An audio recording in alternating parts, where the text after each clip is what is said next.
This is And Then There Was Passion, written by Asia Monique, performed by Nia Serge and Emmanuel Ingram. Synopsis: June Hanson. Calix Moore was like nothing I'd ever experienced in this life. He stormed in with no regard for what it might do to my heart, only his own. I wanted to open up and give him a chance, same as I had the first night we met, the night we threw all caution to the wind and spent 12 passionate hours behind closed doors. But when the sky brightened and I looked next to me, I knew I could never allow him to see me again. Except fate had other plans, and now he's standing in front of me at my place of business with a knowing smirk pulling at his lips. I hadn't been prepared for this. For him. Calix Moore. June Hanson was everything I wanted to experience in this life. She embodied the love I wanted to give and receive. I wanted her to open up and give me a chance to prove myself, like she had the first night we met. The night I looked across the empty bar we were in and decided I would convince her to leave with me. When I woke the next morning and found she'd left, I thought I'd never see her again, until fate stepped in and brought me to her once more. I prepared for this. For her. Trigger warnings. Grief, parental death, trauma from an abusive relationship, push and pull between two main characters. Light, in my opinion. Part 1. The Disappearing Act. Who said nights were for sleep? Marilyn Monroe. Chapter 1. June Hanson. My brother's ability to overcome just about anything thrown his way fascinated me. He was nervous about becoming a father with no time to prepare, sure. Maybe even a little anxious. But he never tried to run from it. If he had, none of us would have judged him. But when you had a family like ours, support came with the territory. We showed up for one another. Always. You're good at this, I told August, watching him admire his baby girl from the edge of her crib. She looked so much like him, like us. Apparently, we shared the same button nose. My sisters in August called it a snout behind my back, but I never aired them out about it. We'll see how true that is in the coming days, he replied softly as he glanced in my direction. You don't have to stay. He had only just learned of her. January Marie Hanson. She was barely 2 weeks old and had already endured the loss of her mother, leaving August a single dad. Are you sure? I didn't want to admit it, but I was itching to go home and crack open a bottle of wine, maybe read the book I'd been neglecting. With August on paternity leave, my sisters and I were carrying his load, and that wouldn't change for a while. Soon, the nights and mornings would look the same until he returned. Yeah, he nodded. I can tell how tired you are. Let's get you to your car. Now on the lower level of his townhome, I grabbed my purse and keys from the living room coffee table and headed for the door. You really don't need to walk me. August hummed but followed and stood in the doorway as I slid into my car. For a moment, I sat in silence, thinking about how quickly his life had changed, while mine moved in slow motion. Did I want a fast track to parenthood like August? Hell no. But I'd settle for mind-blowing, sheet-gripping, skin-slick with sweat sex, though. Add in a couple of orgasms that didn't have to be chased, and lips that liked to be kissed and kissed back, and I'd be satisfied. When I looked up and spotted my brother watching me, the visions disappeared and I got out of Dodge. Get your mind right, June Hanson. The truth was, I couldn't offer anyone anything more than a night. Halfway home, my car's display lit up with a call from Mia, one of many Hanson cousins, but also my best friend. "Hey, love bug," I greeted upon answering. "What's happening your way?" She sighed, and I glanced at the display as if I'd be able to see her face. "I need a drink, and your ear. Are you free?" The frustration in her voice changed the plans I had to curl up with a good book. Lately, things with her daughter's father had worsened. Will, the deadbeat of the century, recently got engaged and suddenly had this change of heart about wanting to be active in Lily's life. Only thing he'd done so far was piss off a bunch of Hansons. "I'm free for you, Mimi," I told her, thinking of the perfect place. "Meet at Izzy's. I'm headed there now." Mia sighed. "Thank God," she murmured. "My mom is dropping Lily off in an hour, so I have little time to spare. But Lord knows I need this. I'll see you soon." We ended the call, and I merged into a turning lane and hit the Michigan U-turn, heading straight for our favorite low-key spot for good drinks and food.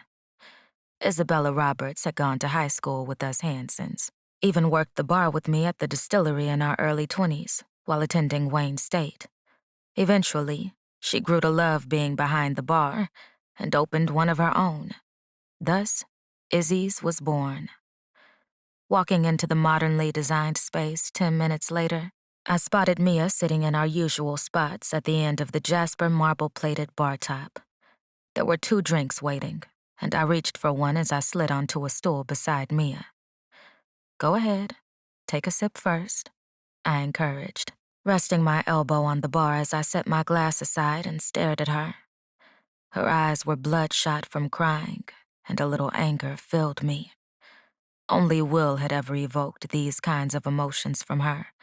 He knew the power he possessed as not only the father of her child, but the past love of her life. They'd been high school sweethearts and shared all of their firsts together. My heart broke for her when he switched up, and sadly, it broke now. "He's trying to paint me as the bad guy, Junie Bear," she muttered, calling me by the nickname only she and our late grandfather used. "Lily wants nothing to do with being in his wedding, and she's expressed this respectfully, but Will isn't hearing her." I sighed and tucked a piece of straightened hair behind her ear, forcing those brown eyes we inherited from our parents to look at me. Mia had mostly taken after her mother, Paula Hanson, who looked exactly like my father, her brother. Because of that, we shared the same eyes and dark skin. Most could tell we were related by a simple glance. She was beautiful and a fucking catch. Smart, caring, and a damn good mother. "You can let it all out. I'm here," I said softly. She sniffed and picked up her glass. "He had the audacity to say I'm tainting her mind," she went on, aggressively sipping afterward. "It's like the man can't fathom ignoring her calls and texts for weeks at a time isn't the problem. I failed my little girl and now she's dealing with the after effects of my decisions. How did I miss this version of him all those years?" "Because you were kids," I wanted to tell her, but saying it wouldn't help. "You're a good mother, Mia. Everyone who matters knows that, including Lily. She adores you, and rightfully so. I think maybe it's time to cut Will off completely. He's proven to be inconsistent, and you don't deserve his verbal abuse." Mia nodded. "You're right. I just hate that I can't fix what's broken between them. It's not your job to fix their relationship. He broke it, not you, and damn sure not Lily. Block his number and let the deadbeat live happily ever after with his bride." She smiled a little while glancing at her watch. "It feels good having no feelings about his engagement, though. When I found out, I waited for the woe is me emotions to surface, but she snapped her fingers. Nothing. Your true love is out there, probably cursing the universe for keeping you away for so long. But I know the man you deserve is real. Her eyes met mine. You really think so? Sometimes I wonder if I'll be single forever. I nodded. God's plan.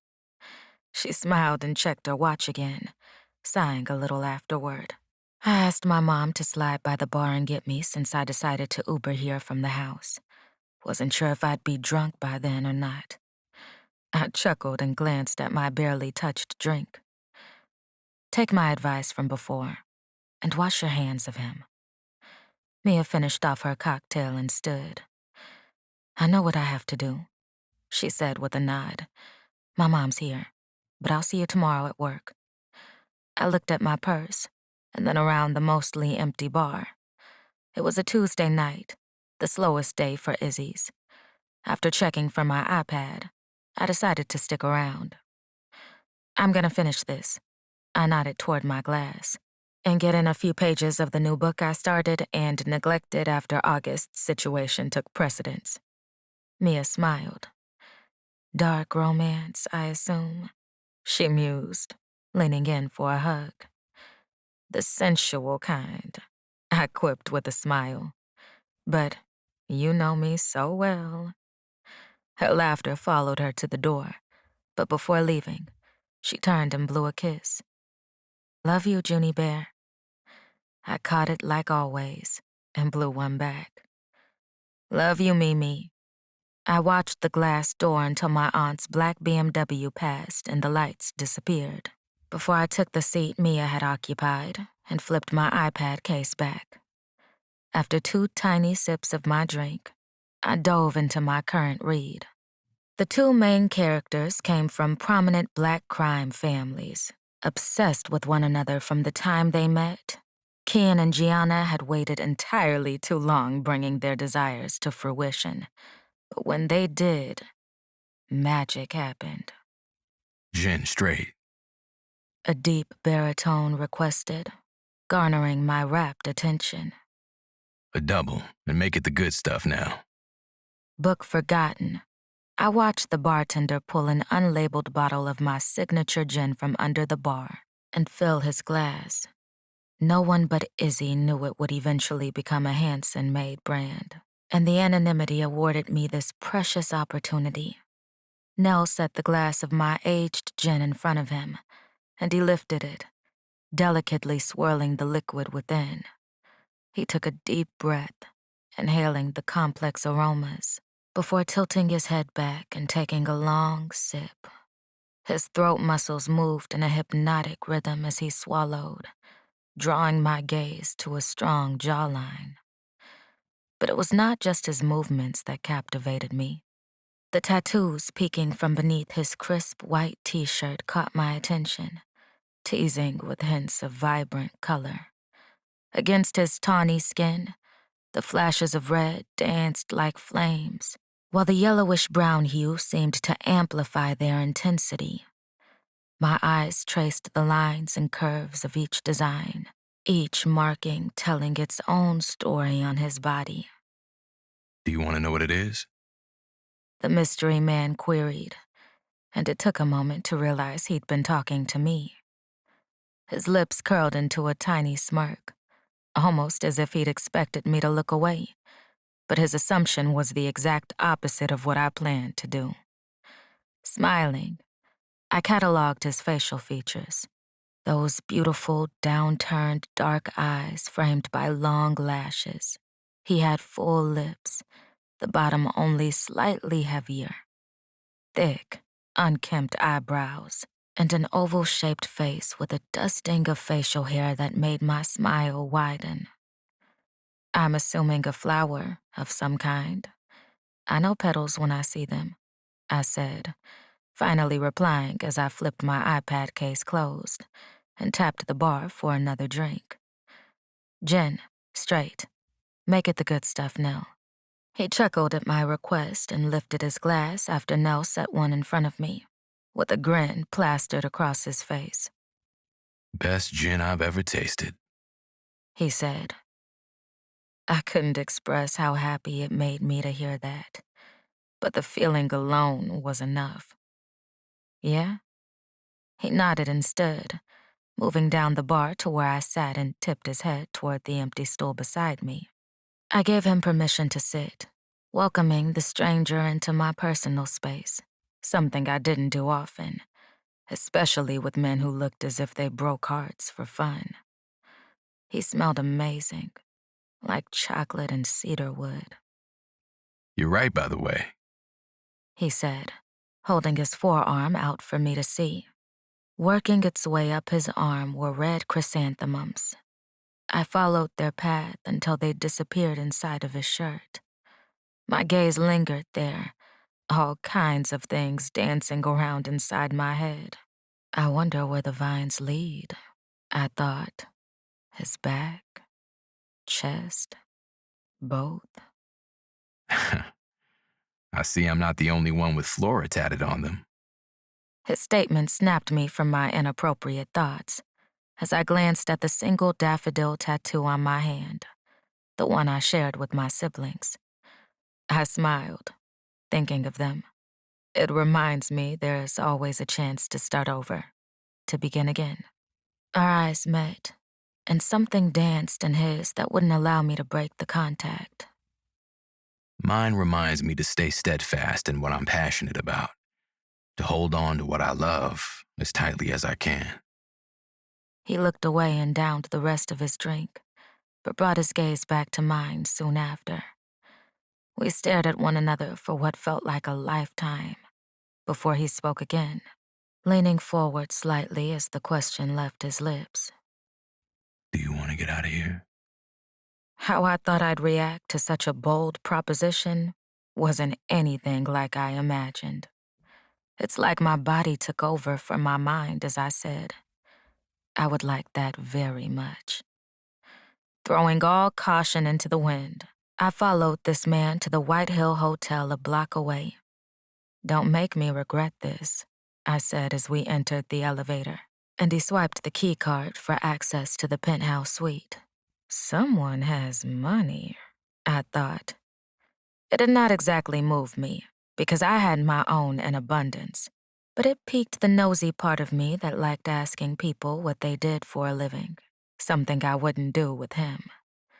This was a one-time thing, a lapse in judgment, a fleeting chance to indulge in the forbidden without consequences. He smiled in my direction, his lips spreading wide. Maybe later, after I've fucked you thoroughly, you'll regret leaving the bar with the stranger on a random Tuesday night.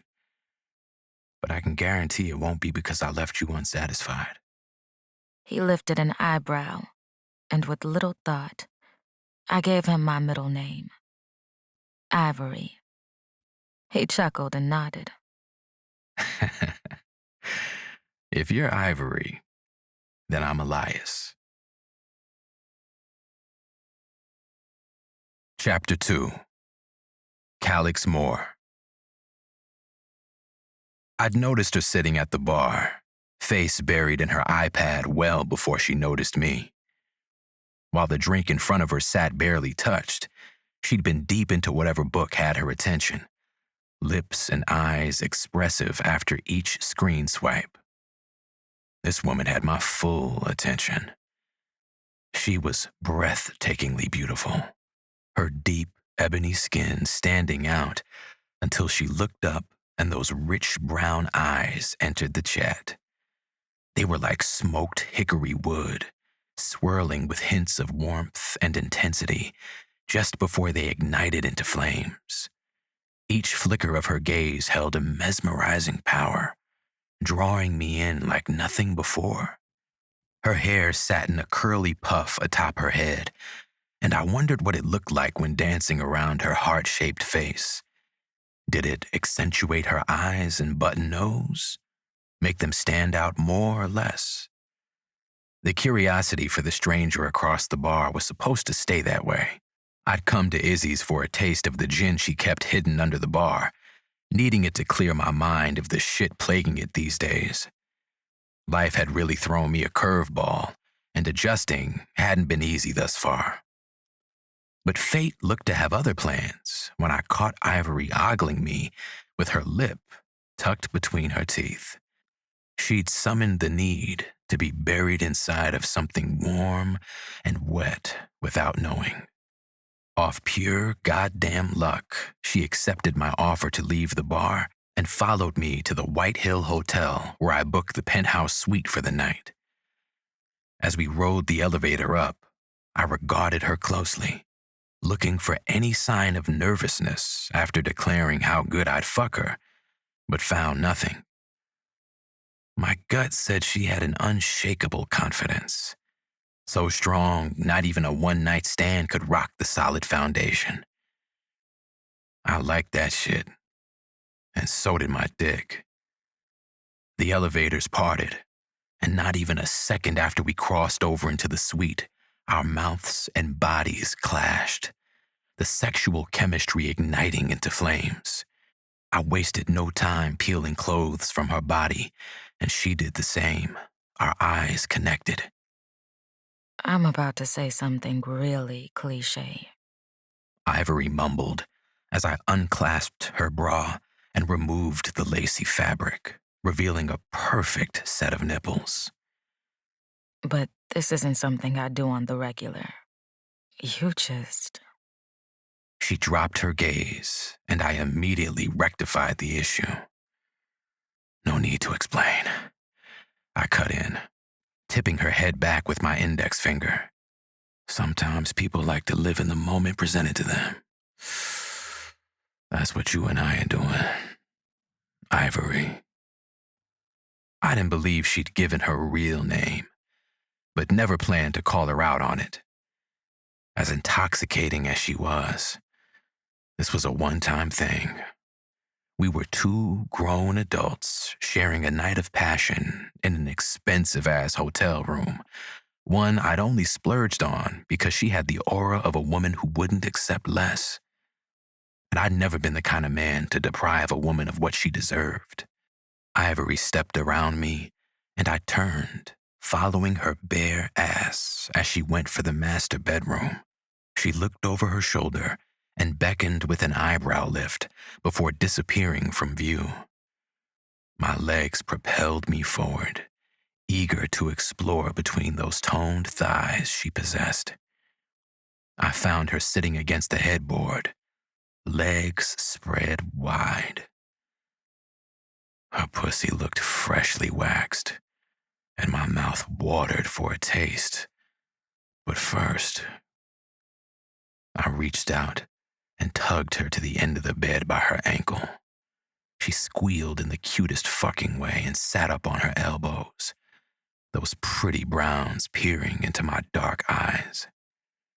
You're staring at me like a kid in a candy store. Ivory said, her voice full of need. She shifted, and my attention dropped to her nipples, the stiff points begging me to suck them, and who was I to deny them?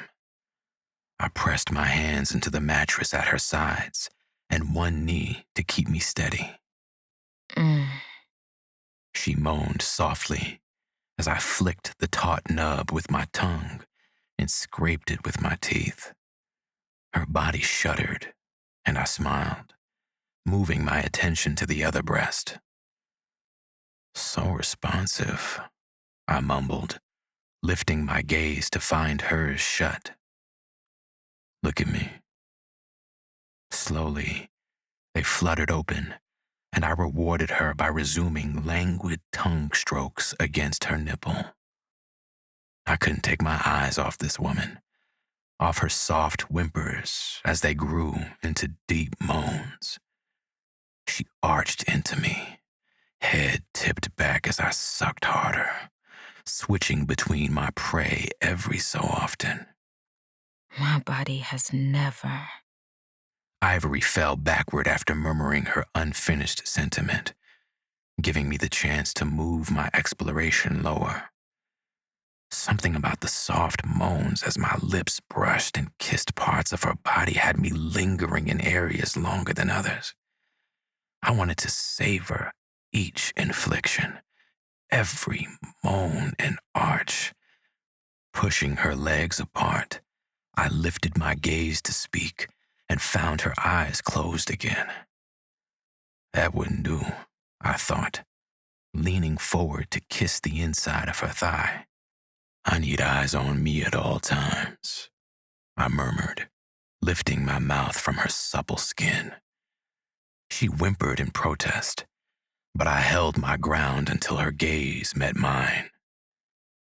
Watch me enjoy this pussy. Her chest heaved with anticipation. I maintained our connection as I lowered my mouth to her center, inhaling her intoxicating scent. Her hips bucked slightly as my tongue made first contact, tracing a slow path along her folds. Oh, God. She breathed, her fingers gripping the sheets. I took my time exploring her, savoring every taste. My tongue circled her clit teasingly before dipping inside, eliciting a throaty moan that sent a jolt straight to my groin.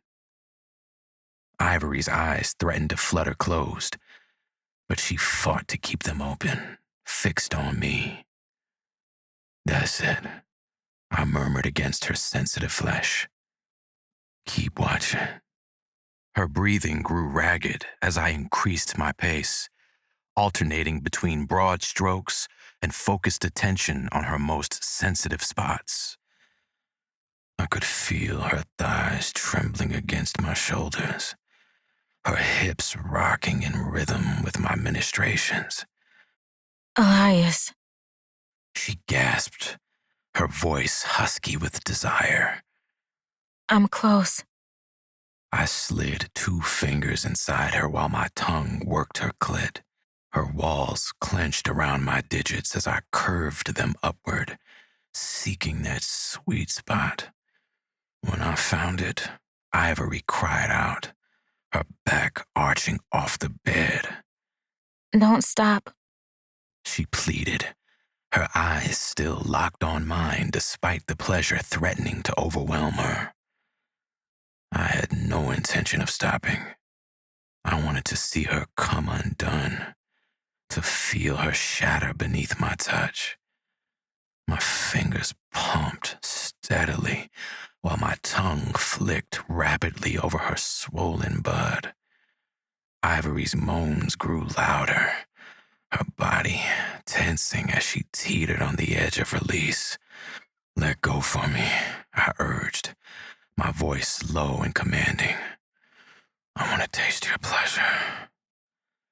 With a final, desperate cry, Ivory came undone. Her body shuddered violently as waves of ecstasy washed over her. I continued my ministrations, drawing out her orgasm until she collapsed back onto the bed, panting heavily. I placed a gentle kiss on her inner thigh before crawling up her body. Her eyes were half-lidded, pupils dilated with satisfaction. I couldn't resist capturing her lips in a deep, passionate kiss, allowing her to taste herself on my tongue. That was... Ivory began, her voice trailing off as she struggled to find the right words. Just the beginning, I finished for her, a wicked grin spreading across my face.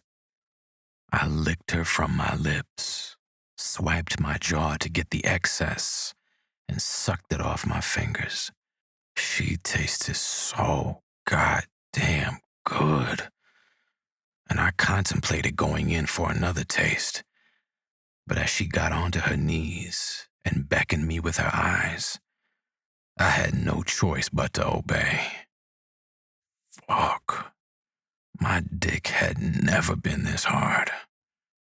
This is a privilege you've earned, Elias. She murmured, wrapping her fingers around the base and stroking it slowly. Are you grateful? Something about the expression in her eyes made my heart race. What the fuck was this woman doing to me? I'm grateful. I damn near moaned as her lips covered the tip of my dick and made it disappear. Honored, but pleased. She sucked me slowly, her hands pressed against my stomach with those pretty-ass brown eyes pinned intensely on me. I couldn't think straight, didn't want to think of anything but this. Fuck, that's good. She moaned softly around me and picked up speed, awarding me with more to be grateful for. The way her lips moved up and down my shaft left me breathless. I twirled her hair around my fingers and held on tight with my head back, breaking my own rules. And this woman wouldn't allow it now that I'd set the tone for eye contact. She pulled away completely, using her fingers to guide me back. As our eyes met, she went in again, and I couldn't take it. I couldn't let myself come before feeling the inside of her. Tugging her head back, I leaned forward and pressed my lips to hers. She took control, swiping my lips with her tongue and then tangling it with mine after I opened for her. The kiss lasted much longer than I allowed usually, but she was intoxicating, and I wanted to savor the time we had. I wanted to savor her. You're giving me no choice but to fuck you senseless, Ivory, I mumbled against her lips. She smiled into my mouth. Please, leave a lasting impression on me. She said, her words filled with conviction. I don't want to forget. I pushed her back and moved between her legs after slipping a condom on.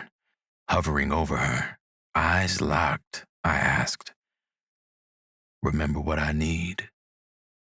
She nodded slowly, hooking a leg around my waist. Eyes on you at all times. Good girl, I murmured into her forehead, lining up against her slick core and pushing in as deep as I could go. Good fucking girl. Chapter 3. June. His presence danced around me. The walls, my thighs and clit. Shit, I whimpered into his damp skin, lifting into his strokes as he dug me out something fierce. The flow of his hips leaving me not only speechless but breathless too. My fingers dug into his shoulders, desperate for an anchor, as waves of pleasure crashed over me. Each thrust sent sparks shooting through my body, building to a prelude I both craved and feared. His breath was hot against my neck, punctuated by low grunts that sent shivers down my spine. Fuck, Ivory. He growled, his voice rough with desire. You feel so goddamn good. I couldn't form words, could barely think beyond the sensations he was drawing from my body. My world had narrowed to the point where our bodies joined. I arched my back, seeking more, needing more. Never had I been fucked this good, especially a stranger who knew nothing about my body, wants, or needs. But this man had accomplished something, stirred something inside of me that I wouldn't be able to shake for a long time coming. Look at me. He muttered softly, pushing my head back with his as he slowed his thrusts. Our eyes met, and my heart stuttered. Was that normal? He hooked my right leg in the crook of his arm and pushed deeper, pressing his pelvis into mine and rolling his hips agonizingly slow. Fuck, Don't hold out on me. he groaned breathlessly. I want to hear you as bad as I need to see you. The whimpers fell from my lips on cue, almost as if they'd been waiting for permission. I didn't feel like myself. My body didn't feel like mine anymore. I can't take it anymore, I cried, digging my nails into his back. Please. He smiled and released my leg, halting the assault on my pussy for only a second to reposition us. Me flat on my stomach with his body pressed against mine.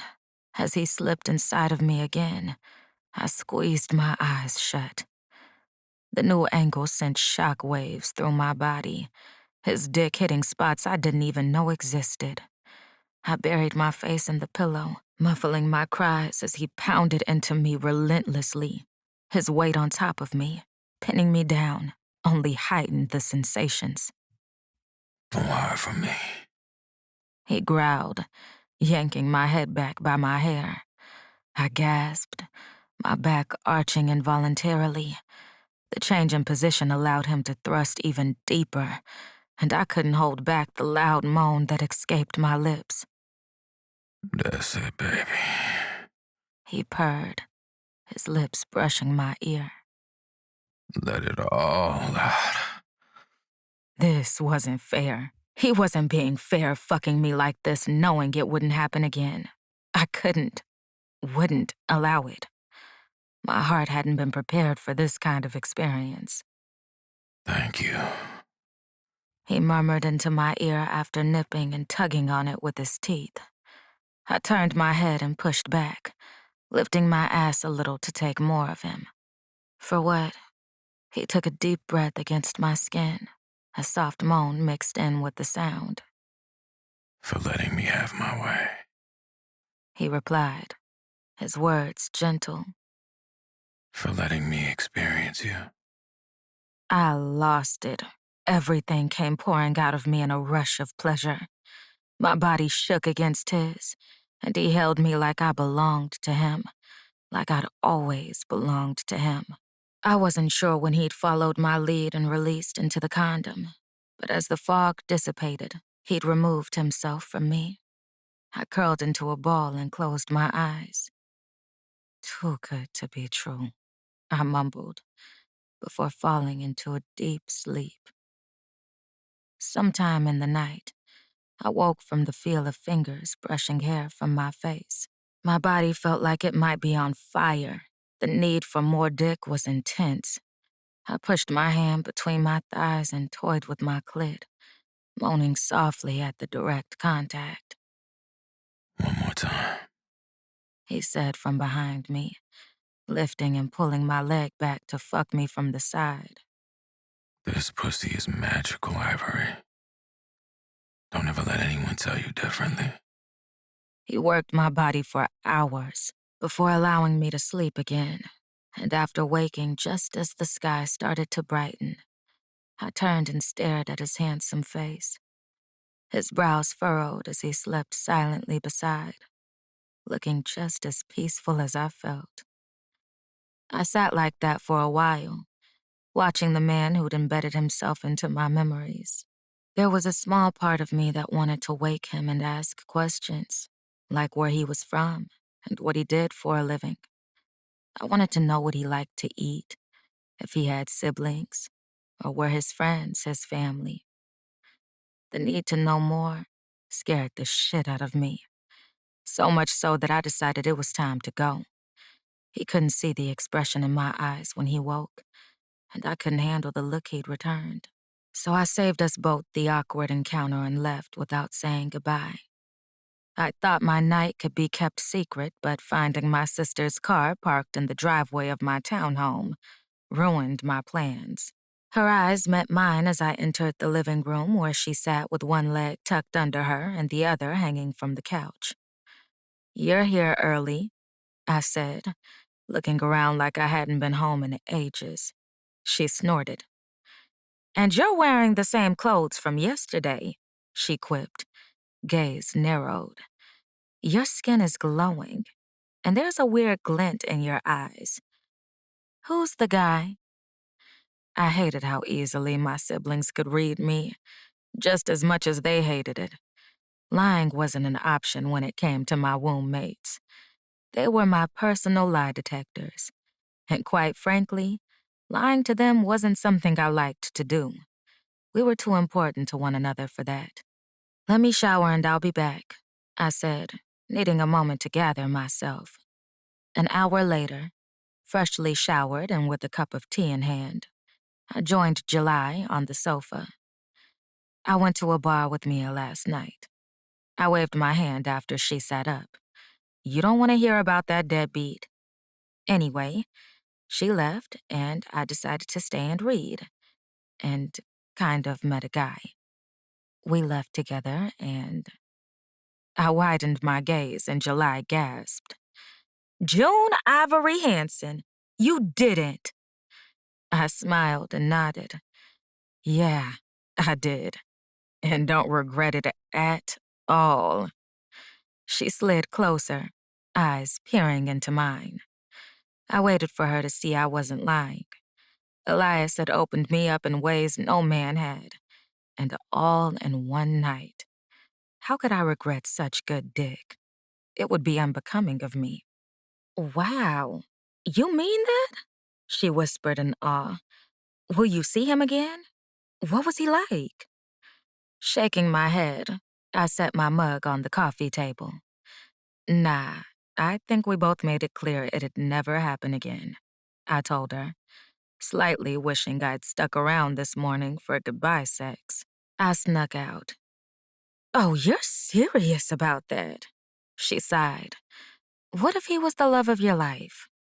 It was my turn to snort. Love is for people like August and Corey, not for me.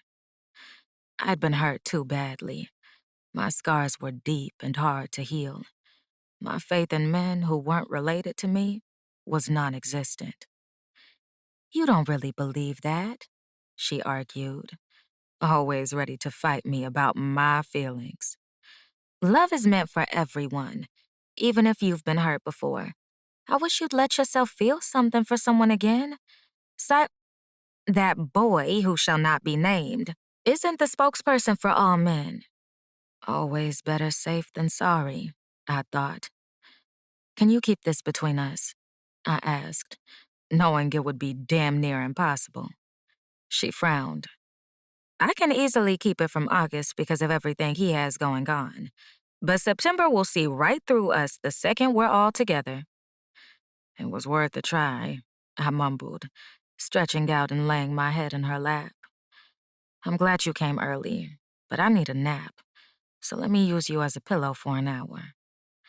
She lifted her feet onto the coffee table and pushed her fingers through my hair, massaging my scalp to help me fall asleep quicker. I'll grant you an hour, but after that, we have work to do. Sleep would wash away the thoughts swirling inside of my head.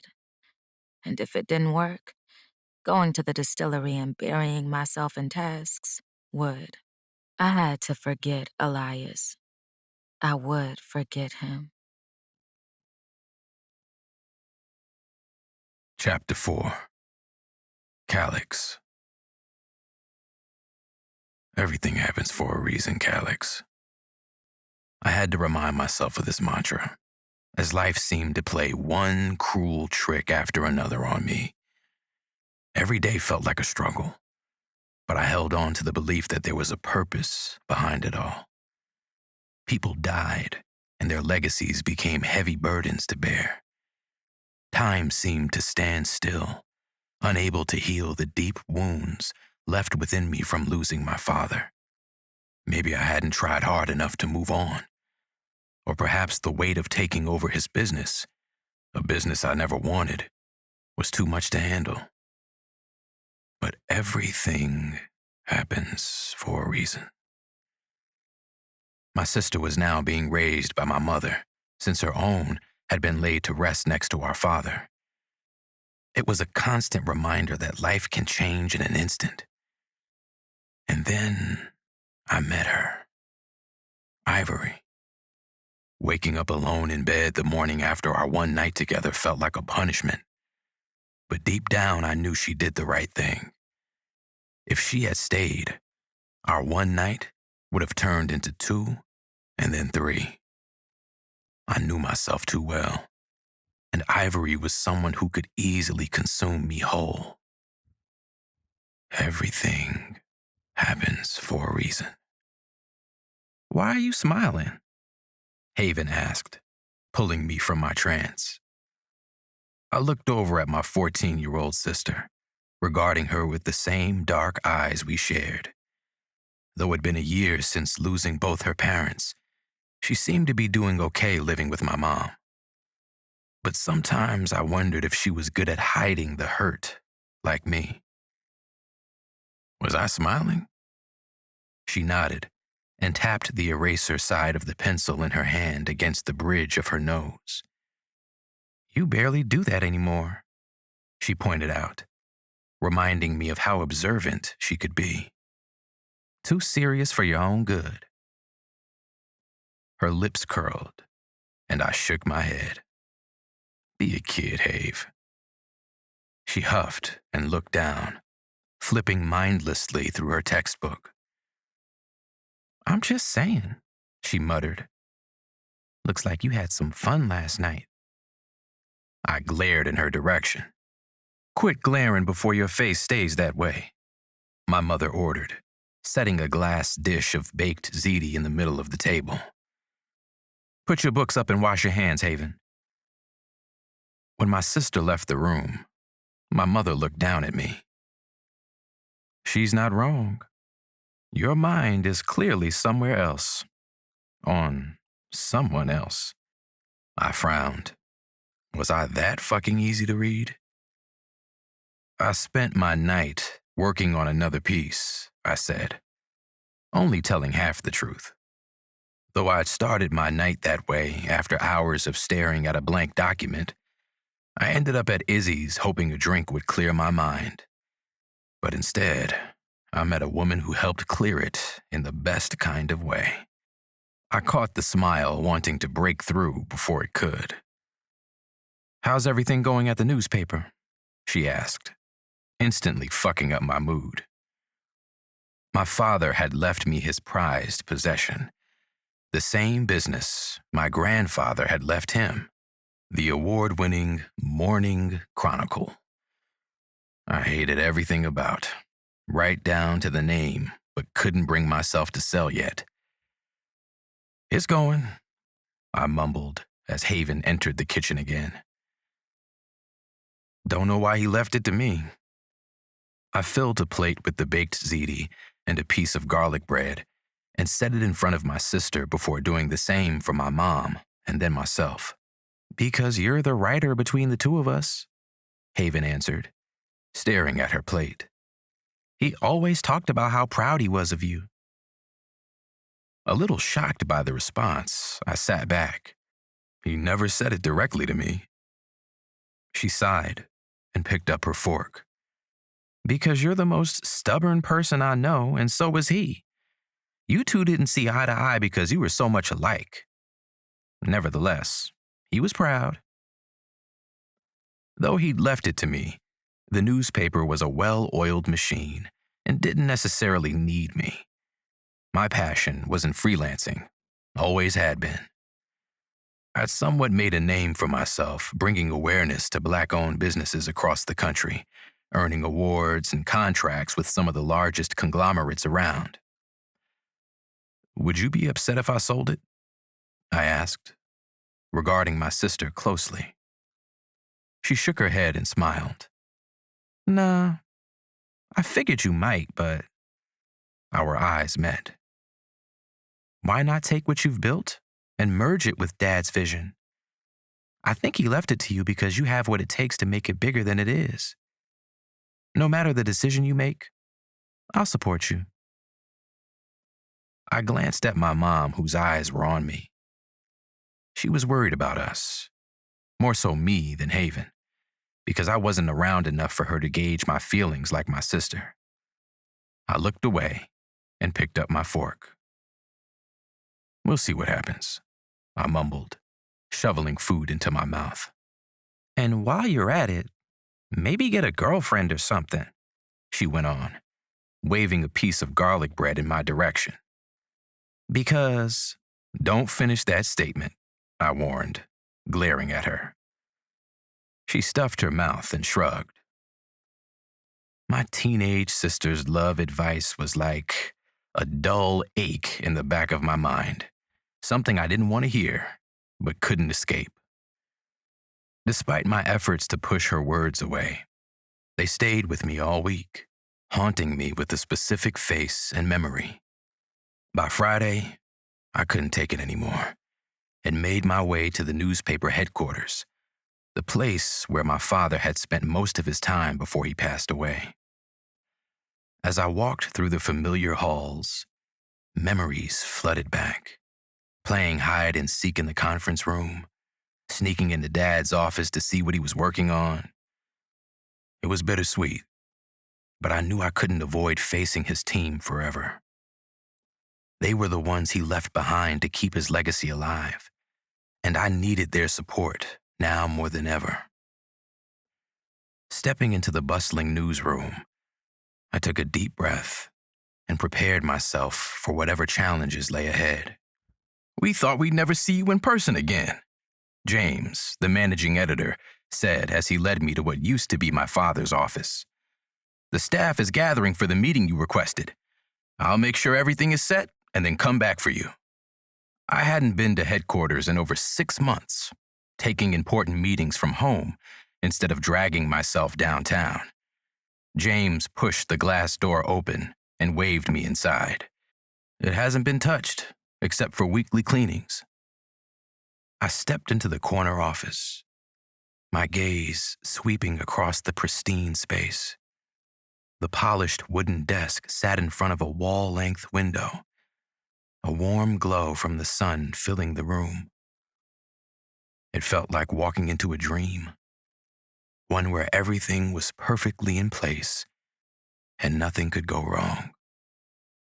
But as I took a deep breath, a slight burn tickled the corners of my eyes. It was his scent, still lingering in the air despite the passing of time. It hit me like a ton of bricks, stirring up memories and emotions that I thought I had buried. A mix of sadness and longing washed over me, and for a moment, I was transported back to our shared moments in this very room. It fucked me up inside to be here without him, to be taking his place when I didn't want to. Thanks, James, I said, clearing my throat. No need to come back for me. I know my way. Once he'd left me to myself, I slowly moved behind the desk and took a seat. The space looked brand new with the desk cleared of my father's sticky notes. Calvin Moore had been infamous for his obsessive note-taking, filling up every available surface with scribbled reminders and important details from even the most mundane conversations. His desk, walls, and computer screen were a chaotic collage of sticky notes and scraps of paper, evidence of his determination to remember everything. I'd taken the last of them a year ago and given them to Haven. Now that they weren't here, I sort of regretted. Glancing at my watch, I stood and headed for the door, but quickly turned back and snatched up the new block of sticky notes and pen from the desk. Some habits die hard, and this one deserved to live on. I hope I make you proud, old man. Part 2. The Fated Act. You have no idea how nice it is to officially meet you. June Ivory Hanson. Calix Moore. Chapter 5. June. 2 months later. I frowned at the mix of yellow and white daffodils sitting in front of me, and the card they'd come with. my skin crawling thinking of the person who'd sent them. Back in town and would love to reconnect, it read. There wasn't a name, but the handwriting confirmed the sender. My ex had always been bold, but this was a new level of trash behavior. I hadn't spoken to him in over 2 years, and for good reason. He'd broken me down so badly, I could barely get out of bed for months. Months of starving myself, barely sleeping, but occupying my bed for the comfort it brought. Days and weeks of making my family worry for me, neglecting myself and my duties. I was embarrassed by that version of myself, terrified of the smallest thing triggering what I'd finally buried. "Ooh, flowers," September cooed obliviously as she entered my office. "How are they? What's wrong? Why do you look like you're about to cry?" I shook my head and set the card down. She snatched it up and ripped it into tiny pieces a few seconds later, tossing the bits into the trash and giving them the finger. "I'll chop him up for you," she said, walking around the desk. "Just put money on my books for honey buns every month." She wrapped her arms around my neck from behind the chair and rested her chin on my head. That was probably triggering, and I'm sorry. My eyes burned a little, but I refused to let the tears fall. He didn't deserve them. No man did, but especially him. I sighed and leaned back, allowing my sister's presence to calm me. She made me happy. It had been her, July, and August who brought me back to myself. The bond we shared meant the world to me. I could never do life without them. "I'm okay," I mumbled after a moment of silence, rubbing her arms until she released me. "I thought you were helping August today." She moved to the couch and took a seat, her eyes peering in my direction for a long while before responding. "He and Corey are together," she said, smiling a little. "I wasn't needed anymore. Figured I'd come work the bar for a while, but they don't need me either. When did we hire so many new people?" "Since expanding," I reminded her, glancing at the vase of daffodils. Throwing them away would be smart, right? I don't like the energy surrounding them. My heart ached a little at the idea of tossing my grandmother's favorite flower. Silas had sent them on purpose, knowing the significance to my family. "That's a tough one," my sister mumbled, sounding as conflicted as I felt. I imagined Silas showing up unannounced, saying I'd kept them and thinking he'd won me over. Decision made. I picked them up and left my office with September following closely behind. Thankfully, the heavy door leading to our trash compactor had been propped open, giving me easy access. I tossed the flowers inside and handed the vase to September. "Merry Christmas." She frowned but tucked it under her arm. "It is cute," she said, finding the good in everything as usual. My grandmother would have to understand. "Do you think—" "June!" Mia's voice echoed down the hall after she poked her head through the door leading from the tasting room, her eyes slightly wide. "The interviewer from morning is here. I was going to give the tour, but I need to grab Lily from school. The nurse called." "I can get her," September offered, clearly looking for something to do. "But June should still do the tour. She needs a distraction." Mia stepped inside the hall and walked toward us, concerned. "What happened?" I shrugged. "Let's talk about it later." The three of us began to walk. Mia's dedication to the distillery was unmatched, and I couldn't let personal drama mess up all the work she'd put in to bring us more exposure. Having a front-page spread in the award-winning Morning Chronicle wasn't a small feat. They were dedicated to the Black experience in the city, and had even expanded as of late. "I'll take Lily to your place and stay until you're done," September said, splitting from the group as she headed for the front entrance. "Call me later, June." I watched until she disappeared, and then caught up with Mia, who had turned into the tasting room. She stood at the end of the bar, talking animatedly with the man occupying the last stool. Her body blocked his face, but something about him felt familiar. Did I know someone from the newspaper? I wondered, approaching cautiously. A weird feeling spread throughout my body, and my heart began to race. "Mia," I called out softly.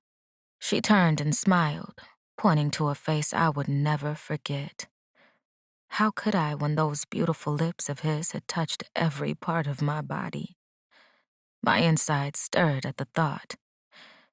"June, this is Calix Moore, editor-in-chief of the Morning Chronicle," she introduced, cutting her eyes at the man I thought about more often than I cared to admit. "This is June Hanson. She's a master distiller, and I think her last name speaks for itself." I hummed, having a hard time finding my voice. Elias, no, Calix, looked cool as a cucumber as our eyes met. I, on the other hand, couldn't move, my legs feeling like bricks. This can't be happening. His piercing gaze swept down my body, igniting a familiar heat within me. It was a look that only someone who had seen me naked before could give me. The memories of our passionate night together flooded my mind like a vivid movie reel. The intense eye contact, his gentle yet commanding touch, the sweet words he whispered in my ear. And then there were my own embarrassing moans of pleasure that escaped my lips without restraint. Why is this happening? Mia looked my way after the long silence carried on for far too long and frowned. I found my footing before she could question me and stepped forward, holding my hand out in his direction. Now wasn't the time to malfunction, especially in front of him. "It's nice to meet you, Calix." His name left my lips accusingly, like I hadn't given him my middle name. "I hope it's okay that I'll be giving the tour today." He nodded slowly, his large hand curling around mine possessively. Trading one Hanson for another seems fair. He said, that panty-melting voice awakening my core at the wrong fucking time. I'm honored, June. My clit throbbed, recognizing his words from our night together, and it pissed me off. He knew exactly what he was doing, baiting me into reacting. Mia cleared her throat, and I snatched my hand from his, feeling as though I'd been exposed. I looked at my cousin, whose gaze held way too many questions. "I got it from here," I said, plastering a smile on my face. "We'll start out back first and work our way inside." She nodded slowly and reluctantly walked away after addressing Calix once more. So, I turned before he could finish. "Follow me." Despite his light chuckle, I seethed on the inside. But I couldn't show my true feelings in front of the staff. Leading us to my office, I desperately needed a conversation to happen before proceeding any further. As I spun around to face him behind closed doors, the words that had been boiling up inside me evaporated into thin air. My heart raced as I realized we were alone together. The scent of his cologne filled the room, overpowering my senses with a familiar and enticing aroma. Memories flooded back from the night we first met, where he wore the same cologne. His presence was equally alluring and intimidating, making it hard for me to maintain my composure. I dropped my gaze, focusing my attention on the black and white Jordan 1s he wore. "You..." I thought you knew the rules, Ivory. His voice pierced the air, reverberating with an unmistakable sense of dominance that felt like a physical blow. I couldn't help but let out a nervous chuckle and turned my head away from his intense gaze, seeking solace in the comfort of my cluttered desk. The tension between us was real, crackling like electricity in the air. I couldn't bring myself to look at him as I knew it would only intensify the overwhelming feelings of frustration bubbling inside me. "The rules?" I mused, moving papers I hadn't touched in weeks around. This is my place of business, and I need you to act accordingly. Why did I feel his smile spreading? Why did I feel anything for him at all? Don't people who do business make eye contact? Am I not worthy of your respect, Miss Hanson? I spun around and was met with his knowing smirk, shaking off the snarky comment on the tip of my tongue. I smiled. "You're right," I said, my voice sugary sweet as I moved around him to open the door. "I should take my own advice. Shall we get the tour underway? You have to be a busy man, Mr. Editor-in-Chief." He laughed and removed the camera I hadn't noticed hanging from his neck. From the corner of my eyes, I watched him toy with it, changing settings after glancing through the lens a few times while we walked toward the venue space. Is it cool if I take pictures? He asked after I pushed open the rotating doors. I nodded and waved for him to enter first. The distillery sat on a large piece of land. For years, the space behind the building had been left abandoned and untouched, an unused canvas waiting to be transformed. And when the next generation of Hansons took over, we wasted no time in turning that empty plot into something both functional and beautiful.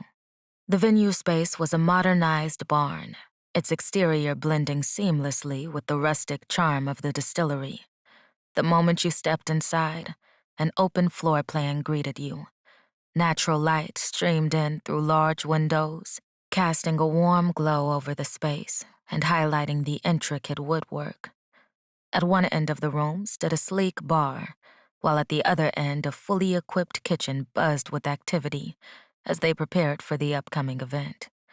It was a perfect blend of old and new. "This is where we hold events," I said, allowing him to walk in front of me. "It's booked out until early fall for mostly wedding ceremonies and receptions, but there's a small book conference and a few baby showers sprinkled in." His bow-legged walk stole my attention for a moment, looking much more prominent in his dark washed jeans.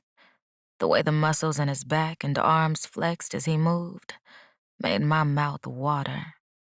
Fuck him for being so goddamn fine. Anything else you'd like to add? He asked, a playful smile pulling at the corners of his mouth as he turned to face me. I cleared my throat and looked away. "We hold most ceremonies on the grassy area outside. It's bare now, but transforms beautifully with a little work. Brides tend to enjoy the garden view." He nodded, turning to snap pictures from the doorway before walking outside to grab a few more. After he finished, I pointed to the suites off the side of the barn. "Back here are rooms for the wedding parties," I went on, feeling a little more comfortable now that work was the focus. "Each hold up to 15 people." I waited outside while he went in, grateful for the brief moment to myself. My face burned, hands sticky from sweat. I see why you're booked out until fall. He said, standing in front of me again. Mia mentioned you guys expanded over the last couple of years. Was this part of that? I nodded. Money well spent? I smiled, appreciating his compliment. "It was a collective effort," I told him, as we began to walk again. "We had a vision and refused to sway from it, even when the older Hansons weren't too keen on change." He hummed. This is their legacy. He mumbled, something somber echoing in his statement. "Yeah, it was their legacy." I cut my eyes at him. "But now it's the next generation's turn to make it ours, for the future Hansons, who'll do the same."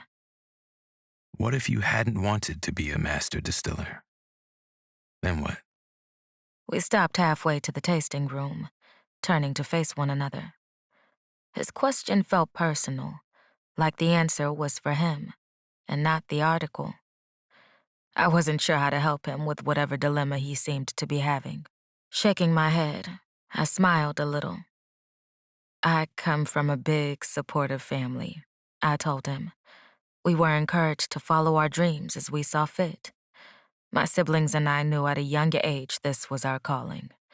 It took me a longer to figure that out. As for the rest of my cousins, they have their own professions.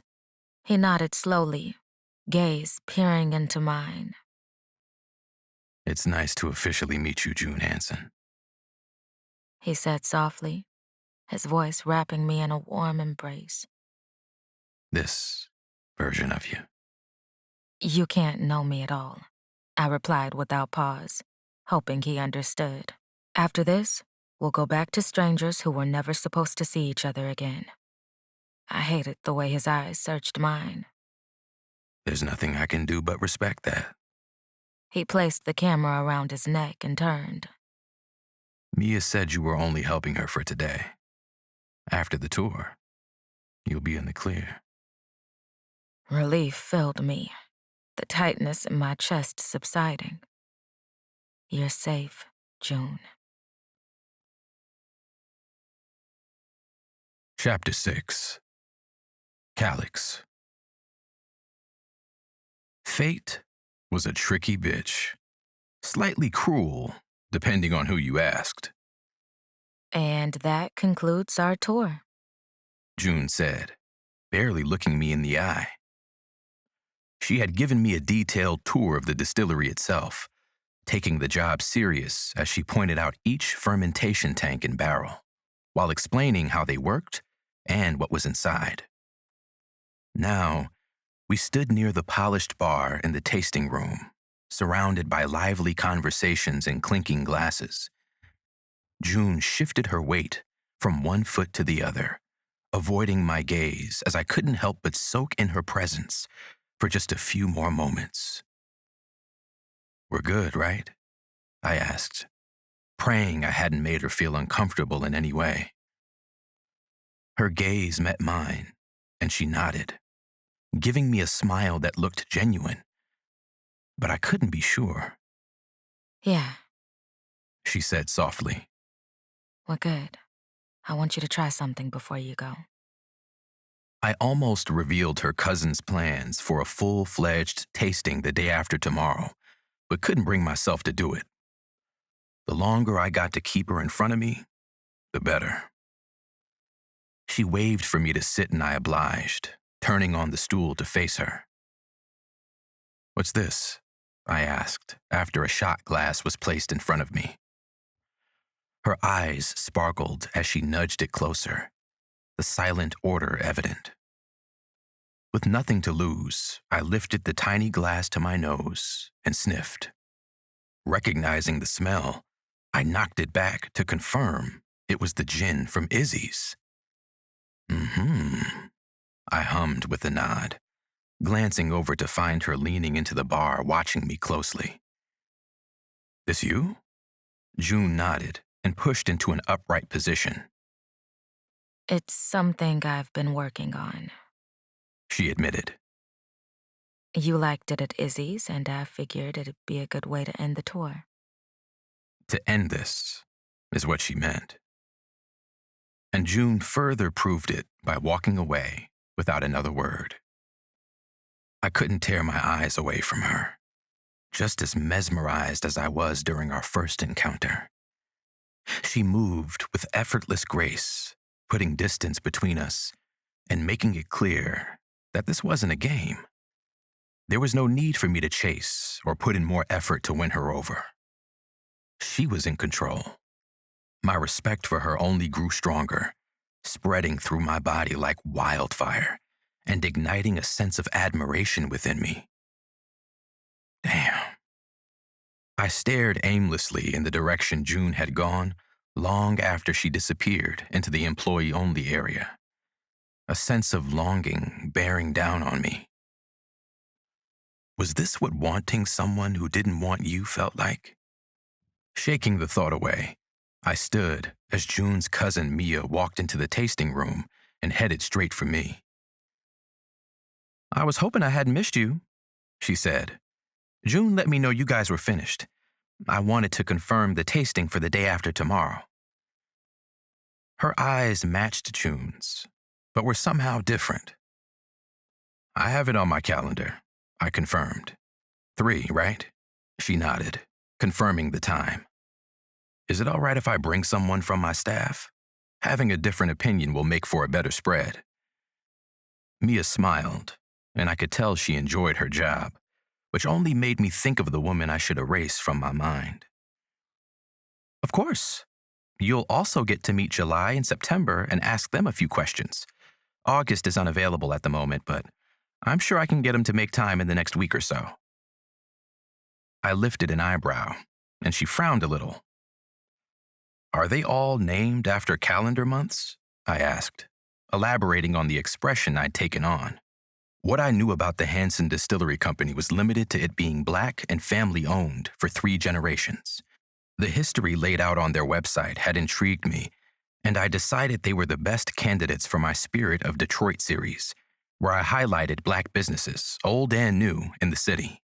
Some of the staff writers had raved about the quality of service at their Royal Oak location, which only piqued my interest more. Had I known June was a Hanson, I might have left the place off my list. The quads. Mia's eyes shimmered a little, like I'd unlocked some kind of secret. Yes, they are. She checked her watch, and I knew I wouldn't be able to pry a little more, at least not today. I won't hold you up. If there's any changes, let me know. She sauntered off, and I left, wondering what she meant by the quads. And it wasn't until I parked in the designated spot for me at morning that it hit me. June was a quadruplet, and that only made me want to know more about her. Why'd she have to be so goddamn interesting? I smiled as I made my way to the conference room, where I planned to work for the next week or so. Being in my father's old office didn't feel right just yet, but eventually I'd get over myself and occupy the space. Mr. Moore? My assistant Gloria chirped, entering the room with a smile on her face. The editor-in-chief from Noir et Beau called, and these came for you. She'd wheel in a large anthurium plant, known for bringing good fortune and positive energy. Did it come with a card? I asked, standing to lift it from the cart. Certain it needed direct sunlight, I placed the planter near the window and took the envelope Gloria held out to me. Wishing you good luck on this new endeavor. You were built for it. Don't ever forget that. All the best, Nyla Mulaney Chamberlain. In the last 2 months, I'd reluctantly declined numerous offers for freelance work. Among them had been a request from Nyla. Collaborating with her and her husband, Asan, had been one of the greatest highlights of my career thus far.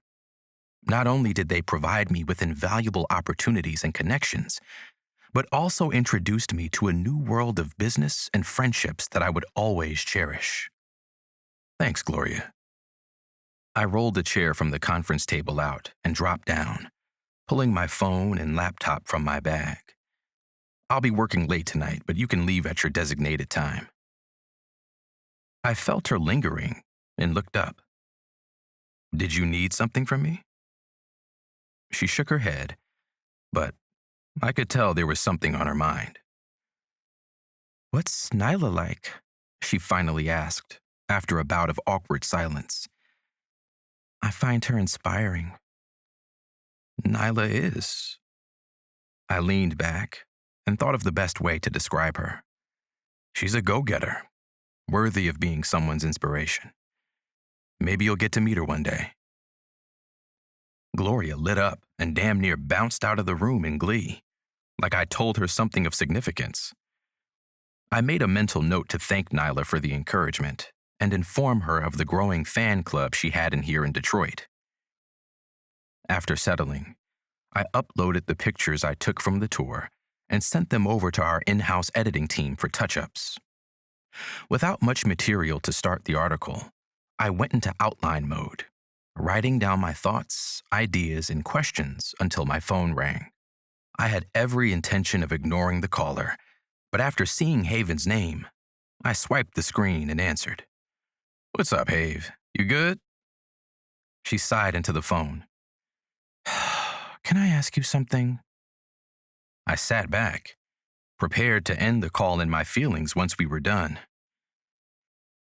Haven's curiosity about the world through the lens of losing both parents broke my heart. She'd been through more than any person should have to endure, but especially at her young age. Always, I replied softly. I was reading about past lives with my friends. We've been watching a lot of Asian dramas lately, and it made me wonder if I did something in mine that made God punish us. Nothing had prepared me for that. Maybe I need to ban you and your friends from watching these dramas, I said, blurting the first thing that came to mind. She laughed, and I hoped it reached her eyes. You can try, but I'll probably sneak and do it anyway, she quipped, bringing a smile to my face. I know it's probably a question you can't answer, but... Her voice trailed, and we sat in silence until I found the only words that felt right.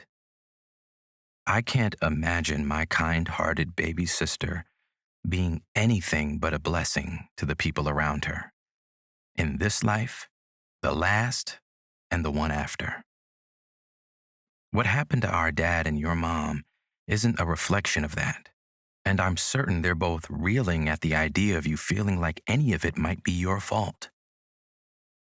I miss them, she whispered, breaking my heart down even more. Do you miss them? How could I not? A year had passed since the helicopter accident, but time hadn't healed the massive wound in my chest or the regret for not being around as often before they met their end. Every day, kiddo. I miss them every day. Can we go see them when you're free? She hadn't asked to visit them until now, and I'd been grateful because I wasn't exactly ready to face the emotions that would surface. How about tomorrow after school? I can pick you up, and we'll spend the afternoon together. Okay, yeah, that works. I'll tell Mama Jackie not to worry about getting me. She paused, and then said, Thanks for doing your best. I love you. I love you more. And leave those damn dramas alone. Her laughter was the last thing I heard before the line went dead. Fuck. The last thing I wanted was to face the old man, but for Haven, I had no choice but to follow through, no matter how painful. Chapter 7. June. I dusted my grandparents' headstones, laid yellow daffodils in front of Graham's, and white for Gramps. After tossing the flowers Silas sent, guilt settled deep in my spirit that night. It had been a while since I visited, and maybe that's where the guilt had come from. Settling in front of them, I closed my eyes and said a prayer for all the Hansons. Protect us from harm was the last thing I asked of them, because it was always the most important to me. August has a baby named January Marie Hanson, I revealed, opening my eyes as a smile spread across my face. And one on the way, but I'm sure you too have been watching us closely. I clasped my fingers together and sighed. Things have been going pretty great lately. The business is thriving and everyone seems happy for the most part.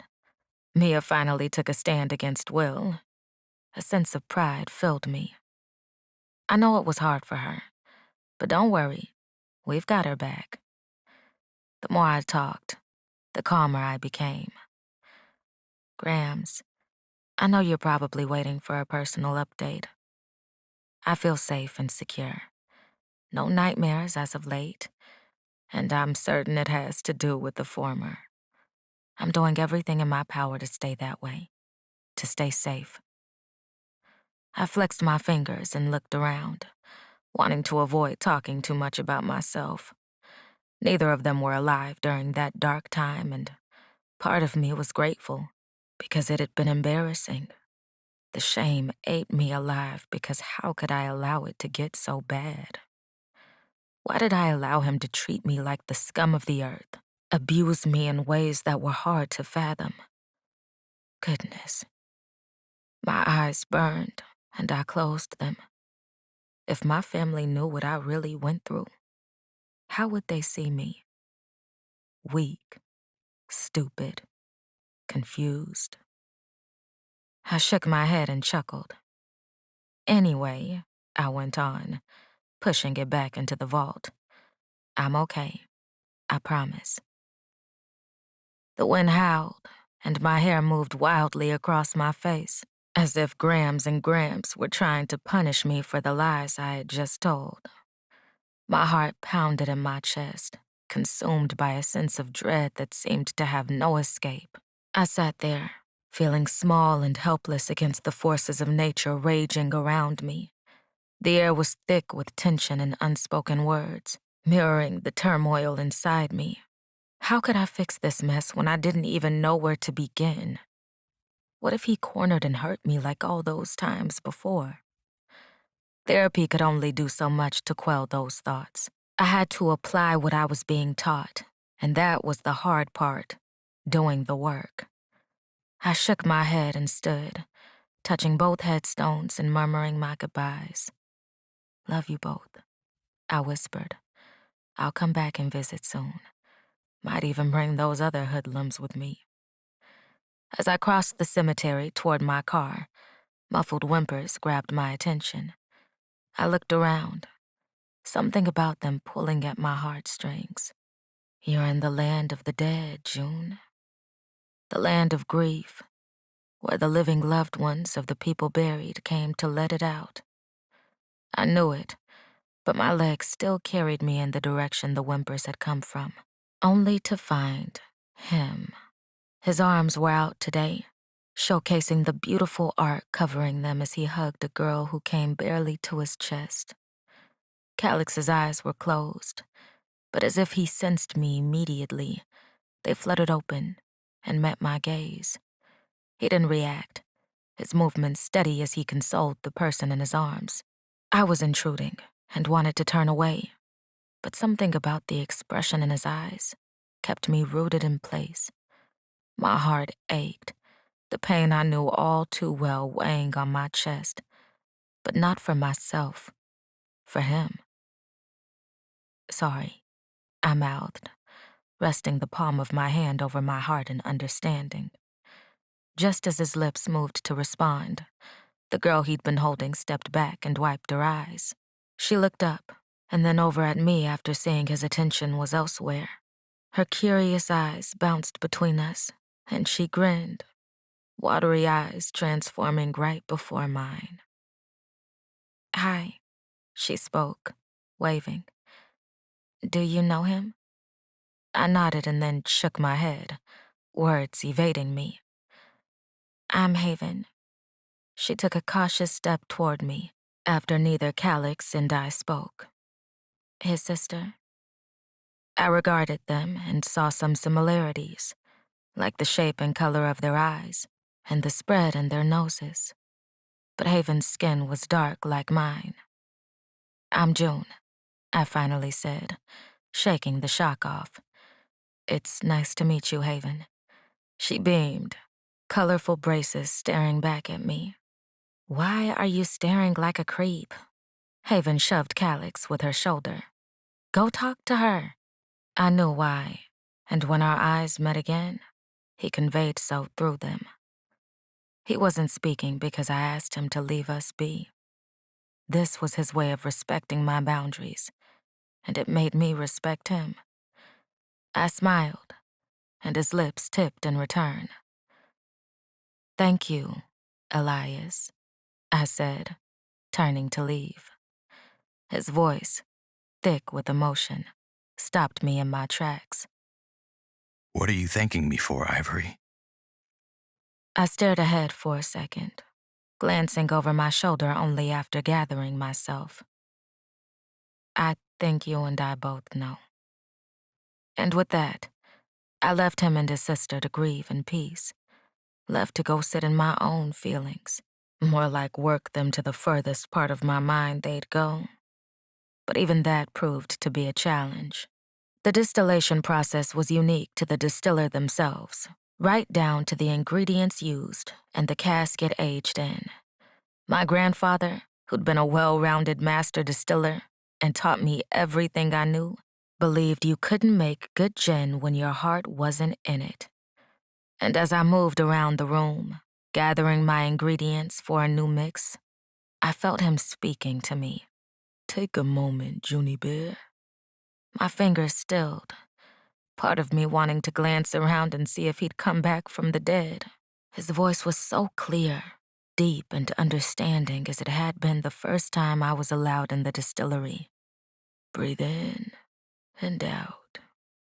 Take your time. Don't rush it. Everything is a process, Junie Bear.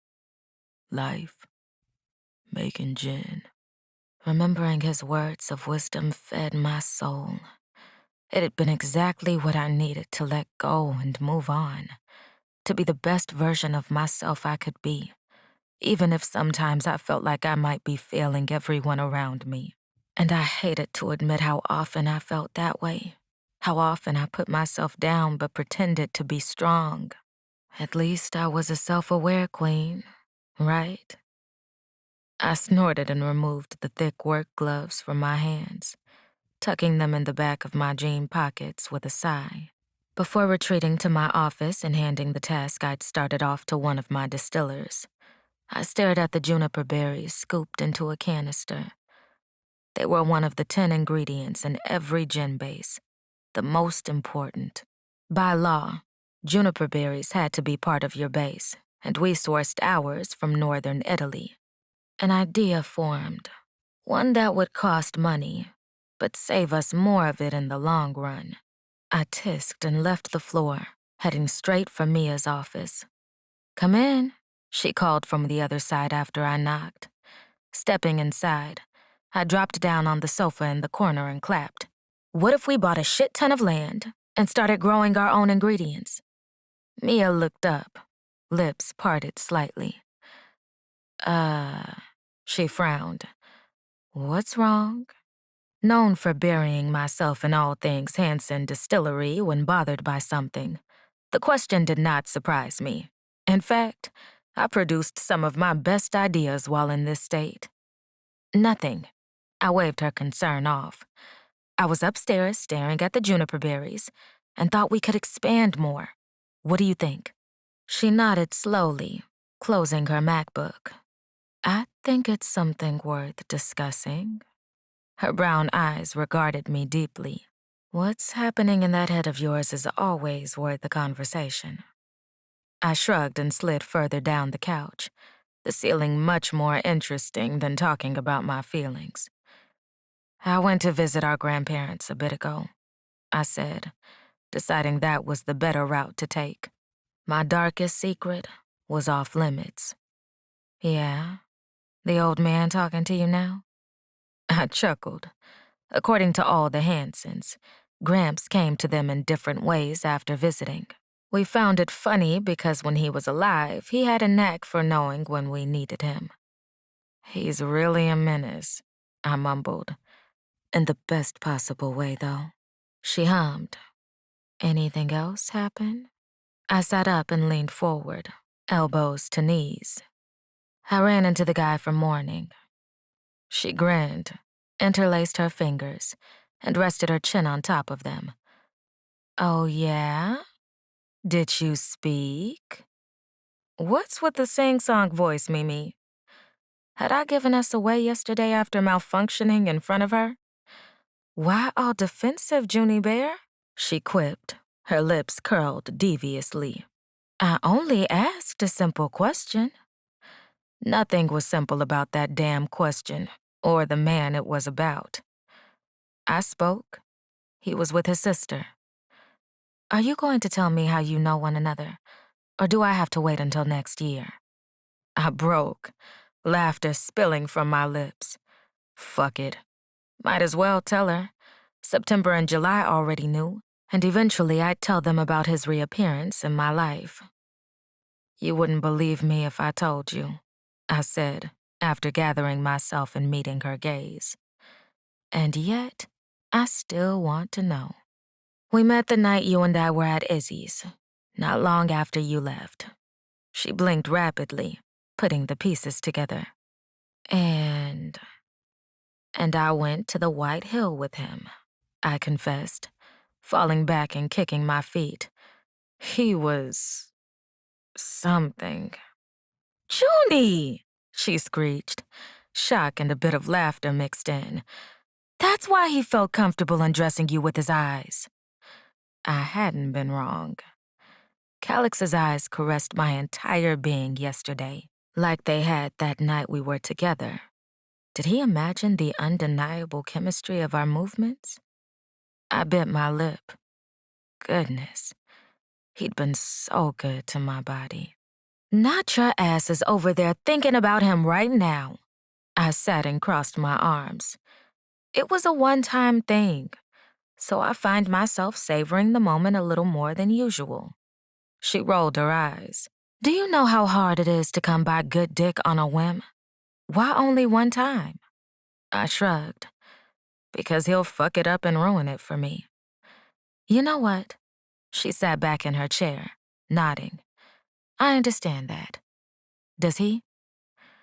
I think he respects my stance on it. We never expected to see one another again. Hadn't even given our real names that night. Seeing him sitting there yesterday was a shock, to say the least. Mia and I sat in comfortable silence for a while. And then she asked, what if he's the one guy? What if he won't fuck it up? The what-ifs are what scared me the most. Because what if he did? What if he was good at masking it? What if he waited until I was on the hook to drag me by my hair through my own damn home? Through his? What if he hit, bruised, and burned parts of my body that people I loved couldn't see? What if, what the fuck if? There were too many of them. Too fucking many. I hated not knowing. I hated being afraid. I hated everything about who I became when I loved someone. Shaking my head, I glanced at Mia. Better safe than sorry. Always better safe than sorry. Chapter 8. Calix.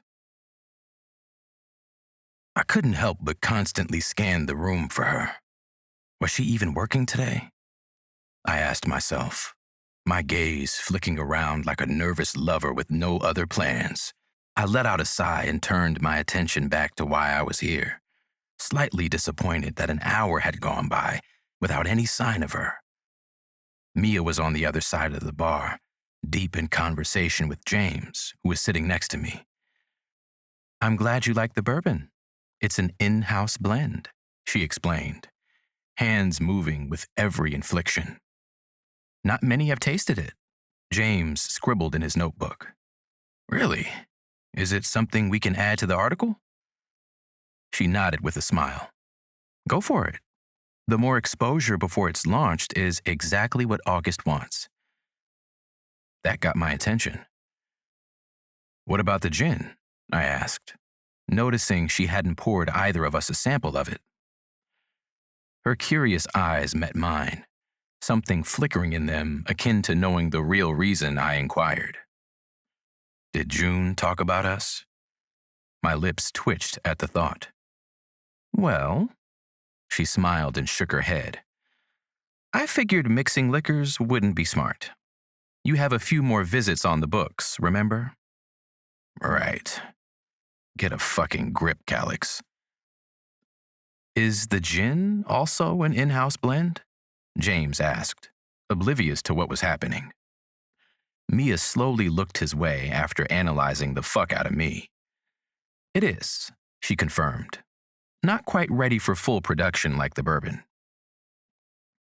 James rambled on with more questions, and I tuned them out until two voices joined the conversation that hadn't been part of it before. One introduced herself as July, and the other September. The resemblance was uncanny, but I recognized the differences from June immediately. June was the tallest of three, all legs and arms. Her sister July was the shortest, while September fell between the two. One wore her hair in a tiny curly fro, while the other wore hers straight. "Calix." James shoved me with his shoulder. "Pay attention." I blinked and cut my eyes at him. "My bad," I said, holding back what I really wanted to say. "It's been a long day." I turned my attention to July and September. "Excuse my rude behavior. I promise I'm not always like this." They smiled at the same time, both shaking their heads and waving me off simultaneously. I'd never witnessed anything like it other than on television. "Whoa," James mumbled, noticing it too. "You two move like twins." July chuckled. "We shared a womb with 2 other people, so you aren't far off," she explained. He scribbled in that damn notebook again, and I sighed, wanting to snatch it away for some reason. Maybe because he'd picked up the habit from my father, and I envied the time they'd spent together while I traveled around the world doing my own thing. It wasn't his fault, but that didn't change how annoying it made him. "What are your specialties?" I asked, looking between them. "Your brother's is bourbon and whiskey. June's is gin." The look they shared brought a little grin to my face. I was giving myself away, but didn't care. June didn't want me in her life, and I respected that. But was it wrong to look for pieces of her in the people she loved? "I specialize in vodka," July said, turning to the wall of liquor behind her. "These 2 are my favorite. I haven't made my own blend yet, but maybe soon." She set the bottles on the bar, and James slid them in front of him, while I waited patiently for September to answer. "Lately, I've taken a liking to tequila, but wine is where my heart is," September finally said, touching her ear as if answering made her uncomfortable. "Is that? You should follow your heart," I told her, cutting James off accidentally. "If wine lives there, you should too." "I try to tell her that, but she's stubborn," July mused, tapping the bar to make a point. "We're still in expansion mode. There are areas we can't tap into yet, but we're getting there." September cleared her throat. "June is making sure of it," she mumbled, shaking her head. "Let's not put that in the article." Her eyes were on James, who'd been writing every word said. "It won't be," I assured them. "Writing everything down is a habit he can't help." James beamed like a kid, his respect for my father evident. "Yet, you haven't written a thing down at all," Mia pointed out, leaning into the bar. There wasn't a chance to deflect thanks to my managing editor. "His mind works like a machine," he said, sounding almost like he respected me as he did my father. "Calix can remember anything said or shown to him. His dad always marveled at that." "What?" I glanced at James, frowning. "What? It's true. He talked about how great you were at processing information all the time." "A journalist should always have pen and paper ready," he'd say to me. "Your mind can't convey the details like your pen can." My father's disapproval of how I chose to do my job always hung over me like a dark cloud. I never felt good enough. But now that he was gone, stories of his admiration for me surfaced. Why couldn't he have told me this when he was alive?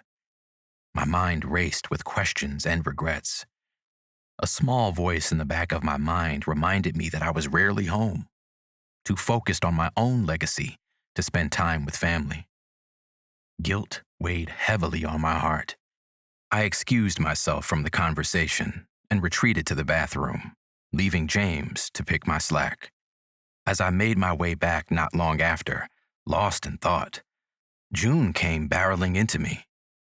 "Shit," she cursed. grabbing onto my arms as if I needed the help.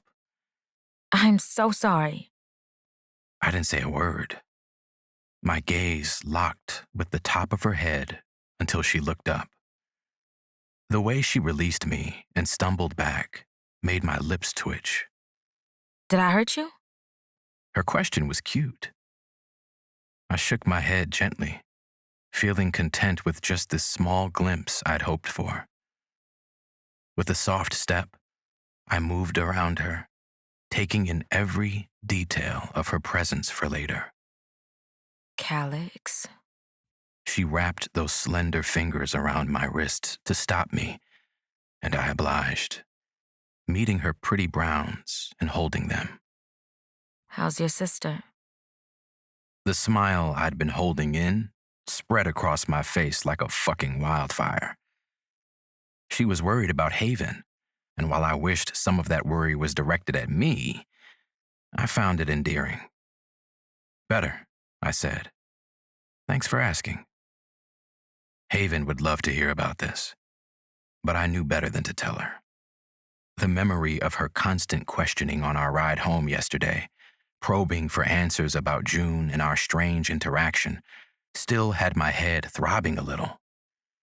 She wanted to know why I had called her Ivory when she introduced herself as June, why she had addressed me as Elias. She even asked about our silence during the encounter and why she had thanked me afterwards. It was all too much, and yet I found myself drawn to June's enigmatic presence. The way she acknowledged my deceased loved ones with a gentle tap to the chest sparked a desire to know more about her, to see more of her. Damn it. I couldn't help but want her.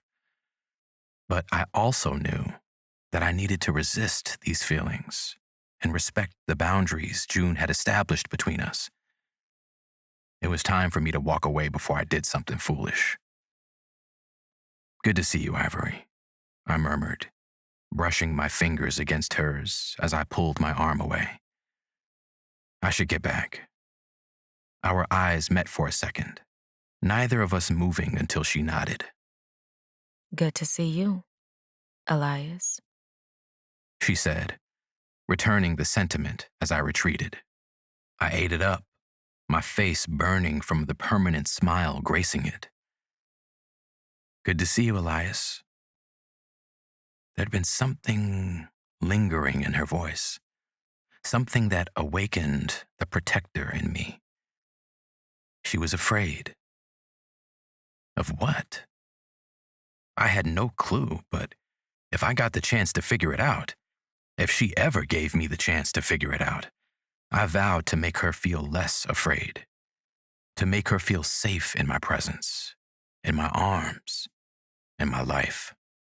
A few encounters, and I wanted to give her all I had to offer. I chuckled and shook my head. Fucking simp. Chapter 9. June. Good to see you, Ivory. The amount of times I thought of Calix since running into him the other night needed to be researched. I was losing it, wondering if he meant it. Did he think I was odd for asking about his sister? It's just, as soon as I saw his face, her tear-stained cheeks flashed in my mind. There had to be something wrong with me. It wasn't like Calix and I had this long-standing history, but he'd left a damn good impression, one I couldn't shake no matter how badly I wanted to. Trying my best to do it anyway, I shuffled around the kitchen preparing for the arrival of my sisters and cousins. We were having a girls' night in, and it was my turn to host. They always preferred it when I was in charge, because I enjoyed taking care of their every need. On the kitchen counter, I had each of their preferred snacks neatly laid out. July's beloved hot Cheetos and lime, September's go-to string cheese, Leslie's favorite pumpkin seeds and beef jerky, Mia's popcorn with jalapenos, and Lola's fried chicken wings. Lola never had a full meal due to her busy schedule, so I made sure to feed her something more substantial before starting on dinner. We also had a bottle of September's favorite black-owned wine, Mia's preferred whiskey, July's favorite tequila, and gin for myself, Lola, and Leslie. I moved a few things around and placed nameplates in front of their designated snacks. Though it felt a little extreme, they were a bunch of kids at heart who didn't like to share. A month ago, July ate a piece of Leslie's homemade beef jerky strips, and we'd been hearing about it since. Thus, nameplates were born. The doorbell rang, alerting me of their arrival, and I grabbed the tray of entry shots. One of the girls used their key to enter, and I stood at the end of the hall, smiling like an idiot. "You know the drill," I said, looking between the 5 of them. "Grab a shot, a snack, and sit down. Don't touch anything that doesn't have your name on it. And for the sake of my sanity, please don't ask when dinner will be here." Like a bunch of kids vying for attention, they raced at me, bumping into each other along the way. "I win," Leslie chirped, grabbing her shot before heading to the kitchen. Lola rolled her eyes and did the same. "You're a cheater," she argued, the smile I couldn't see dancing in her throat. "And don't think I missed you sticking your foot out, Tim." September giggled, guilty as ever. After Mia and July grabbed their shots, I followed them into the kitchen. "That's mine," Lola screeched, a chicken wing hanging from her fingers as Mia stole one from the bowl. "Now I have to share with these hooligans to be fair." I shook my head and opened the oven, revealing a pan with more wings. "It's really a shame how well I know the 5 of you." I set the pan down and they each reached for one. "Thank you, Junie," Leslie murmured, before tearing into the crispy skin. My heart smiled watching them. They completed me. "Okay." July crept closer, her eyes filled with mischief. "Care to tell us about the man checking for you?" I rolled my eyes and reached for a wing, needing something to fill my mouth with. "What man?" Leslie and Lola asked at once, both stilling mid-chew. How could I forget only my sisters and Mia knew about the one-night stand? "The one she met at Izzy's and went to a hotel with?" July blurted, covering her mouth like she couldn't believe the words coming from it. "He rocked her world," September sang, twirling her hips. "And now he's the man lurking around the distillery for a chance to see her again, when he should be focused on the spread we're getting in the Morning Chronicle." I chewed slowly, grateful they'd spoken for me. Telling this story was tiresome, to say the least. "So, he's a journalist for the Morning Chronicle?" Leslie asked. I nodded as Mia said, "He's the editor-in-chief, to be exact." Lola hummed, clearly impressed. "I did some research after meeting him the other day," July started, a sad note mixed in with her words. "And apparently the paper was started by his grandfather and passed on to his father, who died in a helicopter accident last year with his wife. He left the paper to Calix." "Excuse me?" I blinked. "That's why he looked at his managing editor like that when his father came up," Mia mumbled, shaking her head. Nothing they were saying registered. I hadn't been part of that conversation, but his presence at the cemetery was one I couldn't forget. The look of pain, his sister's tears. "Well, this conversation just went to shit," Lola said, grabbing the bottle of gin from the counter and pouring a hefty amount into 3 of the chilled glasses I left out. She went on to do the same with everyone's preferences and passed them out. "Let's not focus on the sad part," she went on, looking between us. "How was the sex?" I choked on the liquor halfway down my throat, and she smiled triumphantly. "We know what that means," Leslie exclaimed. "He put it down." Patting my chest, I glared in her direction. "Don't give me that look. Answer the question." I sighed and rubbed the side of my face. Suddenly it burned. He did what needed to be done, I said, smiling at the thought. Honestly, it was some of the best sex I'd ever had. My confession sent them into a tizzy, and before I knew it, hours had passed us by. We laughed, we cried, we gossiped about August being deeply in love with his girlfriend, Corey, and the baby they were having. It was exactly what I needed. They'd been exactly what I needed. But that happiness didn't last. Not when Landon came to pick his sisters up like usual and entered with a vase of daffodils he said were on my doorstep. My fingers shook as he tried to hand them to me. "Junie," he called softly, tipping his head. "What's wrong?" I took a step back. "Throw them away," I demanded, panic setting in. "Outside, not in here." Eyes were on me, but only July understood. "Silas must have sent them," she revealed with a huff.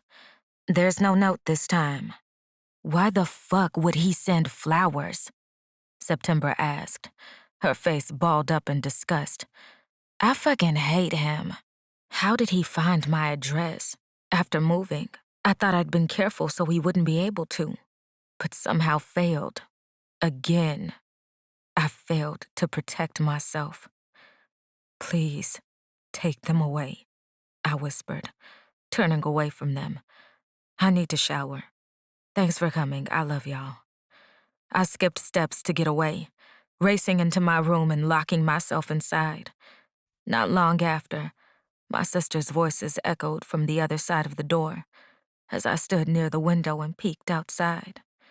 Landon ushered Lola and Leslie into his truck and then helped Mia into the front seat of her car. He stood on the sidewalk as she drove away, phone to ear, his gaze taking in the quiet neighborhood I'd chosen for myself. Was Silas down there, lying in wait until I was alone? My skin crawled at the thought. "June, let us in. We aren't leaving you tonight," July said, her voice cracking. "Please, Junie Bear." She'd never called me that before, and a sob broke through my resolve, reminding me that my family wouldn't let me hurt alone. Even if they didn't truly understand, they'd never leave me this way. I unlocked the door and went back to the window, wiping tears from my face. Landon hadn't left yet, thank goodness. He looked back and up at my window, phone still pressed to his ear, as he talked to the person on the end. More than likely, my biggest protector, August. Even though I was the oldest by not much, he was the glue. Fingers slipped through mine, and I turned, gaze meeting September's. "Come sit." She gently tugged me from the window.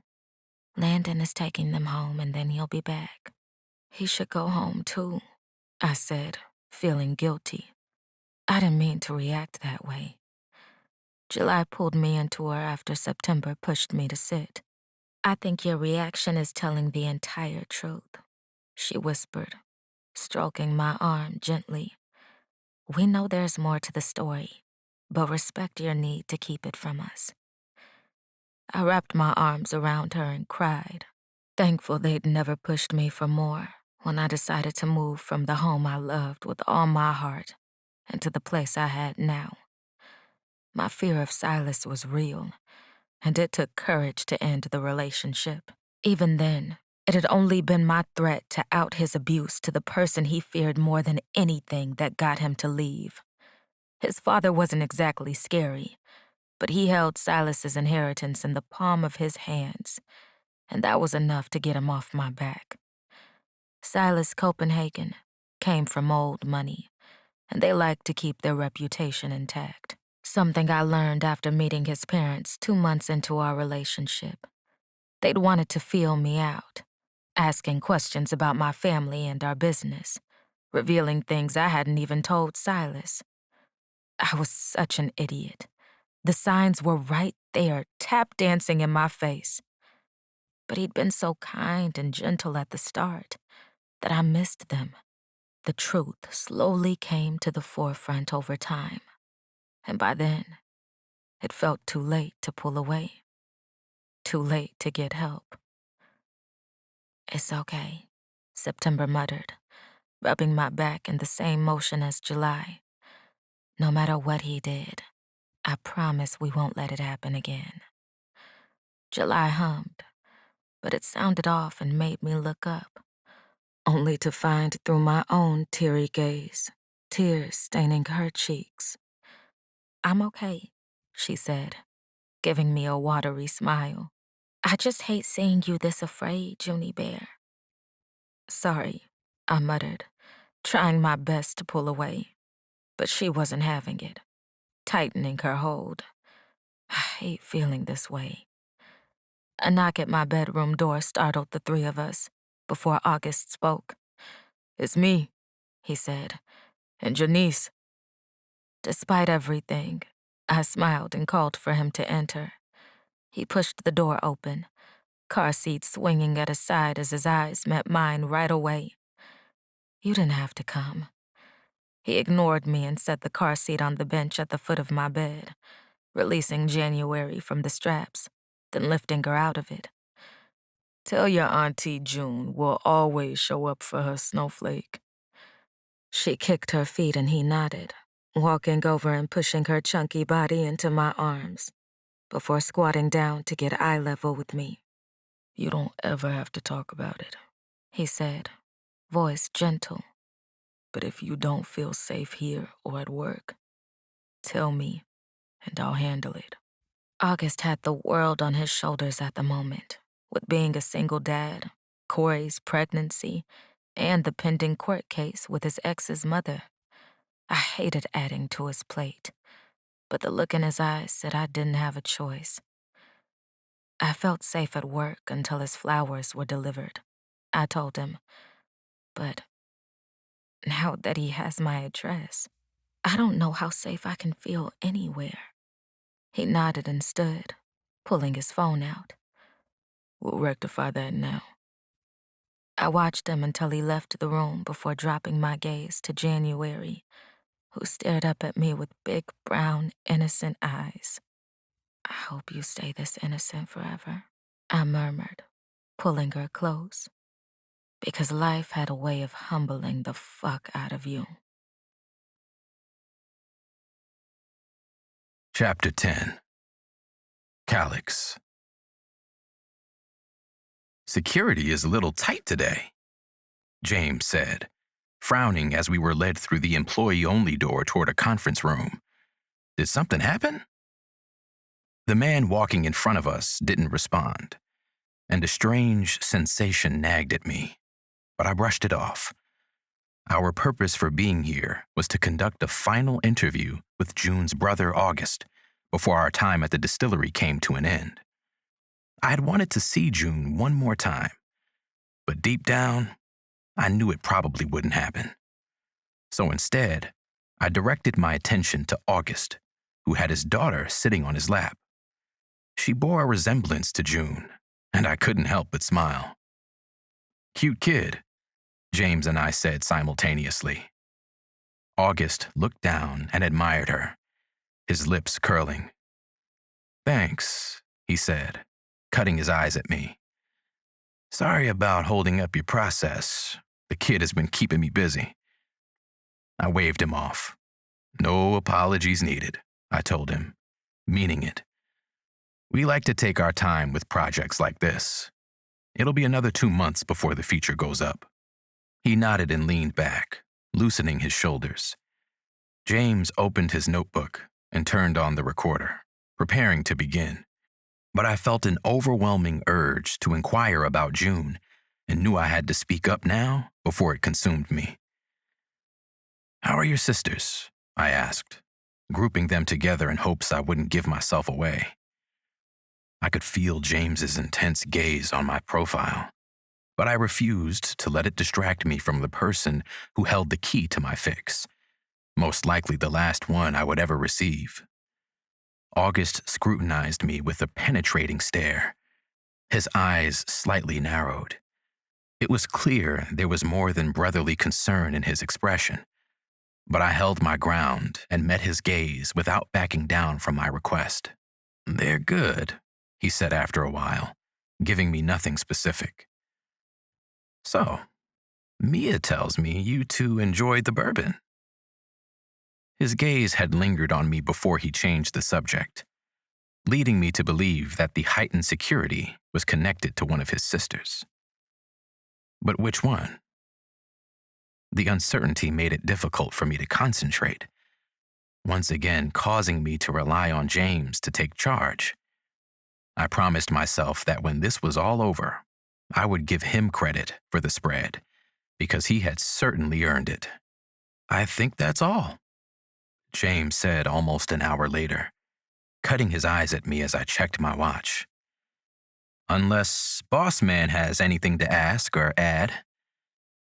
I shook my head, eager to leave the room and check on June.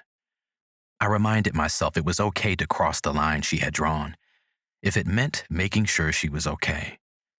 Sure, her family was there to look after her, but I needed to see for myself. So, after saying goodbye to August and expressing my gratitude for taking the time to meet with us, I walked with James until we were halfway to the exit and then turned to face him. "You did a great job leading," I said, giving him his credit. "What do you think about this being your first writing credit under my tutelage?" His eyes widened, and understandably so. I hadn't fully embraced my role yet, and definitely not the staff, especially him. It was difficult for me to accept that they had all been close with my father, but I needed to move on from that resentment and become the leader I was meant to be, someone who commanded like my dad did. "I'd be honored," he said, pushing designer frames further up his nose. "Are you sure?" "Positive, but as my managing editor, I need you to show me your best. If we're going to be a team, it's important I trust you." He nodded, immediately locked in for the task. I trusted that he was highly skilled. Otherwise, my father wouldn't have offered him a job at such a young age to be his right-hand man. Perhaps he'd done it for my sake. "Head back first and I'll meet you." "But we rode together." I shook my head and turned him to the door by his shoulders. "I'm a grown-ass man, James. I can find my own way back." He hesitated after I released him, but ultimately followed orders. I stood in front of the entrance for a moment, wondering what the fuck I was to do now. Asking to see June outright didn't feel right, but waiting around in hopes of seeing her felt wrong too. What the fuck is wrong with you, Calix? After some thought, I realized that it was probably best to leave June's safety in the hands of her family. Besides, I didn't really know why there was suddenly extra security. More importantly, to June, I was nothing more than a stranger whom she had spent one night with. It was important for me to remember my place in her life. "What's this?" Haven asked later that night, pointing to the stack of books I dropped on the kitchen table in front of her. After getting my mind right and leaving the distillery, I went and picked out a few things for my sister, the one person who needed my protection and understanding the most. "You said you were interested in knowing about past lives," I said, sitting in the chair opposite of her. "I researched a few books and thought these were interesting." She picked the first one up and took her time reading the title and blurb on the back, doing the same for the next 3 before lifting her gaze to meet mine. "I thought you said I needed to stay away from this stuff." To be honest, I had no idea how to answer your question, and by default, went with the first thing that came to mind. But if this is what you're interested in, then you should explore it. Haven smiled and stacked the books. "You should know your response helped me feel better," she murmured. "It didn't need to be perfect, because I knew it came from the heart. That's what I love about having you as my big brother.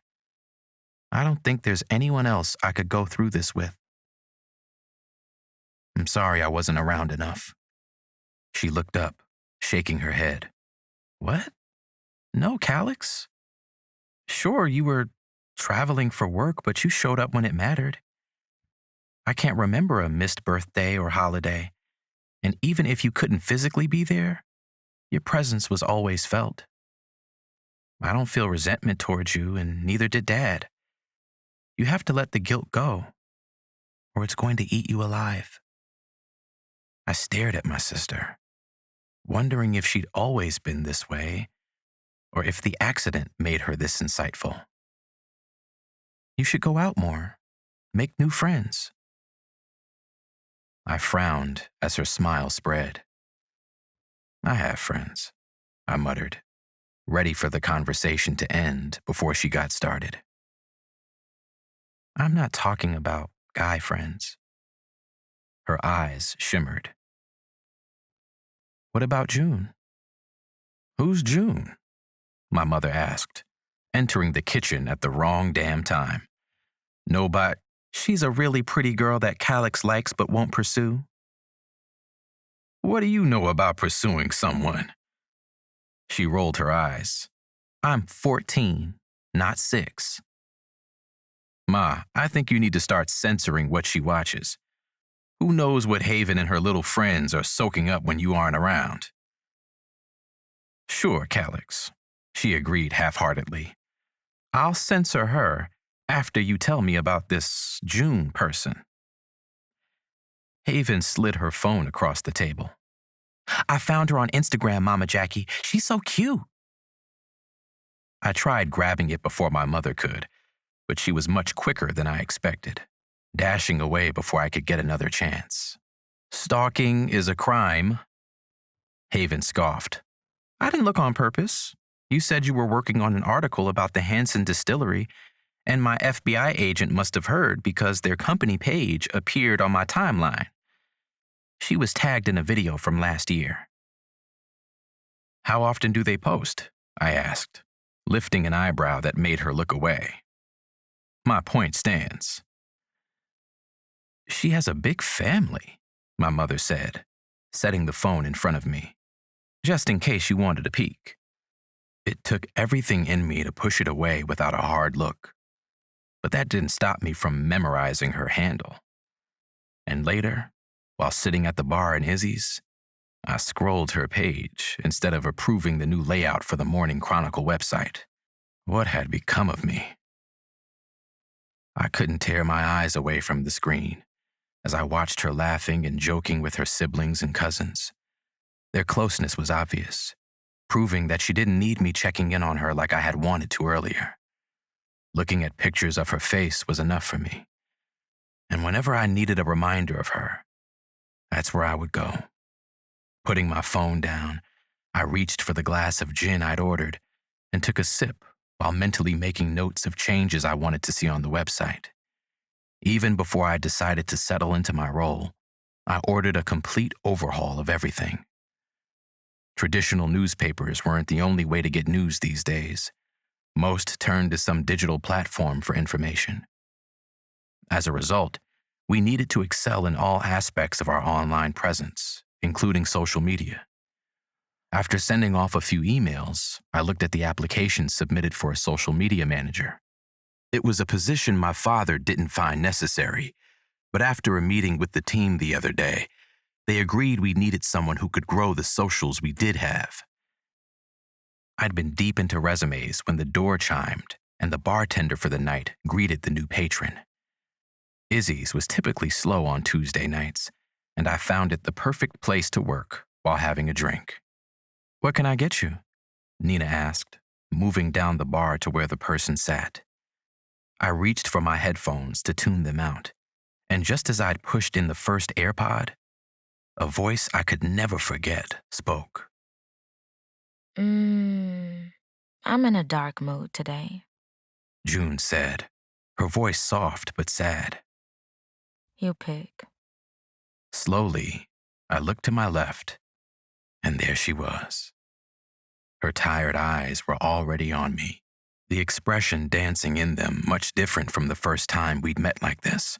I wanted to respect her space, but my legs had me up off my stool and walking in her direction before it registered. "What's wrong?"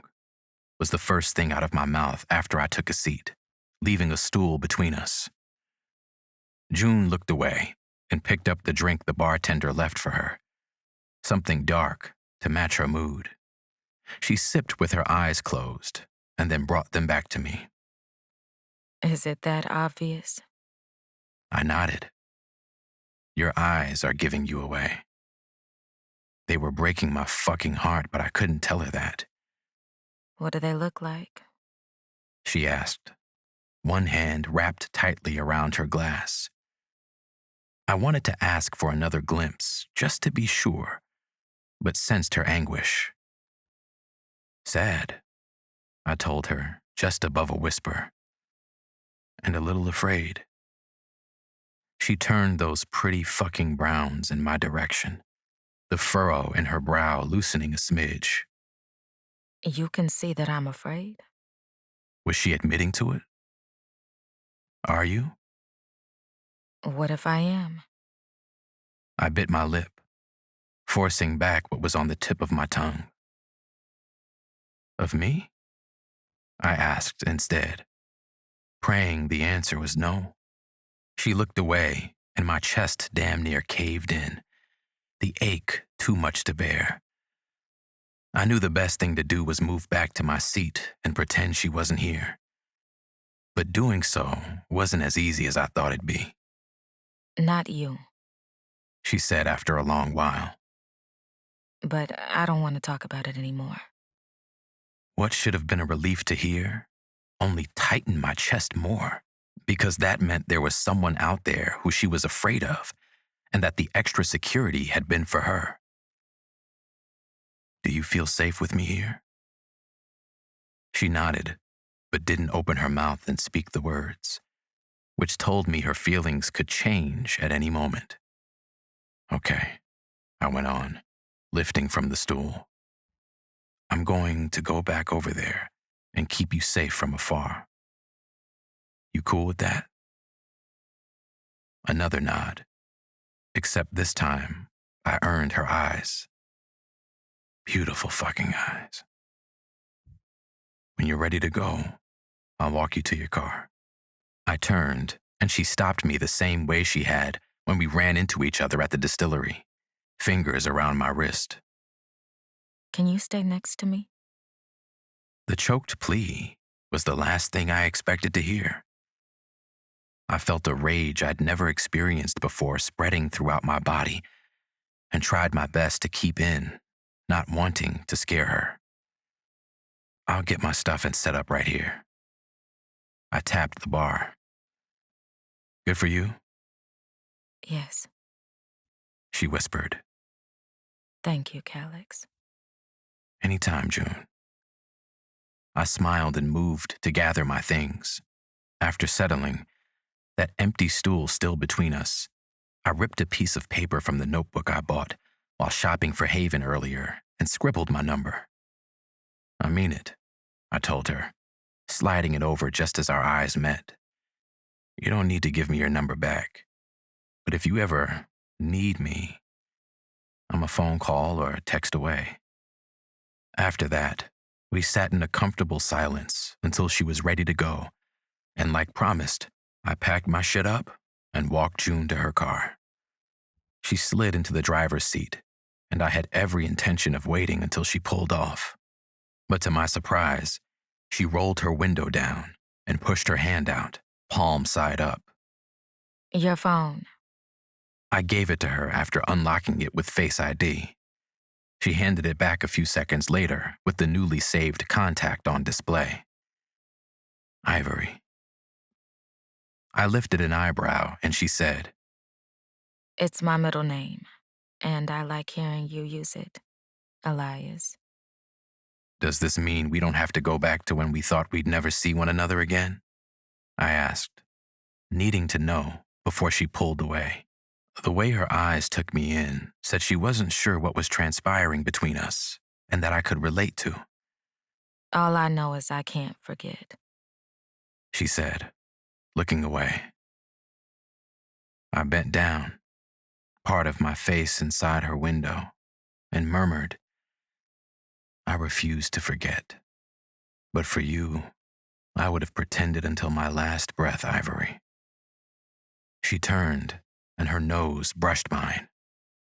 Thank you. You've been thanking me a lot.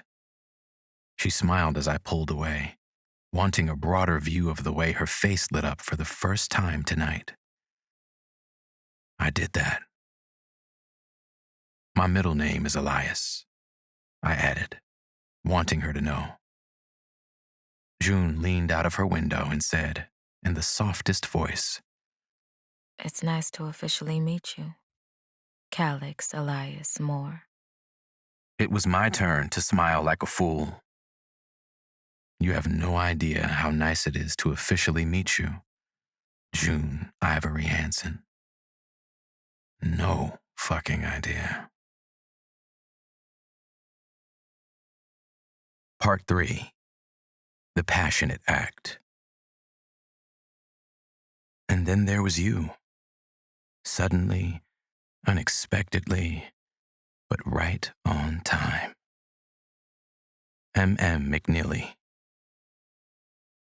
Chapter 11. June. I hadn't planned for this, for Calix to become a staple in my everyday life. But it happened naturally, starting with the "Did you make it home?" text after our run-in at Izzy's 3 weeks back. He'd been gentle with me, and kind and protective. The man knew how to read the room, and the way he did it never ceased to amaze me. Are you still there? He asked, reminding me we were on the phone. I leaned forward in my desk chair and rested my head on the palm of my hand. I'm here. Did you say something? He sighed, and I knew I'd been so far in my head, I missed something important. Sorry, I murmured, trying my best to hide the smile in my voice. Say it again. I promise I'm listening. I ordered lunch for the staff and want you to come eat with me. Shouldn't you eat with them and bond a little? He chuckled. The only person I want to bond with today is you, Ivory. Calix had a way of drawing you in with little effort, which had me tapping my phone to see the time. This sure is a late lunch, I said, more to myself while packing my laptop. It's almost 4. We've been working around the clock, sometimes late into the night. He yawned, almost as if his body had only just picked up on it. I wanted to show my appreciation. Now that I've explained myself, are you going to make me eat alone? My smile stretched as I locked my office door and headed for my car. I wouldn't be a good friend if I allowed that. He grumbled something about the word friend, but made sure I couldn't hear it. To him, friends meant he didn't have a chance to be more. For me, it meant the complete opposite. Leave now before traffic gets too crazy. We were both downtown, but that didn't matter once rush hour started. Already in the car, I said, adjusting my rearview mirror. Will you stay on the phone with me? Never planned on getting off. He said before yelling for someone to enter his office. What's up, Gloria? Are you eating with us? She asked, turning my smile upside down. Not today. Tell everyone to enjoy the food and go home afterward. Are you staying late? If so, as your assistant, I should probably do the same. Listening to their conversation closely, I picked up on something he didn't seem to notice. Gloria had a crush. It was all in her tone of voice. I bit my lip, wanting to direct his attention back to where it belonged. Whoa, June. He is not your man. He is not your man. He is not your man, June Hanson. What are you thinking about? Calix asked. The chants inside my head ceased, and I listened for her response, only to realize the question had been for me after a long bout of silence. Nothing, I lied, not liking the way it tasted on my tongue. Actually, I'll tell you when I get there. He hummed. Is there something on your mind? I'll tell you when you get here. He responded quickly. The spot beside my car is open in the garage. Did you see me pass by? I asked, knowing he'd been watching from his office window. Calix laughed, confirming my suspicions. Hurry and park, woman. I'm about to die of starvation. It usually took about 5 minutes to get through security, but after my first time here, Calix gave me a badge that came with special privileges. Waving it at the 2 guards on duty, I signed in, and they buzzed me through.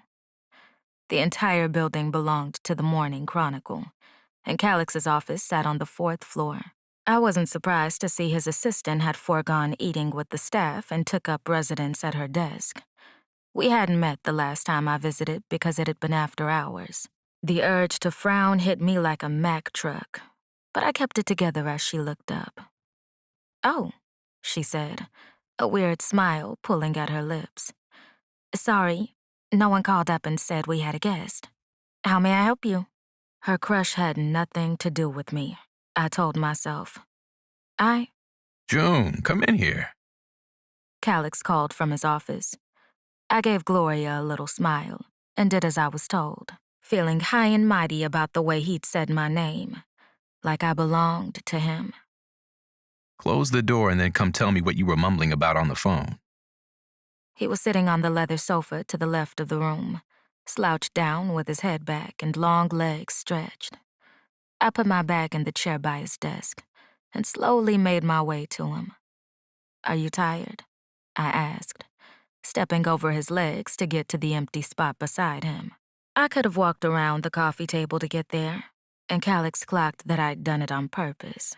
His lips curled knowingly. Tired, hungry, and a little annoyed. I kicked my sneakers off and turned to him before pulling my knees up to my chin. "Are you annoyed with me?" Never. He said without pause, rolling his head in my direction. You look pretty. He reached over and touched my bun. "Thank you," I whispered, finding it hard to look him in the eyes. I'm not used to seeing your hair put away. "Do you like it up or down?" It didn't matter, I told myself. His preferences shouldn't matter, only mine. But, I like however it is that day. he said, not missing a beat. Today, I like your bun. We stared at one another in a way that made my heart flutter, and I wrapped my arms around my legs tighter, afraid I'd spread them for him at any fucking moment if he kept it up. Calix wasn't selfish, not just during sex, but in everything he did and said. He liked my bun because I liked my bun. He liked my curls because I liked my curls. He liked my naturally lined lips and winged eyeliner because I did. Every compliment fed my soul, no matter how small, because I knew he meant it. Did you want to tell me something? He asked, sitting up a little. Right. I'd been hoping he forgot, and we could move on to other more chill topics. But if nothing else, he was persistent in wanting to know my thoughts. "I think your assistant has a crush on you," I told him, getting straight to it so we could quickly move on. He nodded, but said nothing, instead opting to lean forward and rummage through the Jersey Mike's bag on the table. Understanding it wasn't a conversation he wanted to have, I accepted the turkey and provolone sub he handed over before unwrapping his own. As we ate in silence, my mind worked up all kinds of scenarios that didn't make me feel good. The sensible part of me knew all I had to do was ask, and he'd answer, that my statement hadn't been a question and didn't warrant an actual response. You want him, June. He wants you back, Give me a minute. he said, crumbling the sandwich paper after taking his last bite. I watched him leave his office and return a few minutes later with 2 bottles of water. Let me ask you something, June. He walked toward me, brows furrowed. Did you mention Gloria's crush to inform me, or because it made you feel away?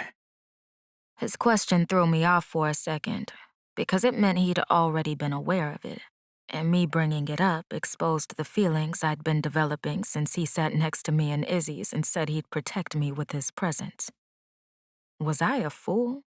My ex scared the shit out of me less than a month ago, and I did not know if he'd try reaching me again. If one day he'd decide to try in person after a little more time passed. Nothing had happened since, but I knew Silas wasn't the type to give up. He'd sent those flowers as a message. It made me feel away, I admitted, deciding to be honest on all fronts. And I shouldn't because I already have too much going on, but... He sat beside me again and took the half-eaten sub from my hands. But what? You like me? I nodded and looked down. I like you too. He whispered, dipping his head until our eyes met. And I'm a man with boundaries. Not a soul can cross without my permission. I'm loyal to my feelings. Do you believe me? His eyes were begging me to believe him, to give him a chance to prove it even if I didn't. I believe you. Good. Now lift your head. I don't like it when you shy away from me. You know, you're really demanding. He shrugged and stood. All within reason. He quipped, walking over to his desk. Stay with me until I finish a few things up. I slid back and stretched my legs, fully prepared to give him what he wanted. What are you working on? Approving articles for this week's paper and digital run. He said, flipping his MacBook open. How do you feel about animals? Leaning back, I stared at the ceiling and smiled. I like them, especially lions, I told him. My brother's girlfriend is a zoologist in the Penguin Conservatory.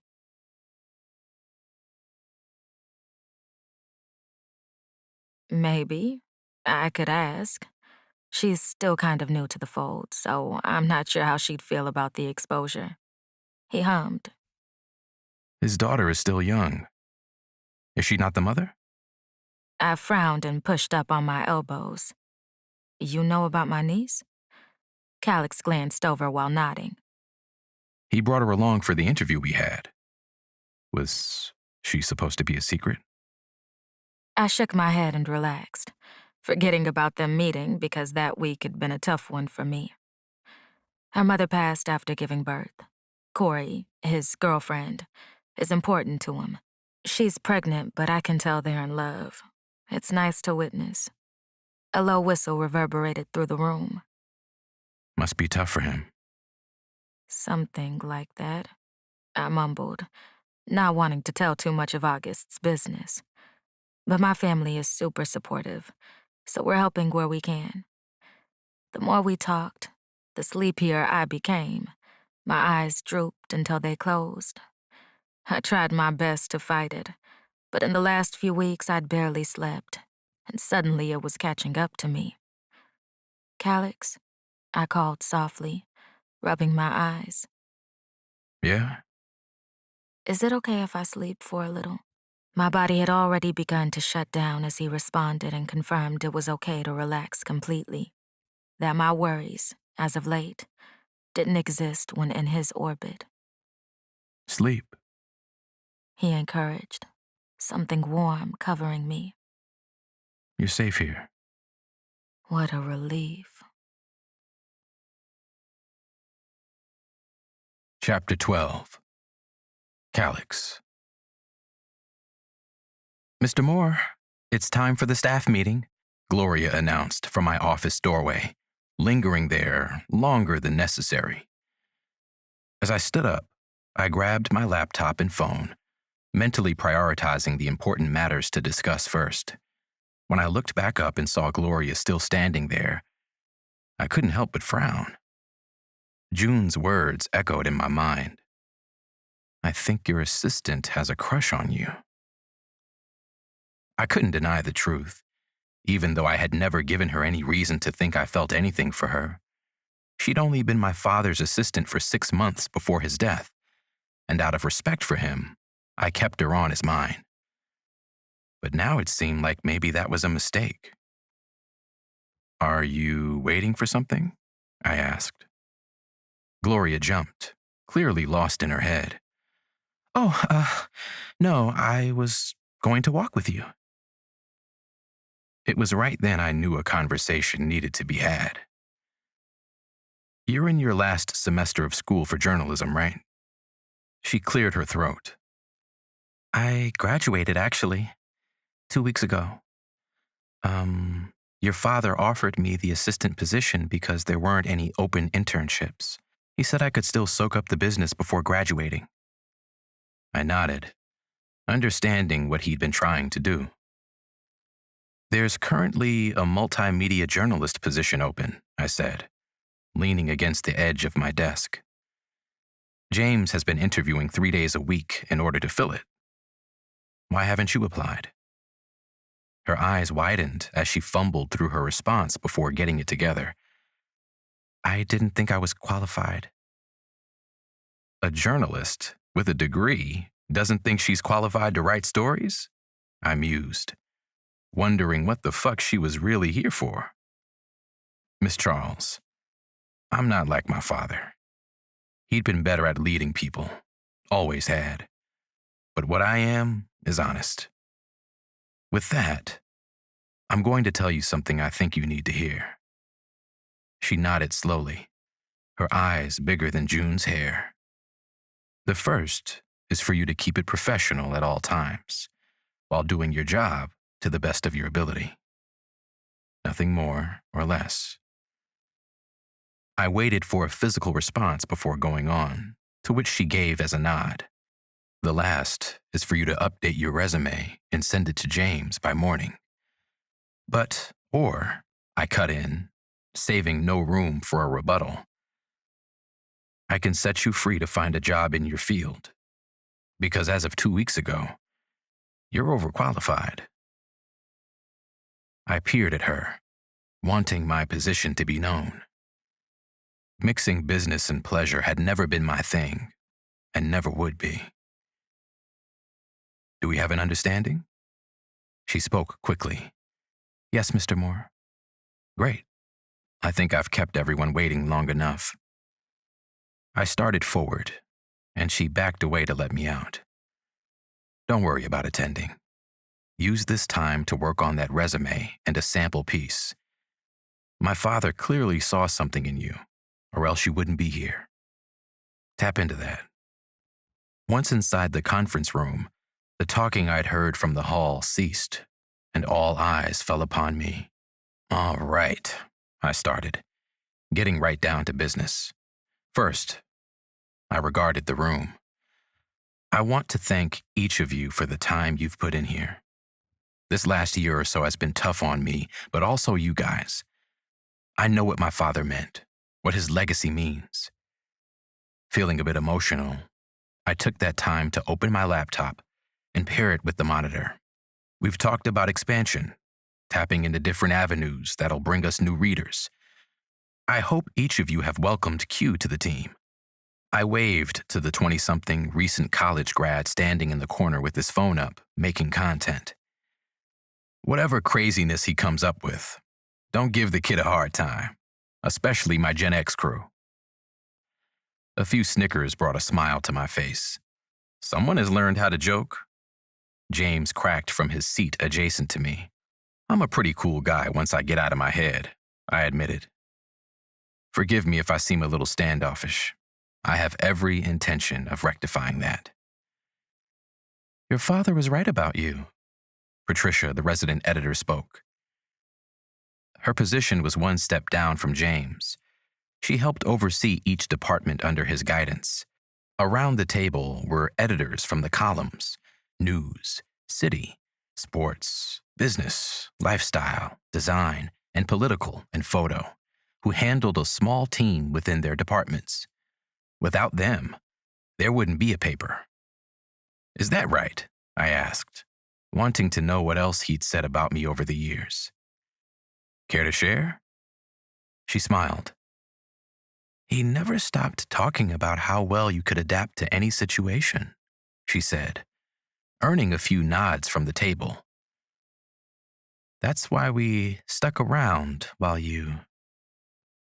Her voice trailed, but I knew she wanted to say while I grieved. Or maybe because you really didn't need me, I quipped, quickly changing the mood back. Either way, I'm glad to be here and accepted. Now that we've done as much bonding as I can handle for a day, let's talk about the first issue going out with me as editor-in-chief. Laptops opened, notebook pages turned, pens and heads lifted on my cue. I glanced around before starting, realizing in that moment that I'd been bred for this. June was right. This wasn't my father's legacy anymore. It was mine. A few hours later, with work behind me, all I wanted was a shower and her.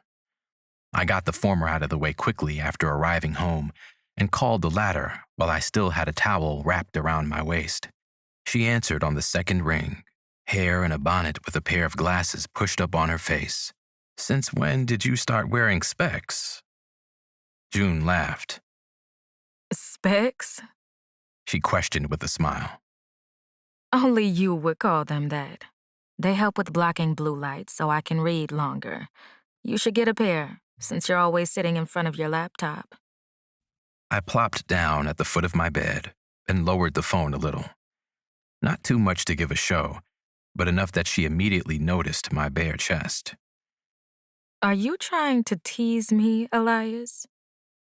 It hadn't been on purpose, but I liked the way she tucked her lip. I wasn't, but if you like it. She does, someone yelled from her background, earning a sigh and eye roll from June. I know you're rolling your eyes at me, June Hanson. Mind your business, Lola Hanson. She shouted back before moving from one room to the next. Don't listen to her. I'm a good girl. I lifted an eyebrow, and she shied away from the camera. Stop it. We're starting over. So the first encounter doesn't count. I frowned. Says who? Me. I'm not sorry to tell you this, Ivory, I murmured, leaning closer to the camera. Everything we did counts, and I want more. You've turned me into an addict, and I've been fiending for you since. Shit. My dick bricked up thinking about it. About her wet-ass pussy, and the way she tasted, the way she reacted to my touch. I haven't thought about touching another woman since having her. Don't talk to me like that. You're making parts of my body thump. I can make you do so much more than that. I laid back with the phone up over my face and free arm tucked behind my head. Look at me. She did so without making me wait, and I like that shit. What do you want from me? She asked. Come share my bed, I said, licking my lips at the thought of having her next to me. We don't have to do shit. Just let me hold you until morning. Can I wear my bonnet? You think I give a fuck about your hair being covered? She was smiling with her eyes now. What about my Kindle? I was in the middle of a good book when you called. I chuckled, picking up what she wanted to convey. Bring yourself and all your gadgets, June. I got up and headed into my closet. I'll be waiting for you. I glanced at the camera after being met with silence. What's wrong? You want me to come get you? June hadn't told me what, or rather whom, she was afraid of yet. And I didn't want to broach the topic until she was ready to let me in, which meant I had to be careful with her. I appreciate the offer, She said, looking everywhere but at me. But my cousin planned to stay the night with me. What are you trying to tell me, baby? The term of endearment left my mouth before I could stop myself, leaving me with no choice but to let it be. She didn't react one way or another, but I had a feeling her mind was elsewhere, and it wouldn't register until later. Is it okay if she drops me off and you bring me home in the morning? I nodded. Whatever you need. Really? Why do you sound surprised I agreed? Because it means she'll know where you live, and I wanted to respect your space. Thank you for that. But as long as you trust her, all is good. I'll drop my location after we hang up. She nodded slowly, her lips spreading. Okay, I'll see you soon. I tapped the end button before I forced her to stay on the phone with me, opened our text thread, and sent my location indefinitely. For what reason? I had no fucking idea. But it felt right, and I always do what made me feel good. Apparently, June felt the same, because before locking my phone screen, the map of her current location popped up. Maybe we were both losing our marbles, but it also meant I wasn't the only one invested in seeing where this could lead. Periodically, I checked where they were on the map while moving shit around in my place to make it a bit more presentable. I'd bought my 3-bedroom townhome on a whim after my father's passing, spending way too much money on one of those newly constructed places that didn't exactly feel like a home yet. Thankfully, my mom and sister forced me into putting my decorative spin on it with their help. Without them, I might only have my California king bed that I just ripped the sheets off. Even though they'd come fresh from the dryer less than 24 hours ago, I wanted June to sleep on a set I hadn't been on yet. After changing them out, I checked my phone and smiled. More time had passed than I thought, with them only being a block away. I tucked my phone into the pocket of my sweats, headed downstairs, and unarmed the alarm system before pulling the door open. As I stepped out onto the porch, a red BMW turned into my driveway. Both the passenger and the driver's side door opened at once, June stepping from one side while her cousin rounded the car from the other side, her eyes trained on me. Lola, don't start. I heard her say, but she didn't listen and came walking toward me. She was much lighter with freckles dotting her nose, but those same eyes June had stood out. I was noticing they were a Hanson staple. "Calix, right?" Lola started, hands on her hips. I nodded, and she moved closer, sticking her hand out for me to shake. "I'm Lola," she went on as I placed my palm against hers. "Her cousin and attorney." June snorted, and she glared at her for a second before continuing. "I know people who know people. So, return her to us unharmed and with a smile. Understood?" "Understood," I affirmed, meaning that shit with all my heart, but making sure it was June's eyes I met when saying it. As long as she knew I would take care of and never hurt her, that's all that mattered to me. Lola got the memo and announced she was leaving, stopping next to June on her way. They murmured to one another for a short time, and then she was gone, leaving me with the woman I wanted more than I could fathom. "Come here, Ivory," I beckoned, taking her in as I backed away and she approached. Her hair was bonnet-free and in 2 large plaits. In what looked to be a bodysuit, long legs were on display, with toes painted pink pushed into a pair of designer slides. She had a bag on her shoulder and a smile on her face. I remember when these were being built. She said, following me into my home. My siblings and I thought about buying a few, but we went in another direction. I moved around her, locking the door and arming the security system before turning back. "I'm not surprised the 4 of you have your hands in a bit of everything." She beamed, her smile garnering one of my own. None of us know how to sit still, and we like the money real estate brings in when the market isn't bad. I nodded and stepped closer, taking her bag and then her hand. I'm glad you came, I told her, leading us past the living room and kitchen and then up the stairs. Do you want to tell me why you couldn't drive yourself? Her fingers tightened around mine briefly, telling me something her silence couldn't convey. I kept it cool until we were in my room, tossing her bag on the bed and sitting at the end. June stood in front of me, hand still in mine, eyes staring into my soul. Everyone's been a little overprotective of me lately, but it's easing up. She said, leaving too much room for interpretation. I nodded, wanting to push for more, but fully aware she might shut down if I did. Should it be easing up? I asked instead, tucking her between my legs. She dropped her head, and I lifted it back, keeping my finger in place to stop her from doing it again.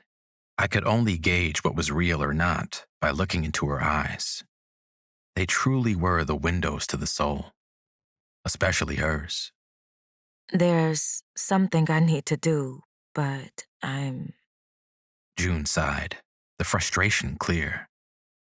I'm having a hard time facing it, and everyone has been understanding, but I can sense their growing concern. It's overwhelming. Hands now etched into the curve of her waist, I said, "Use me." She blinked.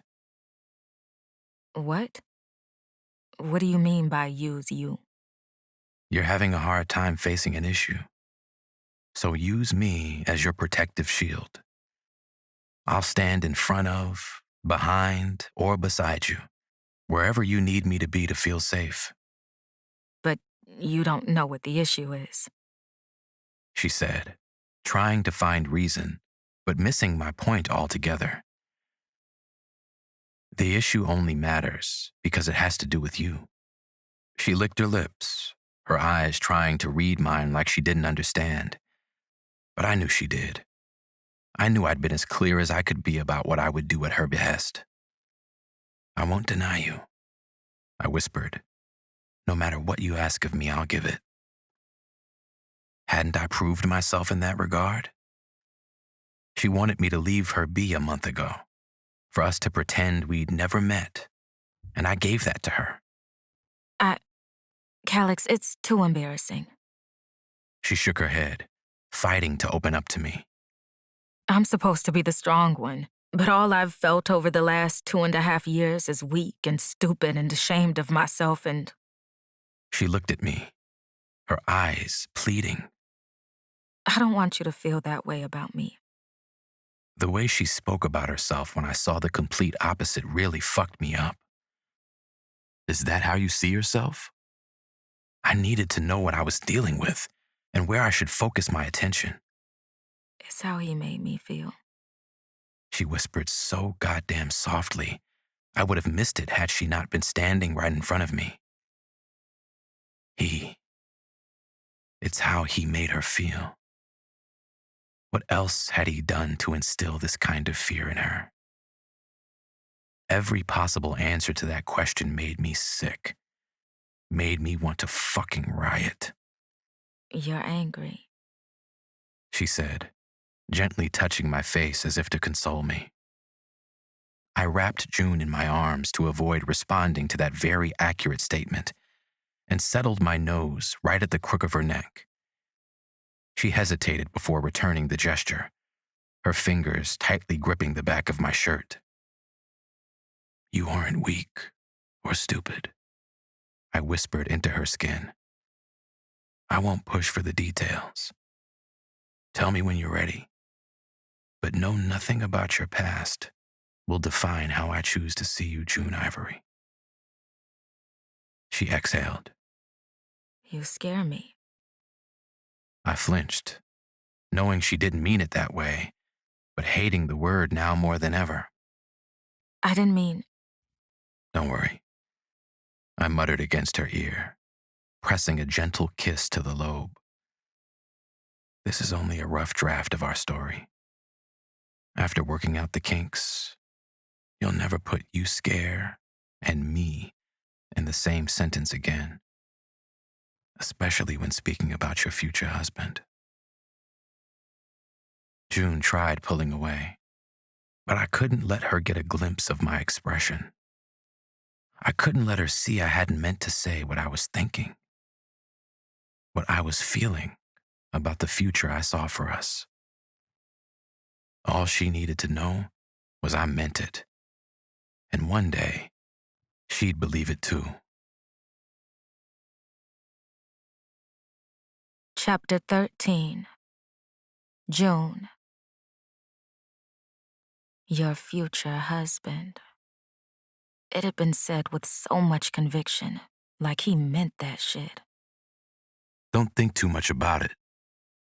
Calix said, as he held me by my arms and stood. Get ready for bed. I'm tired. He released me and went into the closet, returning a second later with his shirt missing. I tracked his languid movements while digging through my bag as he cut the main light out and replaced it with the lamp on his nightstand. I see you need to be coaxed into following orders, June Hanson. I'm doing what you asked. See? I showed him my bonnet and then tugged it onto my head. Ready for bed. He pulled the thick black duvet back, his eyes on me. Is that what you're wearing? Looking down at myself, I frowned. What's wrong with my pajamas?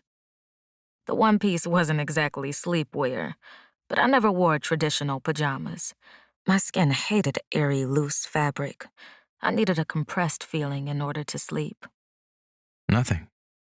He drawled, his gaze dropping as a little smile surfaced. I like it. I frowned. Is there some hidden meaning in that?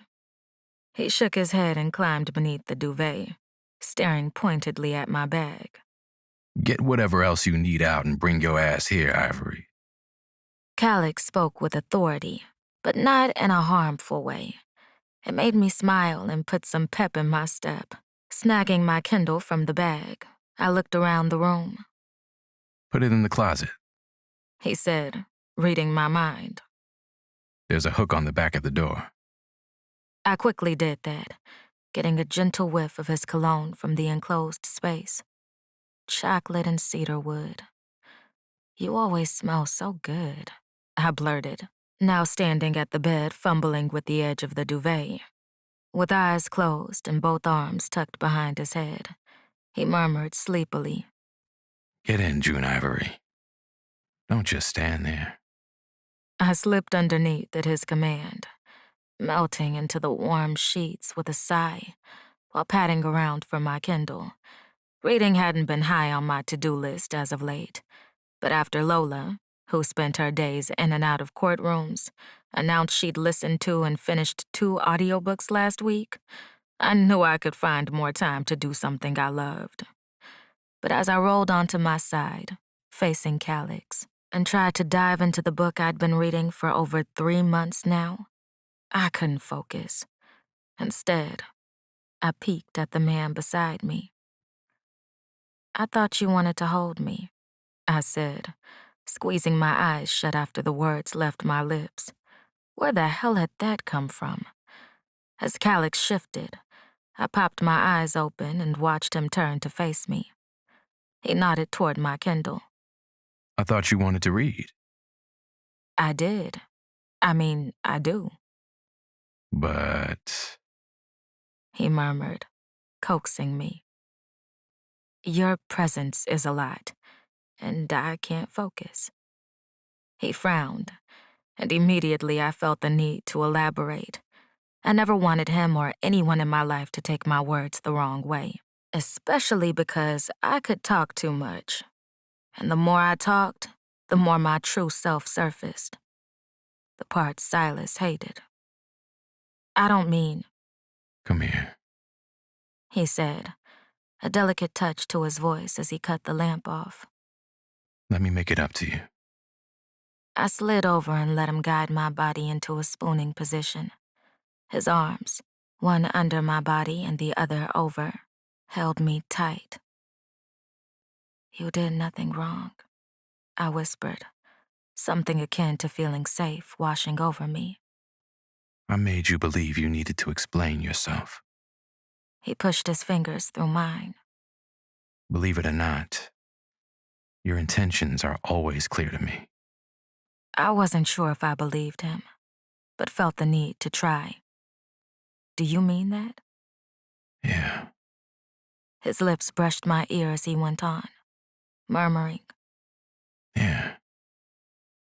You can be yourself with me. I don't mind a little bluntness. And if I'm ever offended, I won't make you feel bad about it. I'll talk to you like an adult. All right? I licked my lips, finding it hard to respond. Why did he have to be this way? Make me feel this way? "Okay," I finally agreed.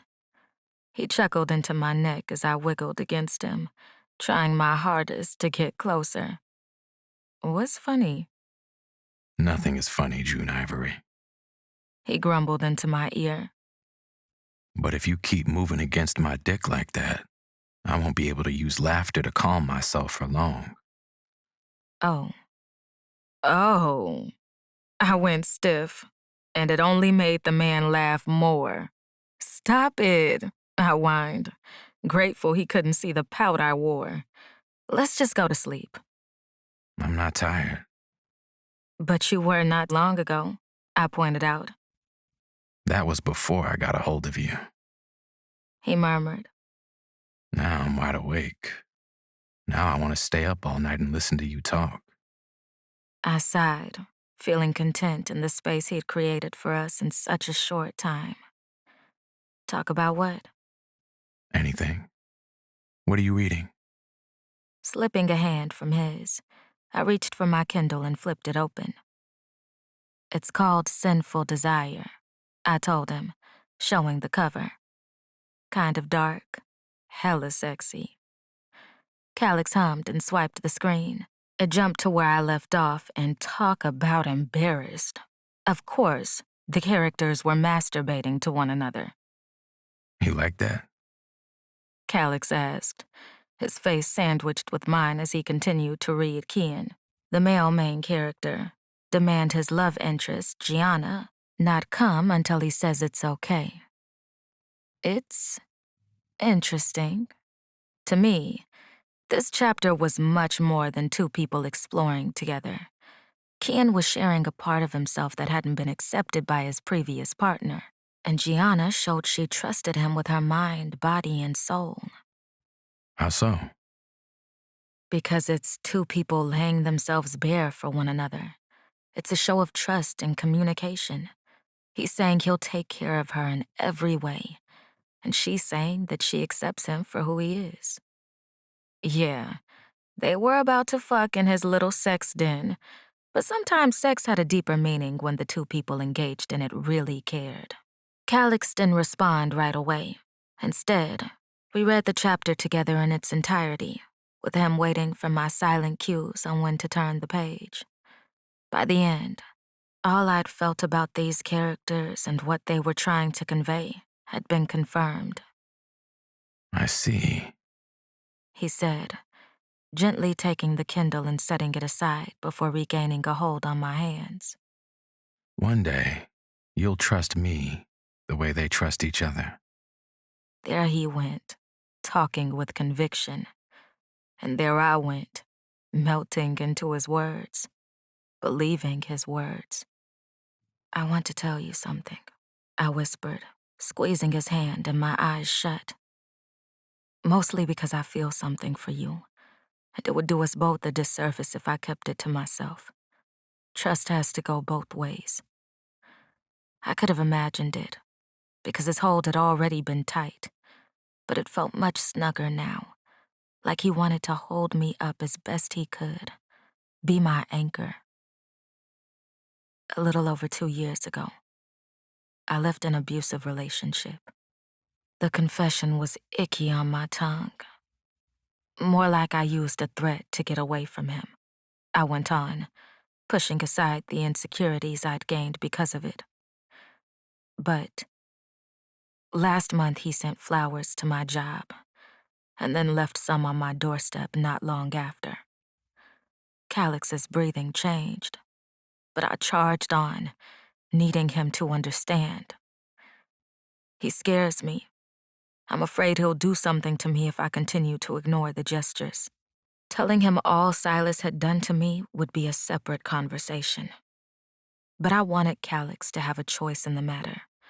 I wanted him to make a choice he won't regret, because dealing with someone's crazy ex shouldn't be a prerequisite for a relationship. You want to face him before he comes to you, right? Is that what you were saying earlier? His voice cracked a little as he asked, and I wondered if he was holding back for my sake, or his. Yes. I tangled myself from him and turned. But I'm not telling you because I want help. I'm doing this because you have a right to back out of what could be a complicated situation. Calix's fingers danced along my jawline and then across my lips before his forehead met mine. Thank you for giving me a choice. He whispered, his lips mere inches from mine. But maybe you didn't hear me earlier. So let me elaborate. Right now, I'm your friend. Later, I'll be your man. After that, I plan to put a ring on your finger and give you my last name. I'll even accept a little hyphen with your maiden attached if that's something you'd like.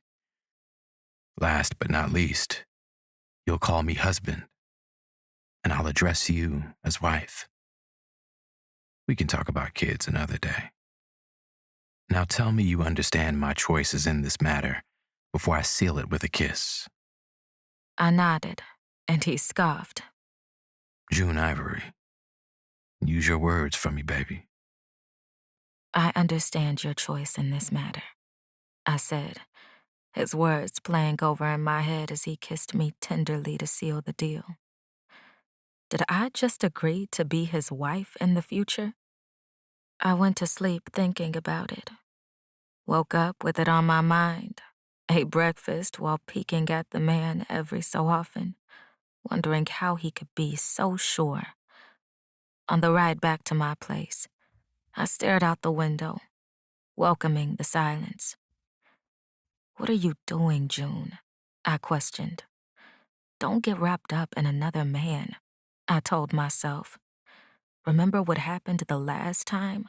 I reminded the part of me who craved romance.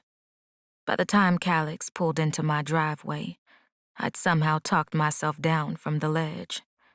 Instead of turning to him and declaring it had been a bad idea for us to be in one another's lives, I said, "Thank you for bringing me home." His eyes searched mine as we rolled to a stop, lips turned down as if he knew what I'd been thinking about on the way here. Please don't let my eyes convey that to him. I selfishly wanted to protect him from my doubts and insecurities, give him a real chance of winning my heart, give us a chance to go with the flow, not rush things. We had a better chance at survival that way. I can read your every thought, He said, telling me what I'd already figured out. Hiding from you has already proved to be impossible. Then don't hide. I smiled. I'm out in the open, Calix Moore. He nodded, his eyes still searching for the truth in mine, before eventually deciding to take my word for it. Come on. He said, opening the driver's door and sliding out. Let me check around before I release you from my presence. I frowned as I followed his lead, watching the man walk to my front door and check the knob.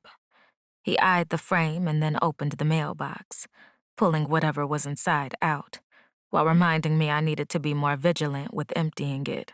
You know it's a crime to look at someone's mail, I said as he shuffled it. I wasn't sure if he snorted, grunted, or maybe it was a resigned laugh. But Calix cruised right by my attempt to shift his protective energy into something else. It's a crime to intentionally open someone's mail.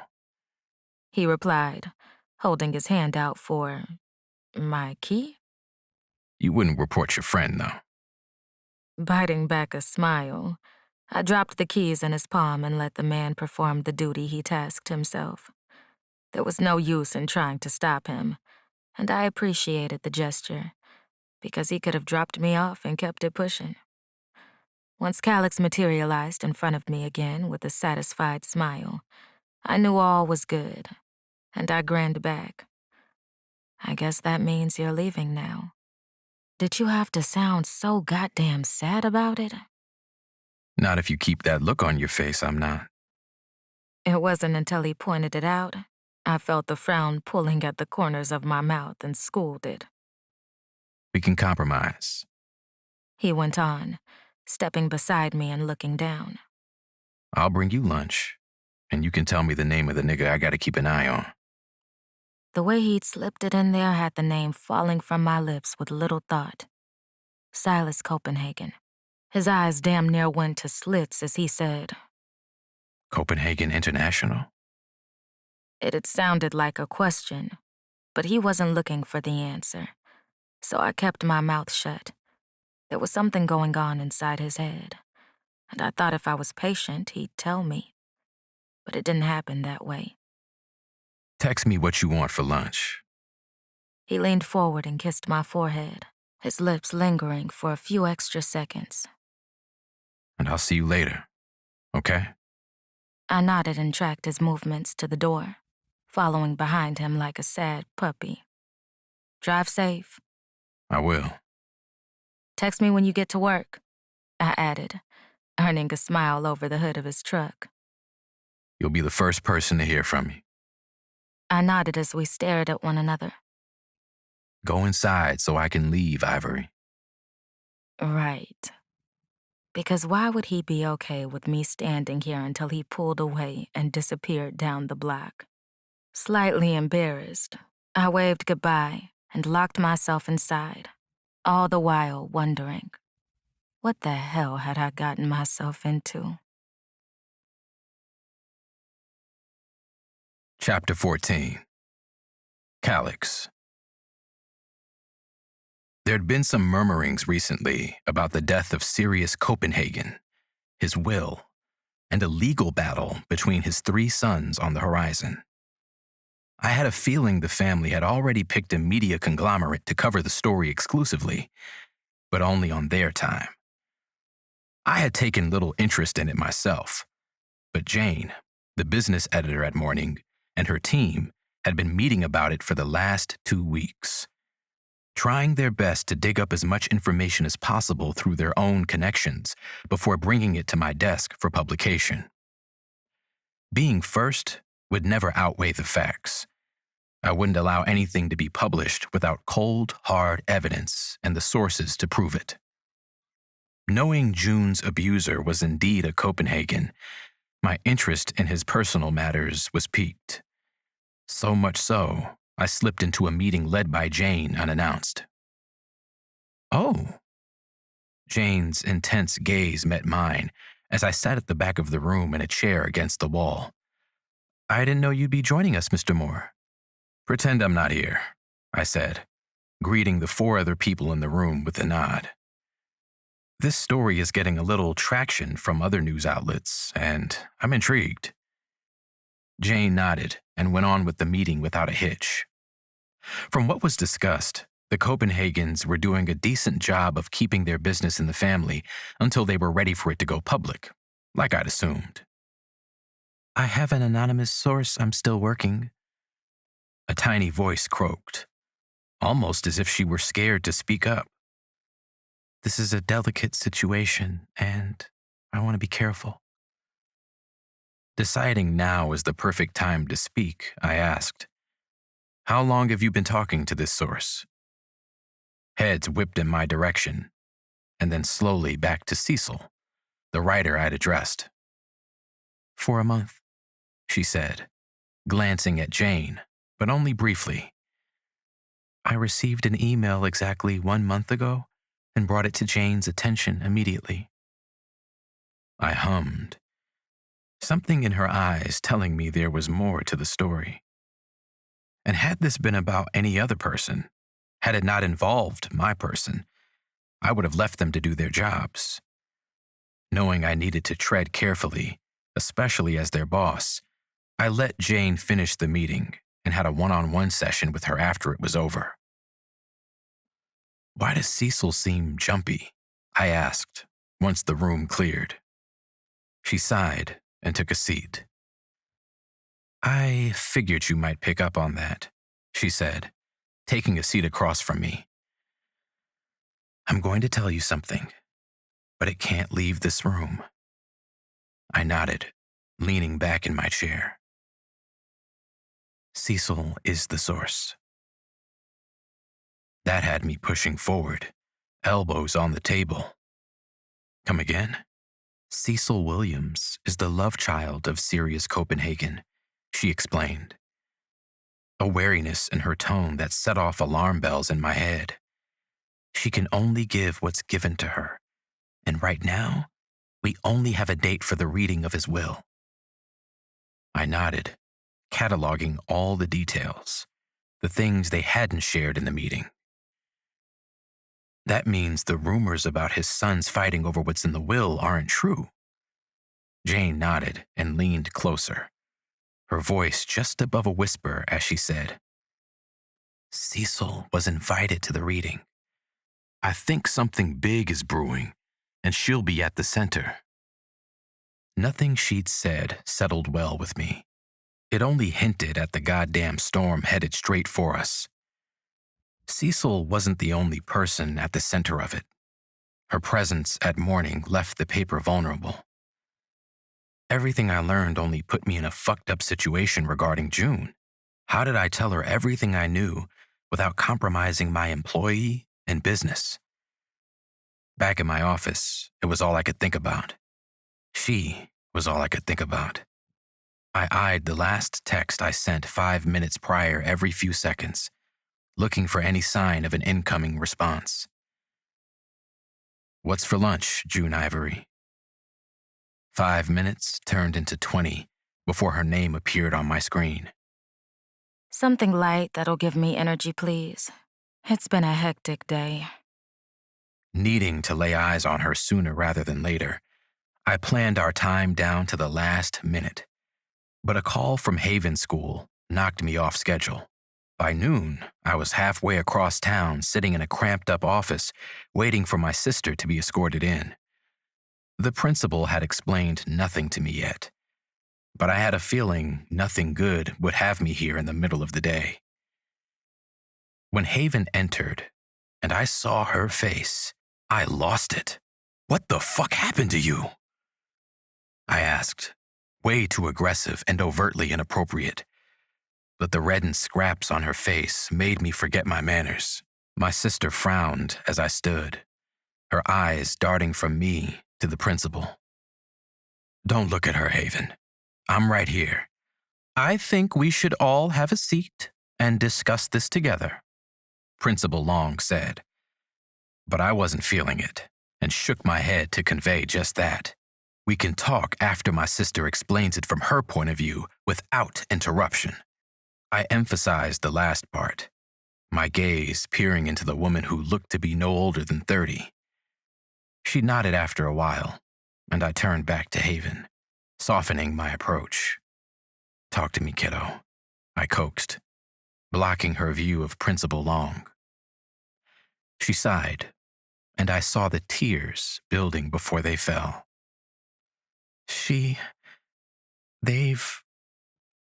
I thought they were my friends, and I opened up about the accident, but they told people, and it spread, and I confronted them, and Ophelia didn't care.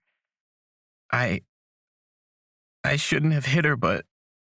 "You almost broke her nose, Miss Moore," Principal Long felt the need to say in the middle of her talking. "I think a broken nose is a fair trade for the scars those scratch marks might leave." I spit, feeling a different anger spread through me. "What's her punishment?" My gaze met narrowed eyes expectantly. "We don't condone violence of any kind, but after speaking with Ophelia's parents, They don't want to press charges. She slid a thick manila envelope across the desk. Because of that, and the situation that sparked this unexpected behavior from one of my star students, I'm offering a bit of leniency. A 10-day suspension, 5 of which will be spent in school to avoid falling behind so close to summer break. And Ophelia, what does she get? I asked before accepting Haven's punishment. She deserved to be punished, but only if the same was given to all parties involved. The same, Principal Long said. But that's all I'm willing to discuss. Haven's in-home suspension starts tomorrow. That packet is all the assignments she'll need to complete before returning. I nodded and picked it up, itching to get my sister out of here. One more thing. She set a business card for a grief counselor in front of me. Sometimes we need more help than we care to admit. Instead of responding, I slid the card in my pocket and ushered Haven out of the school. We rode in silence with no actual destination in mind until June's name slid across my car's monitor. I had every intention of ignoring it and making it up to her later, but Haven reached out and tapped the screen, making the right decision for me without saying a word. Are you still meeting me for lunch? June asked upon my wary greeting. I got a little busy and didn't realize the time. Her voice echoed through the speaker and, unbeknownst to her, calmed my racing heart. I'd been fighting with what to say to Haven, how to make her feel better. But nothing I thought of felt right. But June, she felt right to me in every situation. I had to handle something at Haven School, I said, cutting my eyes at the slumped body in my passenger seat. I hate to ask, but can I have a rain check? I'll make it up to you soon. Of course. She replied without pause. Is everything okay? Do you or Haven need anything? I can wrap things up here and be at your service shortly. Her offer had been tempting, and I admittedly took much longer to accept than I should have.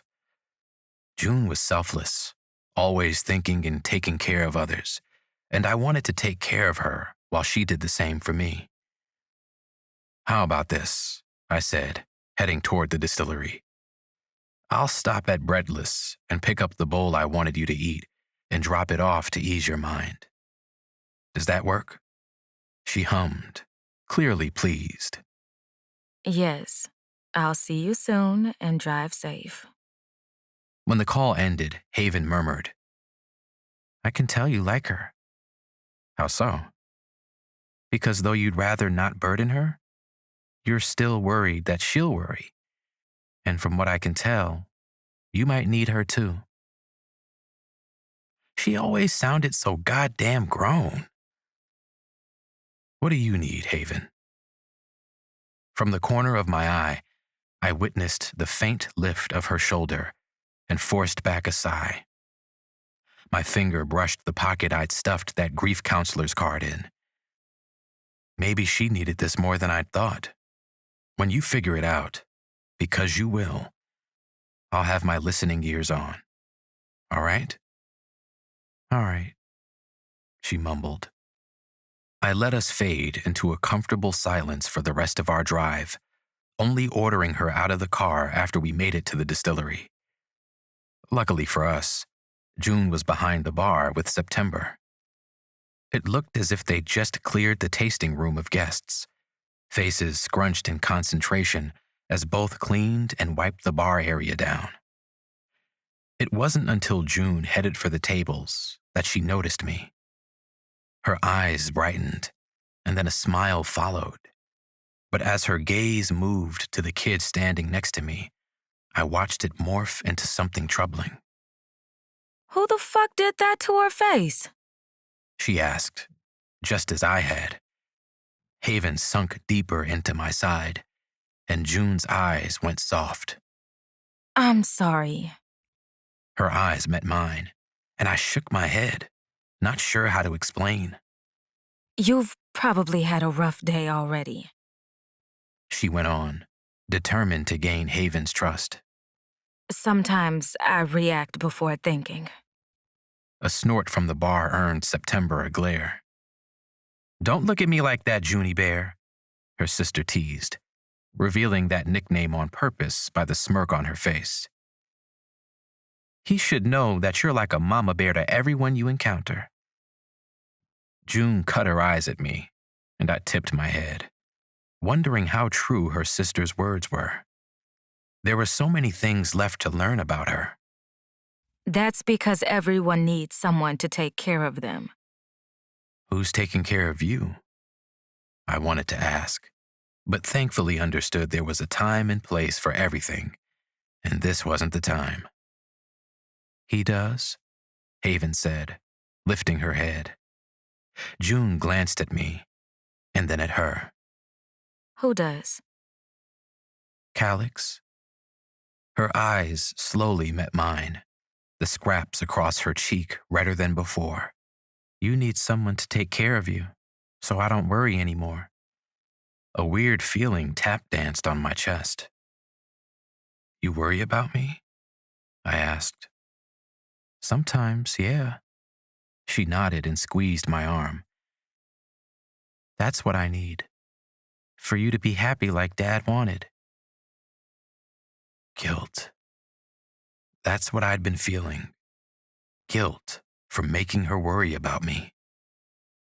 "I'll try my best to achieve that, okay? I promise." Even though her eyes were sad and begging for help, I saw what my promise meant to her. "Okay." She released me and pointed to a table. "I'm going to sit there and eat while you two have lunch. Is that okay?" "It sure is," September chimed in, rounding the bar to meet Haven. "Did they clean these?" "I'm September, by the way, a third of that lady over there." Haven looked over her shoulder, a frown pulling at her lips. "A third?" she asked as they sat. "What does that mean?" September chuckled. "There are 4 of us," she explained. "We're quadruplets. I'm the baby, and June's the oldest. Now tell me, did someone clean these?" I waited for a response, chastising myself for not asking the same. Should I have taken her to urgent care? "The nurse cleaned it," Haven said before asking. "Do you want some of my bowl? They always give too much." Soft fingers tugged mine, and I moved with the body leading me away. My gaze drifted from Haven's now smiling face to June's worried gaze. "I'm okay," I said as we entered her office. She shut the door, slipped the breadless bag from my hand, and turned to me. How can you say that with a straight face, Calix? I wondered if she knew how mesmerized I was by her face, frowning or smiling. June was breathtaking, easy to get lost in. "Because I don't want you worrying about me," I admitted, deciding to lead with honesty. She deserved that from the man pursuing her. If you aren't honest, it defeats the purpose. Your goal is for me to have peace of mind, right? I nodded, and she stepped into my personal space, lifting both hands to cup my face. Tell me the truth and prove it. The words I hadn't divulged to a soul since my father's passing were coaxed out of me as a challenge. "I'm not okay," I said, looping an arm around her tiny waist. "I haven't been for a while." Our eyes danced, and I realized in that moment I would jeopardize everything for her. My career, the paper, all of it. Just for this moment, right here, the moment she started to trust me. It's okay not to be okay. June said, wrapping her arms around my neck. But promise me you'll take care of yourself. I nodded. as long as you promise to do the same. She agreed softly. I promise. The spark in her eyes had suddenly become important to me. I want you in my bed again tonight, I declared, relishing in the expression she wore. I'll make dinner, and we can talk. It felt more like I was preparing to steal that spark from her eyes with news about her ex, but she needed to know, and I couldn't keep it from her. Okay, June agreed as she released me. dinner and talking. I can handle that. A frown flipped her smile, and she stared up at me, questions dancing in her gaze. Will I be able to handle it? It might upset you, I admitted. She nodded and took another step back. But you have to tell me. She surmised, moving to sit. I hummed my response, finding it a little hard not to blurt it right then. What good would come from telling her while she was still working? Nothing, I told myself as I went to sit beside her. You need to eat. I took her bowl from Breadless out the bag and set it in front of her. All of it. She obliged, popping the top off and eating in silence. Does it have to do with Gloria? She asked, mouth half full. Because if so, you can just tell me now. The smile had overtaken the urge to frown, pulling my lips up instead. What did I tell you, June Ivory? She filled her fork, stabbing at the contents of the bowl until I reached over and grabbed her wrist. You said you're loyal to your feelings. She mumbled, a cute little pout marring her face. But I shook my head. There's nothing to add to that, I said coolly. And what I need to talk to you about doesn't have shit to do with my previous assistant. Her eyes bucked, and she set the bowl aside. previous. You didn't fire her on my behalf, right? I frowned. Are you about to take up for her? Though the furrow in her eyebrows hadn't loosened, June's grin had already formed. I think so. She said, But I don't want anyone out of a job because of me. Not in this climate. my sweet June, always worried about others no matter who they were. You'll rest easy knowing I did not fire her. But we had a talk, and I'm certain she understands I'm not available, and to keep it professional. What about her job? She graduated a few weeks back, and a position opened up in another department. I urged her to apply, and she did. James was impressed, and he hired her right away. She started a few days ago. But now you don't have an assistant. I chuckled. Her concern was cute. I prefer not having one, but the new social media guy recommended his younger brother. He's studying creative writing at Wayne State. I figured I would take a page from my father's book and give the kid a chance to gain some experience while making a little extra money. Helping the next writer build a legacy for themselves was something I wanted to continue doing. I never thought I'd achieve it in this way, but I wasn't mad about it. You know, June slid closer and rested her head against my shoulder. I think you're pretty great. I hope that never changes. Chapter 15. June. I went to dinner at Calix's with ulterior motives. My body couldn't handle another night in his arms and nothing happening. Not when it was aware of the man's capabilities. Not when I was aware of it. But from the moment I stepped into his place, something was off. He was off. The tension in his shoulders, the deep furrow in his eyebrows, it all left me feeling uncomfortable and concerned. Had something happened?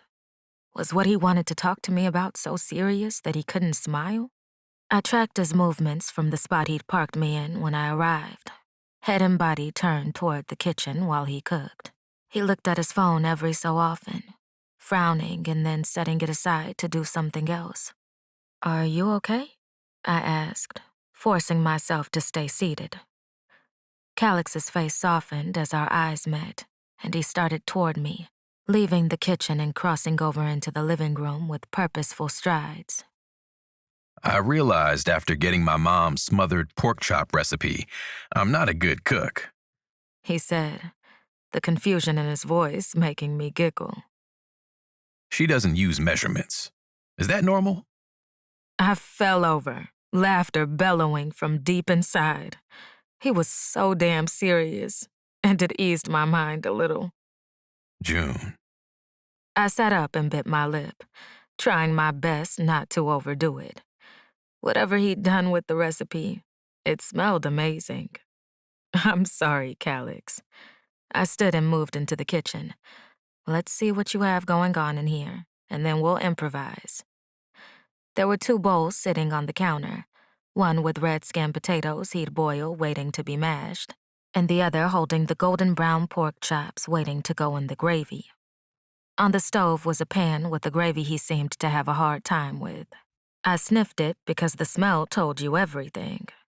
It smells good, I told him, glancing over my shoulder. Did you make this scratch? He nodded. Doesn't taste that great, though. I opened the drawer closest to the stove, looking for a spoon, but came up short. Before I could turn to ask him for one, he had himself pressed against my back and arms in front of me, a spoon clutched in his right hand.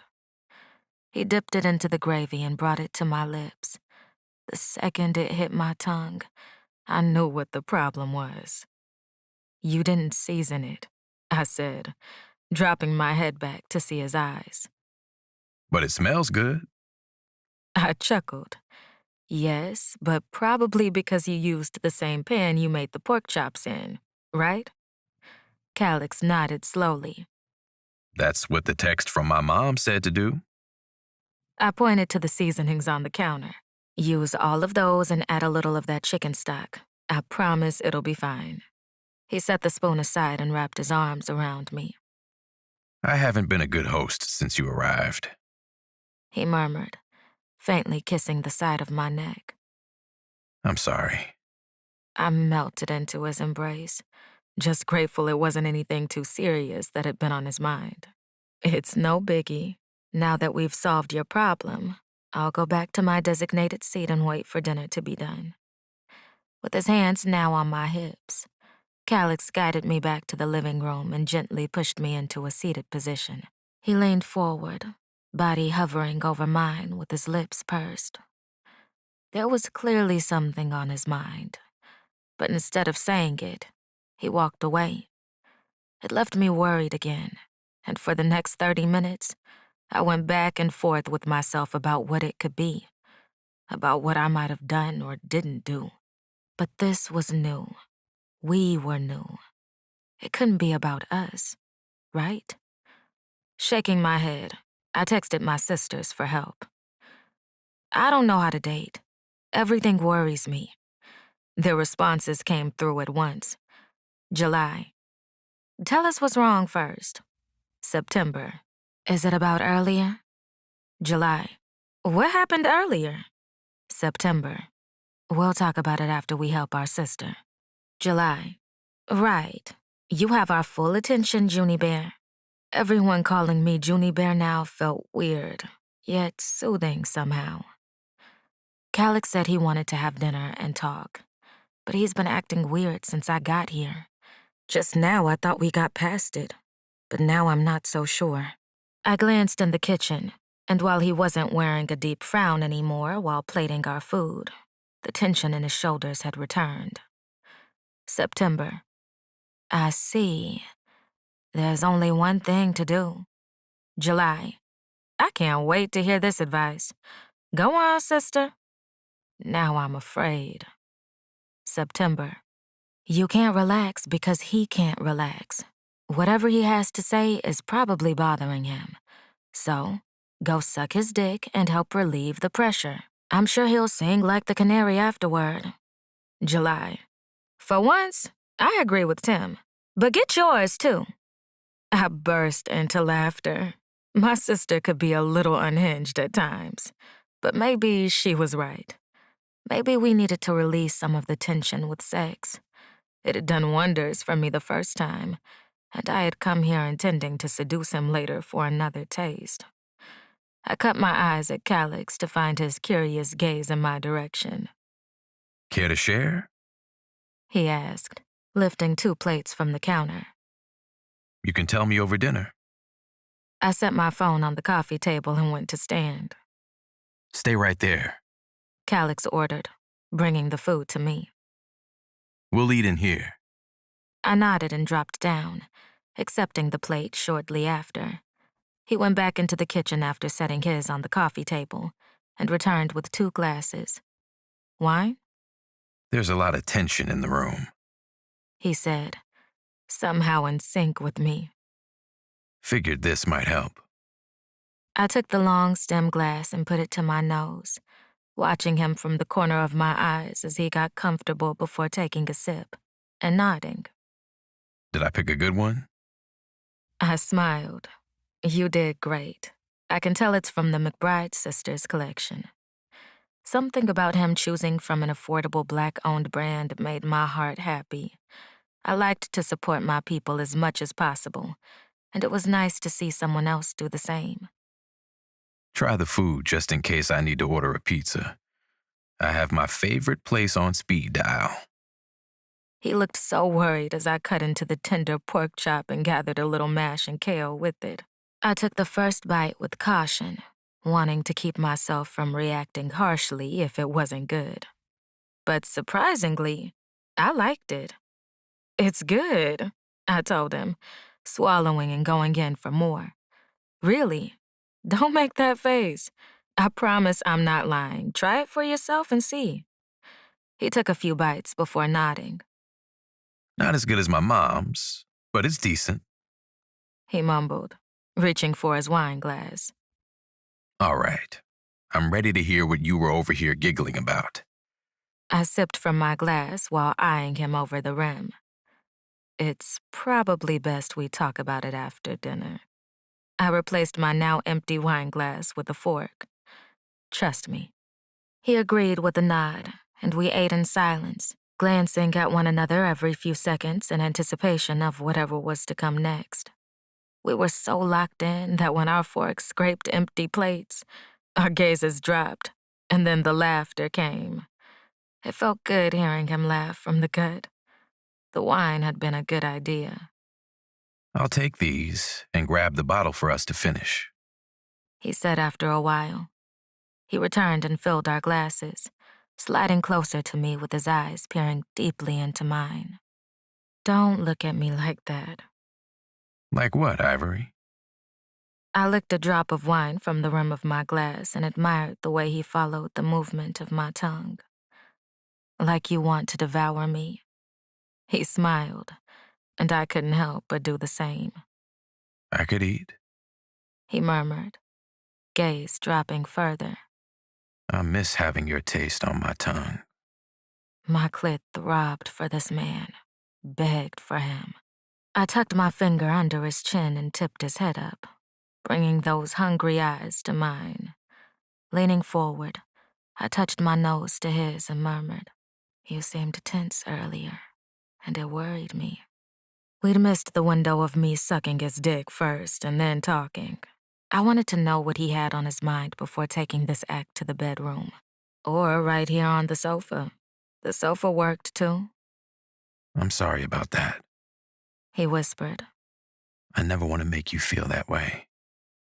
But I can't lie and say that I'm not tense about something. He pulled away, took our glasses, and moved in closer as he came back to me. Calix. I stared at our hands as he pushed his fingers through mine and held them tightly. Tell me what's bothering you, please. Look at me first, June. My heart raced, but I found the courage to give him what he wanted, what he desired. You told me your ex's name, and I recognized it. I went stiff at the mention of him. This was about Silas. He'd been conflicted about the man who turned my entire world upside down. It's not what you're thinking. I frowned, looked up. What am I thinking, Calix? I asked with more force than I'd meant. He hadn't even said anything of substance, but Silas triggered me no matter what. Everything about him put me on edge. I couldn't see past it, and Calix seemed to pick up on that, because he released my hands and put the tiniest bit of space between us. Did I need space? I wondered, frowning. I don't know him personally, He explained. but his family's name is hard not to know, especially in my line of work. My shoulders dropped. Give him a chance, June. Then I cleared my throat. You know something that might be important to my situation. He nodded, and I sighed. Everything about that made my fucking skin crawl. Okay. I shifted and took another breath. Tell me. I knew I needed to hear it, that I'd been living a lie by not facing this situation with a little more urgency as of late. It was easier to pretend I wasn't afraid, to pretend he'd gotten the hint and wouldn't be back to try harder. Silas Copenhagen didn't take no for an answer from anyone but his father. They were rumors at first. Calix started, his voice gruff and full of concern. But a reliable source has confirmed that Sirius Copenhagen is dead. My world stopped. Sirius was the only reason Silas had left me alone. His inheritance meant more to him than I did, and his father hated messes. But more importantly, he hated having to clean them up for his sons. It can't be true. A reliable source, I mumbled, my fingers twitching. They let nothing about their family get out unless it benefits them. It's as reliable as a source could get. I lifted my gaze and met his, feeling and now seeing how conflicted he was. You shouldn't be telling me this, right? He nodded. I have to do it no matter what happens. He said, closing that distance between us while his eyes searched mine. You mean too much. And I need you to trust me. How could he jeopardize himself in the business his father left him for me? I wasn't a journalist, but I knew how important their integrity was, how important keeping their sources and the information provided safe from scrutiny or backlash. He was willing to risk all of that for me, for my trust. Don't tell me anything else. I all but begged, my voice cracking as tears burned my eyes. You can't put yourself or the people who work for you at risk, Calix. They'll do everything in their power to bring you down. I won't allow that. I wiped my face, pissed at myself for crying, for being so weak. You want to protect me, and I want to do the same for you, June. Maybe we can find common ground. He took my shaky hands and brought them to his chest. I won't reveal the source, but if I learn something of importance, let me tell you. I wanted so badly to disagree, to tell him I'd handle it on my own, but my heart wouldn't let me do it. They'll probably fight over the estate, I told him. From what I learned about Sirius, he found his sons to be incompetent. I don't see him leaving the business to any of them. Maybe some money, but not Copenhagen International. That's what the rumblings say. His forehead touched mine, and he sighed. I hoped you wouldn't hate me. You've done nothing wrong, I whispered, brushing my nose and lips against his, except make me feel good from the moment we met. His hum went straight to my pussy. Down, girl. I want to make you feel good again. He gently gripped the back of my neck, pulling his head from mine to whisper in my ear. And again. And again. Can I do that, Ivory? Yes, please. Have me, Elias. and maybe don't let go. I still wasn't sure, but I was certain I wanted to be fucked. There wasn't a doubt in my mind about that. Chapter 16.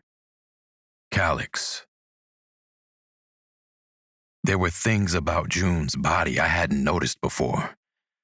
With the shower spray pelting my back, and her arms pinned above her head against the shower wall, I saw it.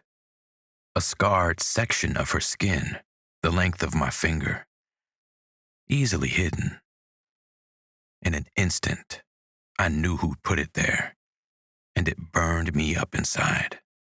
June's chest heaved in anticipation as I trailed the length of what could be a burn mark with my free hand before pressing a gentle kiss to it and working my way down. She whimpered as I pulled back, the question on the tip of my tongue just as she spoke. If I tell you, Her stormy eyes stared into mine, just how I liked. it'll ruin the mood. Now return your lips to my skin. I did as I was told, liking the demanding lilt. Nudging her head to the side, I attacked a spot I could never forget, just below her ear. I tugged and nipped at the skin and relished in her jolts of pleasure. Elias, She moaned, arching into me. I pushed her back, wanting her flat against the shower wall. Stay like this, I commanded softly into her ear. I'll give you what you want when I'm ready to give it. She released the tension coiling her body, and I smiled, proud she hadn't needed to be told twice. As a reward for her obedience, I released her arms and used the pads of my thumbs to caress her pert nipples. Each touch elicited a shiver from her body, and I relished in the way she responded to my teasing. I alternated between rubbing, flicking, and rolling her nipples between my thumb and index finger, watching as she squirmed under my touch. June begged for mercy. She didn't want to climax just yet, not until I was inside of her. But this time was different. This time, we had all night, and even the morning if we wanted it. We were in no rush. There was no fear of waking up alone. Elias, please. She pleaded, breathless and writhing.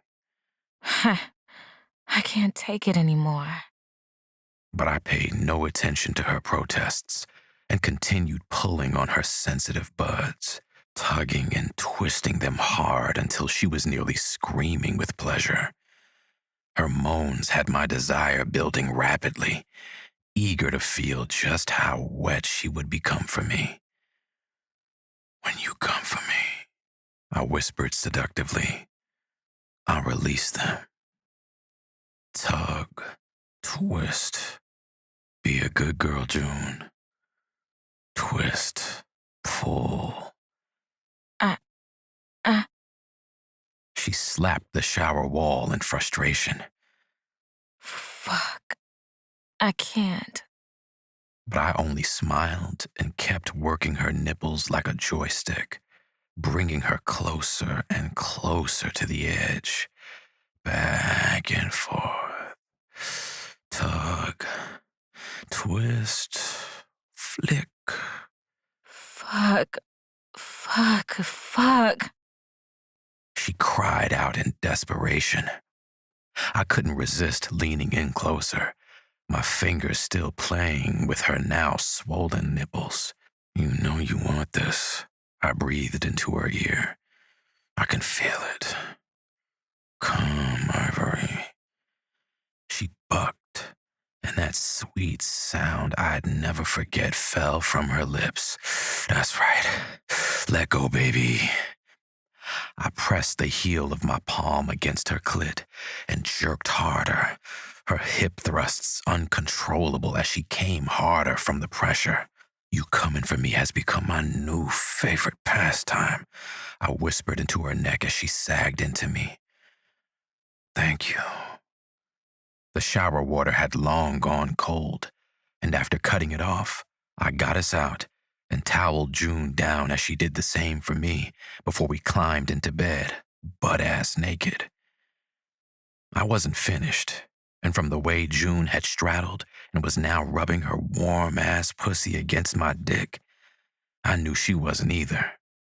With one hand on her waist and the other behind my head, I regarded her pretty face, those pretty eyes, thick lips, and dark lashes. She had a cute nose, too. What? She asked softly, rocking her hips slowly. I bit my lip and gripped her waist a little tighter. Fuck, she was so goddamn wet. Just admiring how fucking pretty you are, I said, before lifting and stealing a quick kiss. Make it easy for me and bring your lips here. With a smile, she brought them to me, and I attacked, latching onto her bottom lip with my teeth. June whimpered, and I soothed the bite with my tongue before slipping into her mouth. She matched my passion, consuming me as I did her. I dropped my hand to the curve of her ass and got a firm grip on it.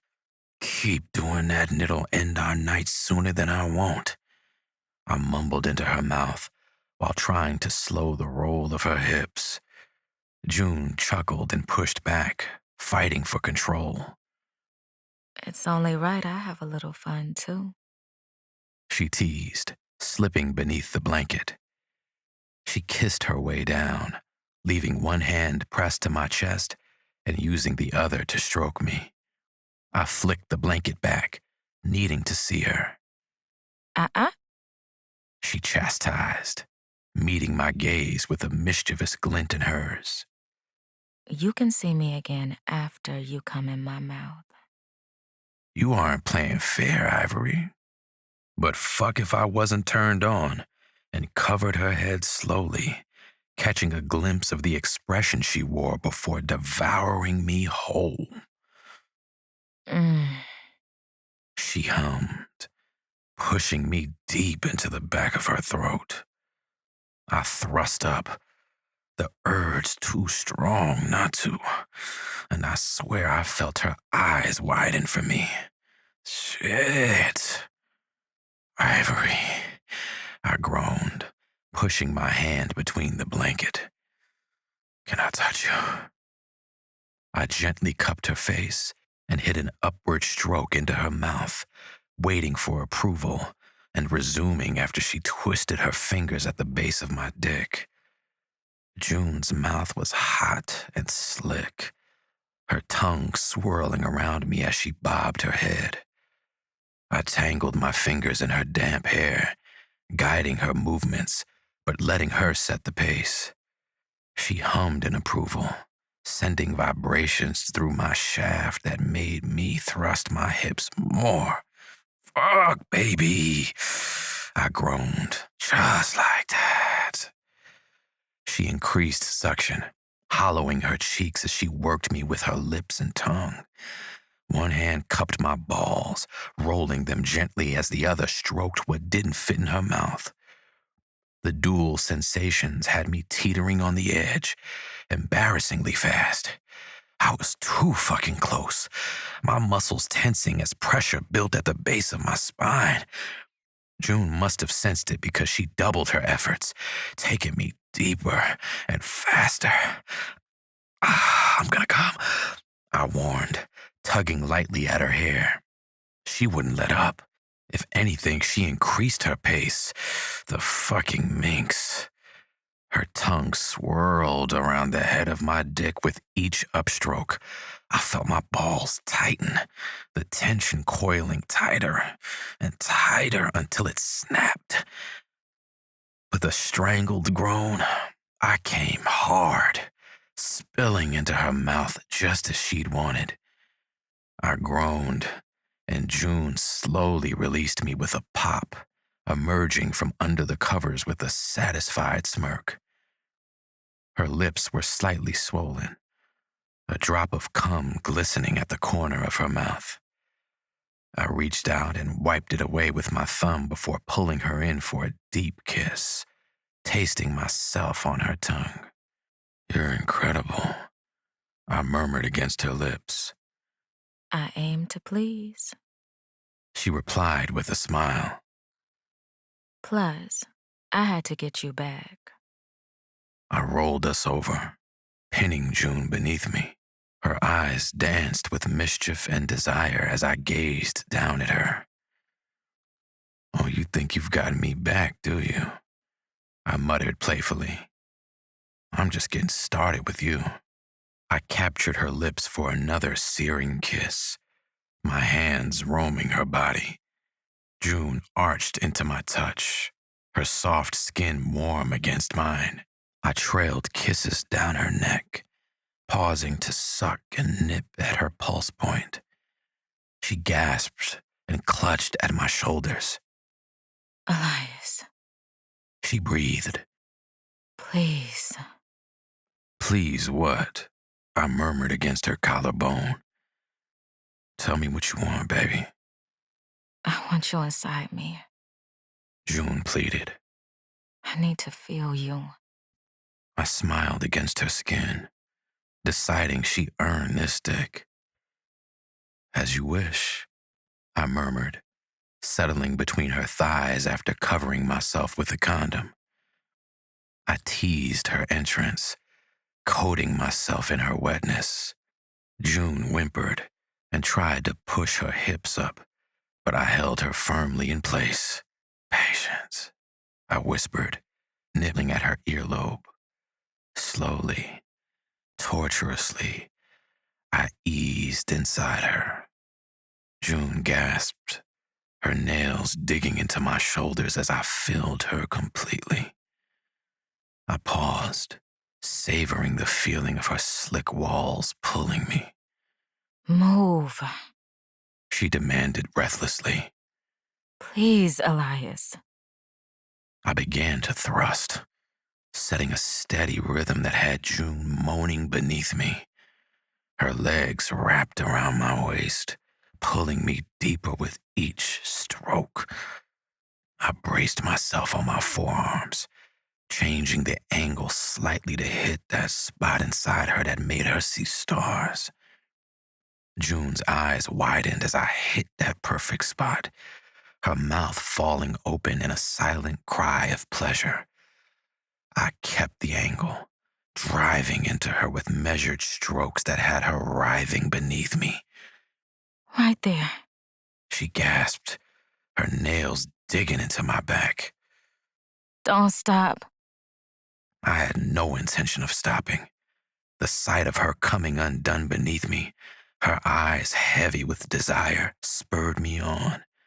I picked up the pace, my hips snapping against hers with increasing urgency. She met me thrust for thrust, her hips rising to meet mine. The room filled with the sound of skin on skin and our mingled moans. I could feel her getting close, her inner walls fluttering around me. "That's it, baby," I encouraged, my voice rough with exertion. "Let go for me." I slid a hand between our bodies, finding her clit and rubbing tight circles. June cried out as the added stimulation pushed her over the edge. She came hard, her walls clenching around me in waves of pleasure. The sight and feel of her climax triggered my own. With a few more powerful thrusts, I buried myself deep inside her and came with a low groan, my hips jerking against hers as I emptied myself into the condom. We stayed like that for a moment, both panting and trembling with aftershocks. Fuck. Nothing, or no one, had ever felt as good as June. Nothing.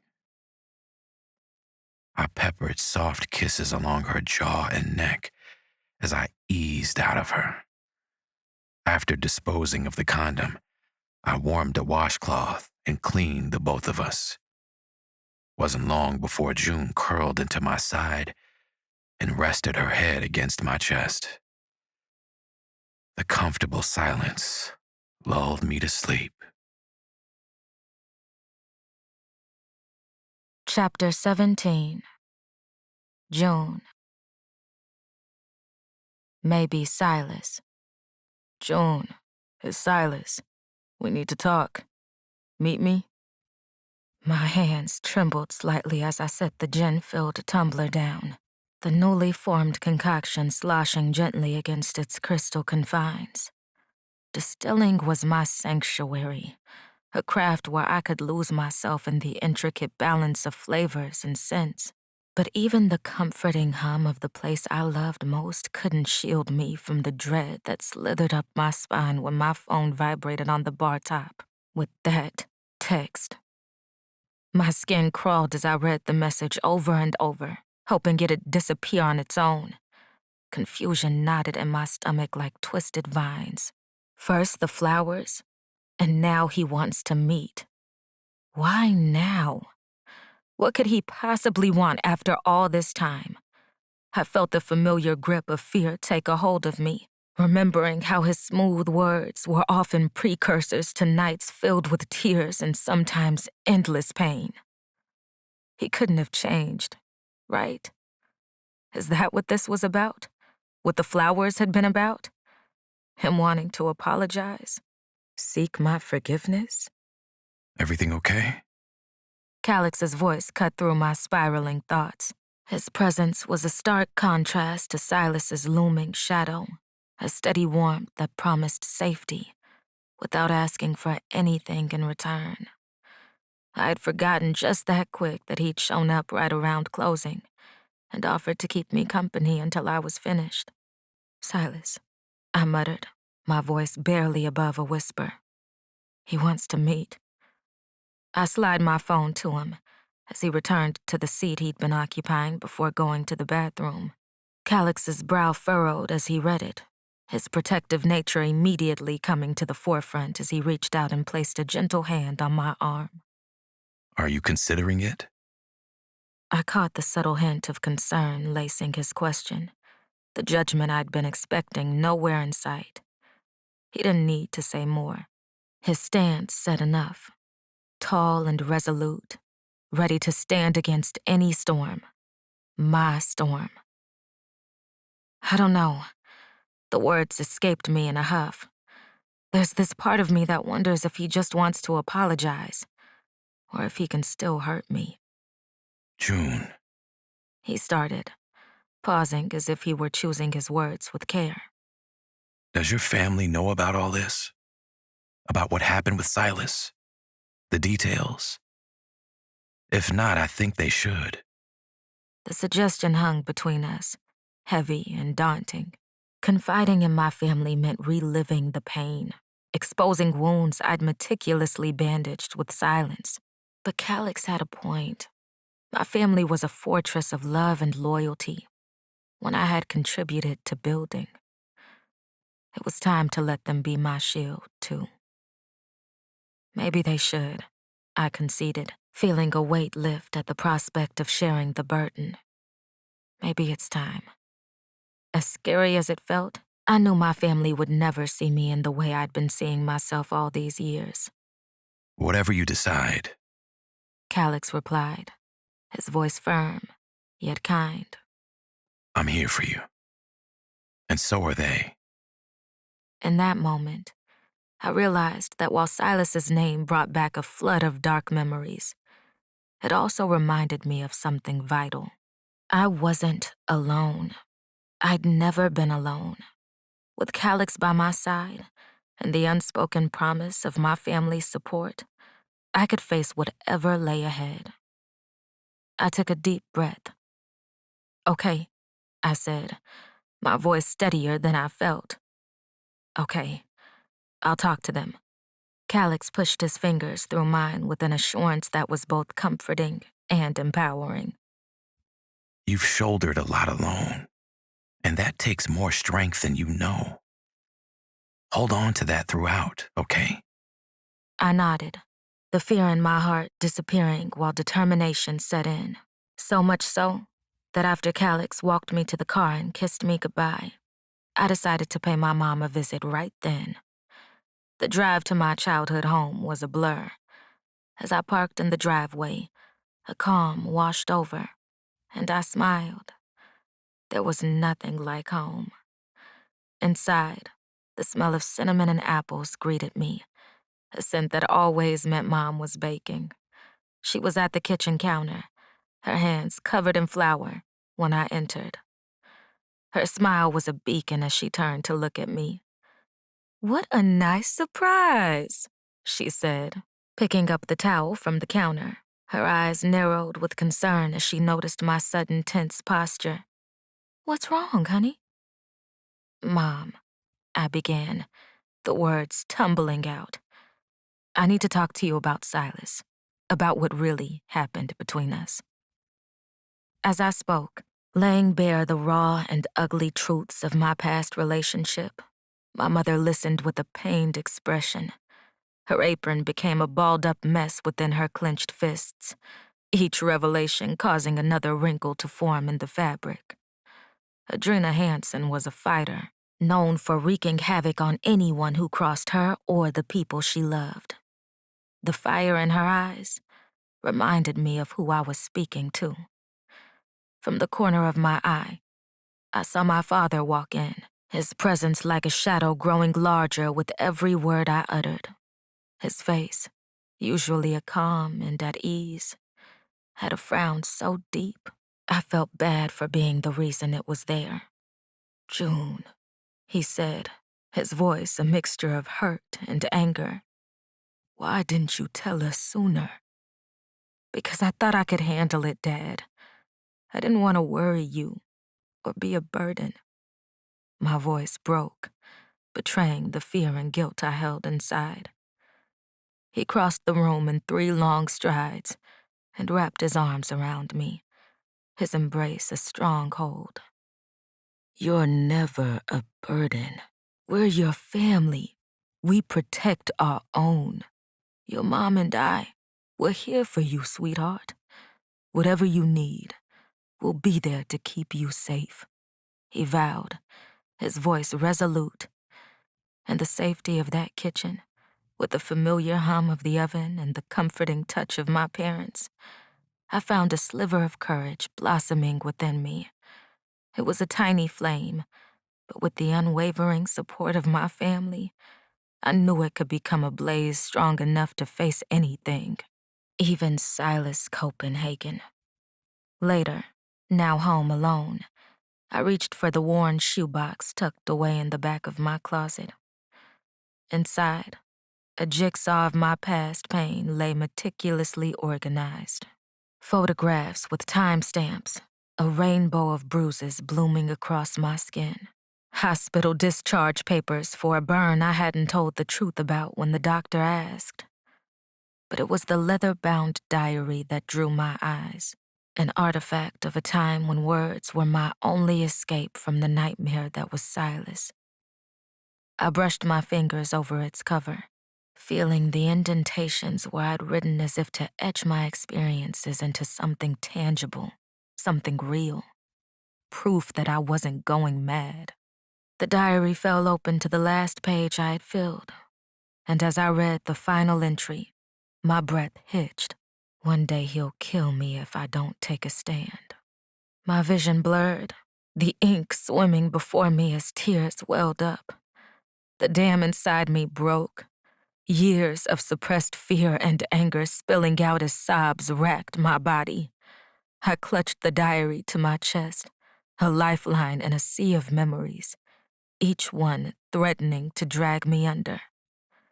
"June, you've got this," I whispered to myself between shuddering breaths. But the echo of my own voice was hollow, offering no comfort. I had the support of everyone around me, but I needed to believe in myself too, or none of this would work. I sighed and climbed into bed, allowing sleep to claim me. It must have been hours later when I startled awake to the noise, the murmur of voices. Panic seized me and I sat up, looking around for something to protect myself. Could it be Silas? Where's my baseball bat? June? You up there? The voice cut through the fog of fear. It was July's voice, followed by the laughter and chatter of my siblings and cousins. Relief washed over me. Coming, I called out, my voice thick. I quickly washed my face, brushed the sleep from my tongue, and made my way downstairs.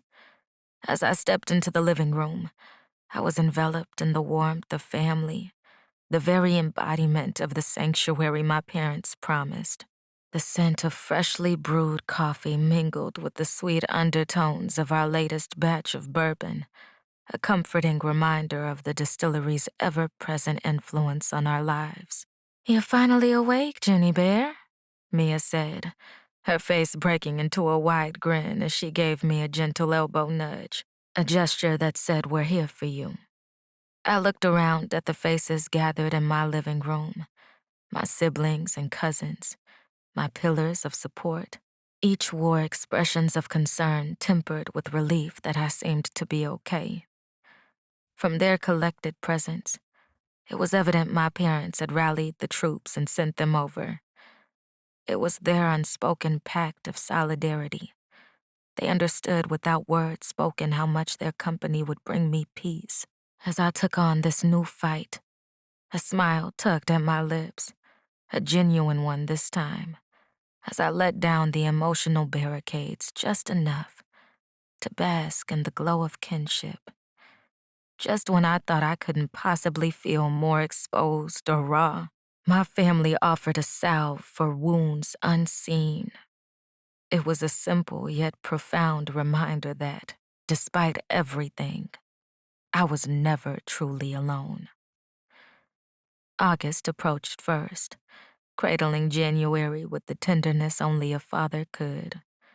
He passed her into my arms, the weight of her slumbering frame warming my heart. His lips brushed my forehead in a fleeting kiss, warm and reassuring. "I know she makes you feel better," he murmured, his voice barely above a whisper, as if to keep the peace of January's dreams. I nodded, unable to articulate the gratitude swelling inside me. I adjusted her in my arms, her small hand clutching the hem of my shirt, and allowed her serene presence to seep into my bones. The living room buzzed around us, a chaotic symphony of Hanson solidarity. Hours slipped by, marked by the rise and fall of conversations and January's steady breathing against me. In their company, I felt pieces of myself knitting back together, fragments of courage slotting into place. With every story shared, every burst of laughter, I felt a little more fortified, a little more ready to stand tall against the ghosts of my past. And as the night drew to a close, with the last of the cousins waving goodbye and the warmth of familial bonds wrapped tight around my heart, I knew I had found the strength I needed. Because when I faced Silas, I wouldn't just carry my own resolve. I would carry the unyielding spirit of the Hansons with me. Sunlight streamed through the kitchen window the next morning, while I sat with my phone in one hand and the other clutching a coffee mug filled with tea. The text I'd typed to Silas sat unsent for the last 15 minutes. "Just do it, June." I hesitated, my finger hovering over the send button before pushing it. "Tuesday. I'll meet you at Izzy's." The moment the message sent, a flurry of emotion swirled within me. Fear mingled with defiance, vulnerability entwined with a newfound sense of power. This wasn't just about confrontation. It was a reclaiming of the self that Silas had tried to shatter. No sooner had the text went through, my phone rang again, jolting me from my reverie.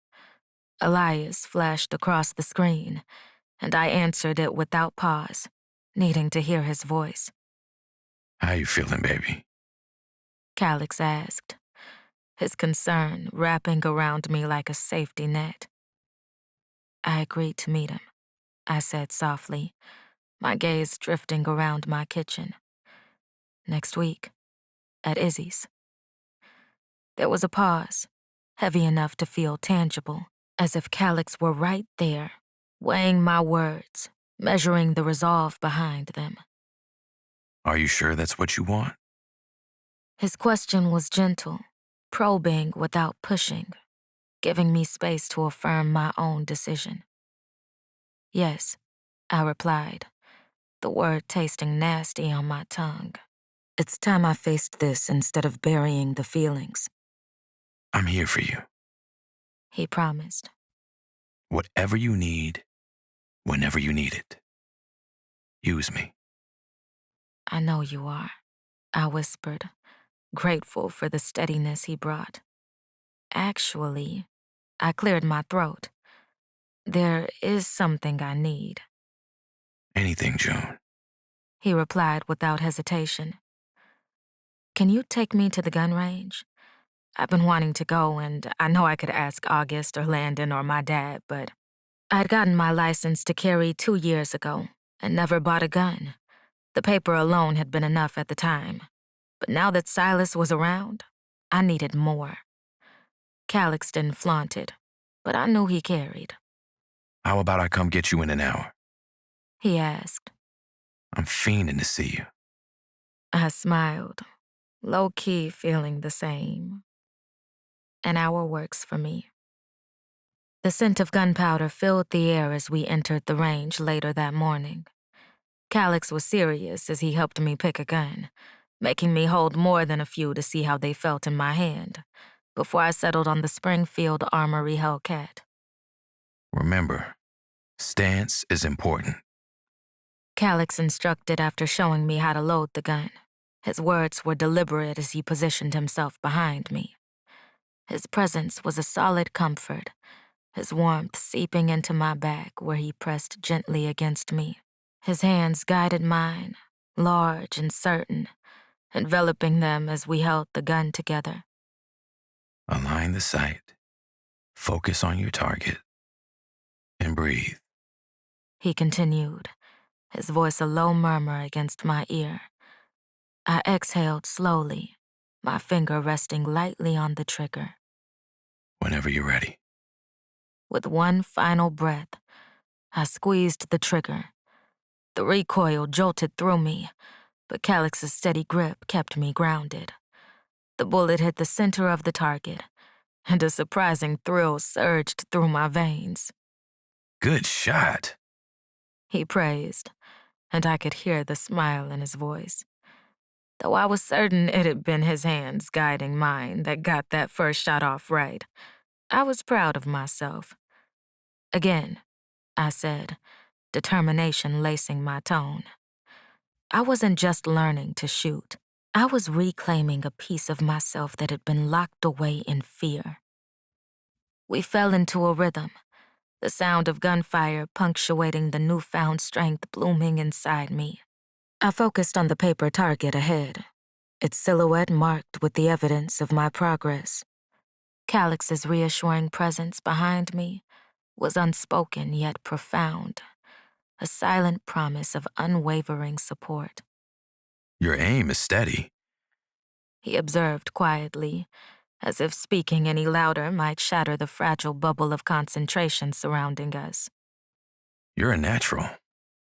I allowed myself a small smile, pride mingling with a sense of empowerment that was foreign yet intoxicating. The gun range, a place I never imagined finding solace in, had transformed into a crucible for my resolve. Thanks for this, Calix, I said, glancing at him over my shoulder. I needed to prove to myself. I'm not who I was. Not anymore. No need to thank me. He replied, his gaze steady. All you needed was to see it for yourself. I nodded and turned back, ready to go again until my fingers were numb. I understood the journey ahead would be fraught with challenges, But with each pull of the trigger, I was writing a narrative of courage, and somewhere between the echoes of gunfire and the scent of gunpowder, I found a fragment of peace. Chapter 18. Calyx. As Cecil continued to speak about the reading of Sirius's will, my frustration bubbled up and threatened to spill over. It wasn't just because he had left her a stake in the company, or even that she now held exclusive rights to cover news on Copenhagen International indefinitely. No, it was the smug look in her eyes, as if she had just won the lottery. And in a way, she had. But I didn't give a damn about any of that. "Is there anything else you'd like to share?" I asked, leaning back in my chair. "Other than what you gained from this ordeal?" Her gaze met mine, and for a moment, the expression in her eyes changed, as if she remembered where she was and who she was talking to. She cleared her throat before responding. "He also left a board of executors in place. Their role is not only to make final business decisions, but also to oversee the fulfillment of his wishes for his sons." Her voice faltered slightly at the mention of Sirius's sons, and I couldn't help but wonder what those wishes were and how they would be carried out by these strangers appointed by their father. "Go on," Jane coaxed, aware of the details already. They'd come to my office together to inform me. "Whoever produces an heir first will become the next CEO," she revealed. Her frown deep. "It's sick, actually, because only one is married, but his wife can't have children." I hummed, flexing my fingers under the desk. "Anything else?" She nodded slowly. Silas, his second son, announced he'd be married soon. He mentioned reconnecting with his longtime girlfriend." The revelation hit me like a punch to the gut. I struggled to maintain my composure, but I could feel myself growing hot. "I see," I managed to say, my voice barely above a whisper. Cecil shifted uncomfortably in her seat. He seemed quite eager to announce it, given the circumstances, but refused to give her name, though I'm certain his brothers had an idea. Because he was a fucking liar and they knew it. Jane cleared her throat, breaking the tense silence. "There's more, isn't there?" Cecil nodded, her eyes darting between Jane and me. "Yes, actually. Sirius left a rather unusual stipulation regarding the heir requirement." I leaned forward, my curiosity momentarily overriding my anger. "What kind of stipulation?" Cecil took a deep breath. "The heir must be conceived naturally. No surrogates, no adoption, no artificial insemination. Sirius was quite clear about that." Jane let out a low whistle. "That's archaic." "It's barbaric," I snapped, unable to contain myself any longer. He's essentially forcing his sons into a breeding competition. Cecil winced at my words, but didn't disagree. "There's more," she said quietly. "The heir must be born within the next 2 years, or the company will be sold off and the proceeds donated to charity." I couldn't help the laughter falling from my lips. June hadn't been wrong. Sirius Copenhagen did not like his sons and sounded like he'd purposely set them up for failure. I leaned back in my chair, my mind racing. Silas, that conniving bastard, was planning to use June as his ticket to the top. The thought made my blood boil. "And what about the other brother?"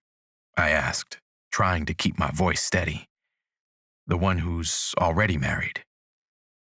Cecil hesitated, her eyes darting to Jane before answering. S.J. He and his wife have been trying for years. They've been through multiple rounds of IVF, all unsuccessful. This stipulation, it's a cruel blow to them. I nodded, processing the information. So Silas thinks he has the upper hand. It would appear so, Cecil replied, her voice careful. Though I'm not sure how he plans to. Oh, I know exactly how he plans to do it. I cut her off, my tone sharp, and it's not going to happen. Cecil and Jane exchanged a look, clearly sensing the underlying tension in my words. Listen, I said, leaning forward and fixing them both with a steely gaze. What I'm about to tell you doesn't leave this room, understood? They both nodded, their curiosity obvious. I took a deep breath, steeling myself for what I was about to reveal. Silas doesn't have a long-time girlfriend. He's lying through his teeth. Cecil's eyes widened. But why would he? Because he's desperate. I cut her off, and he thinks he can manipulate someone into playing along with his charade. Jane's brow furrowed. Someone? You mean? I nodded grimly. June. My June. The room fell silent as the implications of my words sank in. I wouldn't reveal more because it wasn't my place, and part of me didn't trust Cecil. Do you have everything you need for your first run? I asked Cecil, moving the conversation along. She nodded, her brows furrowed. They want me to officially announce death and details of the private funeral, she said, flipping open her notebook. I'll have my rough draft in Jane's hands by end of day. Good, I replied. Make sure you stick to the facts. No speculation, no rumors, just the official statement. Cecil nodded, scribbling something in her notebook. Of course, I understand the sensitivity of the situation. She was a fucking Copenhagen by birth, I reminded myself. Her father hadn't claimed her until now, and he was dead. I couldn't be sure what she was thinking. I turned to Jane, my father's most trusted editor aside from James, who was on leave dealing with a family issue. I want you to go over every word with a fine-toothed comb before it goes to print. We can't afford any mistakes or misinterpretations. Jane nodded, her face set in determination. Consider it done. I stood up, signaling the end of the meeting. If that's all, I have some urgent matters to attend to. As Cecil gathered her things, I caught Jane's eye. She understood the unspoken message. Stay behind. Once Cecil had left, closing the door behind her, Jane turned to me. What are you planning? I paced behind my desk, the tension in my body deep. I need to warn June, I said, my voice low. Silas is going to make his move, and I can't let her be blindsided. She had no idea what she'd be walking into. Jane nodded, her eyes filled with concern. Do you think she'll believe you? I mean, this whole situation is pretty outlandish. I couldn't tell her the details. She will, I said without hesitation. And what about Silas? Jane asked. He's not going to back down easily, especially with so much at stake. He doesn't have a choice. I stopped pacing and turned to face her, my jaw set. I need you to keep a close eye on Cecil. Having exclusive story rights doesn't sit well with me. She nodded and stood. I'll leave you to it, but please keep a cool head, Calix. Your father always talked about how good you were in tense situations. This is one of those times you get to show us, and your June, how that works. She left me to stew on my own, to think about all the shit my father had said about me, but never to me. He was wrong this time. I was good at tense situations that didn't involve the people I cared about. My mind shifted to the conversation I had with June about sharing pertinent information when it came to Silas and his family. She hadn't wanted to agree, but I'm glad she did. I'm glad I learned what he was up to before she met with him tomorrow. I grabbed my phone, my fingers hovering over June's contact. But I hesitated. This wasn't something I could explain over the phone. I needed to see her face, to hold her hand as I revealed the twisted game Silas wanted to play. With a quick decision, I dialed my assistant instead. "Cancel the afternoon editor's meeting," I instructed. "I'm heading out for the rest of the day." I checked June's location and headed toward her place, getting there in record time and without being pulled over. My knock was more forceful than I intended, the urgency in what I needed to say getting the better of me. When she opened the door, her face lit up with surprise and joy, but quickly shifted to concern as she took in my tense expression. Calix, what's wrong? She asked, stepping aside to let me in. I strode into her place with a sigh. "We need to talk," I said, voice rough. "It's about Silas." June's face paled, but she schooled it, wanting to be strong for herself. I admired her drive to move past the trauma he caused and hated I had to shatter the possibility of him being a changed man. What about him? She asked, her voice barely above a whisper. I gestured to her couch. "Let's sit down." After sitting, our thighs pressed together, I took her hands in mine and rubbed my thumbs over her knuckles. "I just had a meeting with 2 people from my team," I began, my voice low and steady as I stared into her eyes. "They came to inform me about the reading of Sirius's will." June's brow furrowed. Okay. I took a deep breath, steeling myself for what I had to say next. Sirius left some unusual stipulations regarding the future of Copenhagen International. Whoever produces an heir first becomes the next CEO. June's eyes widened. Oh no. "It gets worse," I continued, squeezing her hands gently. "The heir has to be conceived naturally, within the next 2 years. No surrogates, no adoption, nothing artificial." I watched as understanding dawned on her face, followed quickly by horror. No. She whispered, shaking her head. He can't think how. Her fingers and voice trembled. He can't possibly think I'd. I pulled her closer, wrapping an arm around her shoulders. He announced at the will reading that he's reconnecting with his longtime girlfriend and will be married soon. He didn't give a name, but... June's body stiffened against mine. But he meant me. She finished, her voice hollow. I nodded grimly. "I'm sorry, baby. I know you were hoping he'd changed, that maybe you could have some closure tomorrow. But it seems he has concrete plans." She pulled away slightly, her eyes meeting mine. There was fear there, yes, but also a steely determination that made my heart swell with pride. What do you think I should do now? She asked. If I meet him, he'll only think there's a chance.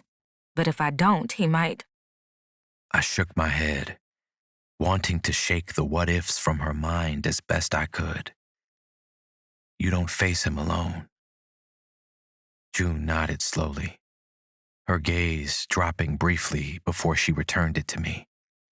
I'll ask August to come with me. She shook her head. No, He has something else going on. Maybe Landon or my dad? Someone with a strong presence. I frowned, waiting for her to think of me, to ask me. But she didn't, and it fucked with me more than it should have. Lola's a pretty scary lawyer. She murmured, still contemplating her options. I don't want to add more to her plate, though. The more she engaged in self-conversation, the deeper my annoyance grew. Hey, Ivory, I cut in, deciding to put an end to it. Tell me who you're taking with you. Don't think about it. Just say the first name that comes to mind. She shifted, her eyes peering into mine as if she didn't understand. Calix. Good answer, I said, not giving her a chance to fuck it up with more words. Let's settle with that. I pressed a kiss to her forehead and stood, slightly annoyed with her. Are you leaving? She asked, standing with me. Yeah. I need to handle something, but we'll talk later and I'll see you tomorrow. June followed me to the door and tugged on the wrist when I went to open it. I glanced over my shoulder to find her looking up at me, her eyes filled with confusion. What was there to be confused about? I knew she loved her family and she trusted them, but I wanted to be her first choice. I wanted to be the person she thought of when it came to her safety. But we hadn't made it there, and I felt a little fucked up about it. Maybe I was in my feelings for nothing, but I didn't want to take it out on her because she didn't deserve that. Can you tell me what I did to upset you? I turned to face her fully, my hand still on the doorknob. Her question hung in the air between us, and I could see the genuine concern in her eyes. I sighed, realizing I was being unfair. This wasn't about me. It was about keeping her safe. You didn't do anything wrong, I said softly, cupping her cheek. I want to be the one you turn to when you need protection, when you need someone in your corner. And hearing you list off everyone else before even considering me, it stung a little. June's eyes widened with understanding. Oh, Calix. She whispered, leaning into my touch. I didn't even think. I'm so used to relying on my family or myself, and She looked up. I'm sorry for making you feel that way. Thank you for wanting to be there for me. I want you there. I felt the tension in my chest ease a little, even though deep down I wasn't sure if she meant it. I know it's still new, us being together like this, but I meant what I said before. Use me, June. Her eyes softened, and she reached up to cover my hand with hers. I know you are. And I want you there tomorrow, Calix. I do. I guess I'm still getting used to having someone like you in my life. Someone who wants to protect me. I leaned down, pressing my forehead against hers. I want you to get used to it, because I want to be everywhere you are, all the time.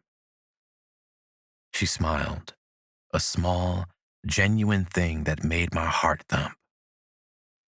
We stood there for a moment, just breathing each other in. Then I pulled back slightly, my hand still on her cheek. I'll see you tomorrow, okay?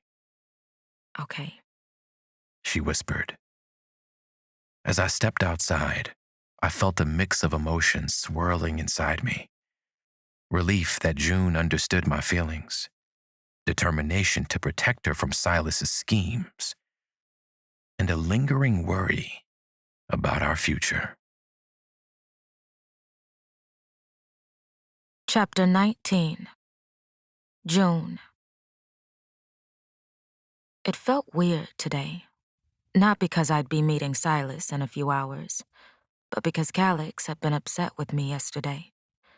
Because I didn't realize how I'd made him feel sooner. Because I made him feel that way. And he took it on the chin after our conversation. But I saw the doubt in his eyes. It made me doubt us. Doubt myself. What's wrong? Landon asked, sitting at my kitchen island with a big-ass bowl of cereal. You've been staring off into space since I got here. I frowned and glanced at the milk he'd gotten on the counter from stuffing his mouth like a madman. Why are you here, Lan? To check on you, he mumbled, mouth slightly full. Now, what's wrong? Everything was out now. My siblings knew, my parents knew, my cousins, everyone. I sighed, leaning against the counter. I'm fine, just thinking. He raised an eyebrow, clearly not buying it. About meeting Silas later? Partly, I admitted, but also about Calix. Landon's spoon clinked against the bowl as he set it down. Trouble in paradise already? It didn't surprise me that Landon knew about Calix. He and his sisters never hid anything from one another, not even about themselves. I shook my head. No, not exactly. It's just, I hurt his feelings yesterday without meaning to. How so? I explained the situation to Landon, how Calix had come to warn me about Silas's plans, and how I'd listed off everyone else before considering him to accompany me to the meeting. Landon listened intently, his brow furrowed in thought. When I finished, he let out a low whistle. Damn, June. That's rough. I can see why he'd be hurt. I nodded, feeling a pang of guilt. I know. I'm not used to having someone like him in my life. Someone who wants to protect me that isn't family. And I can't just make myself change overnight. I wasn't sure how to even do that. Landon tapped the counter. Look, I get it. We've always been there for each other, and it's hard to let someone new into that circle. But from what Lola and Leslie told me, he seems to care for you. A lot. I know, I said softly. I like him.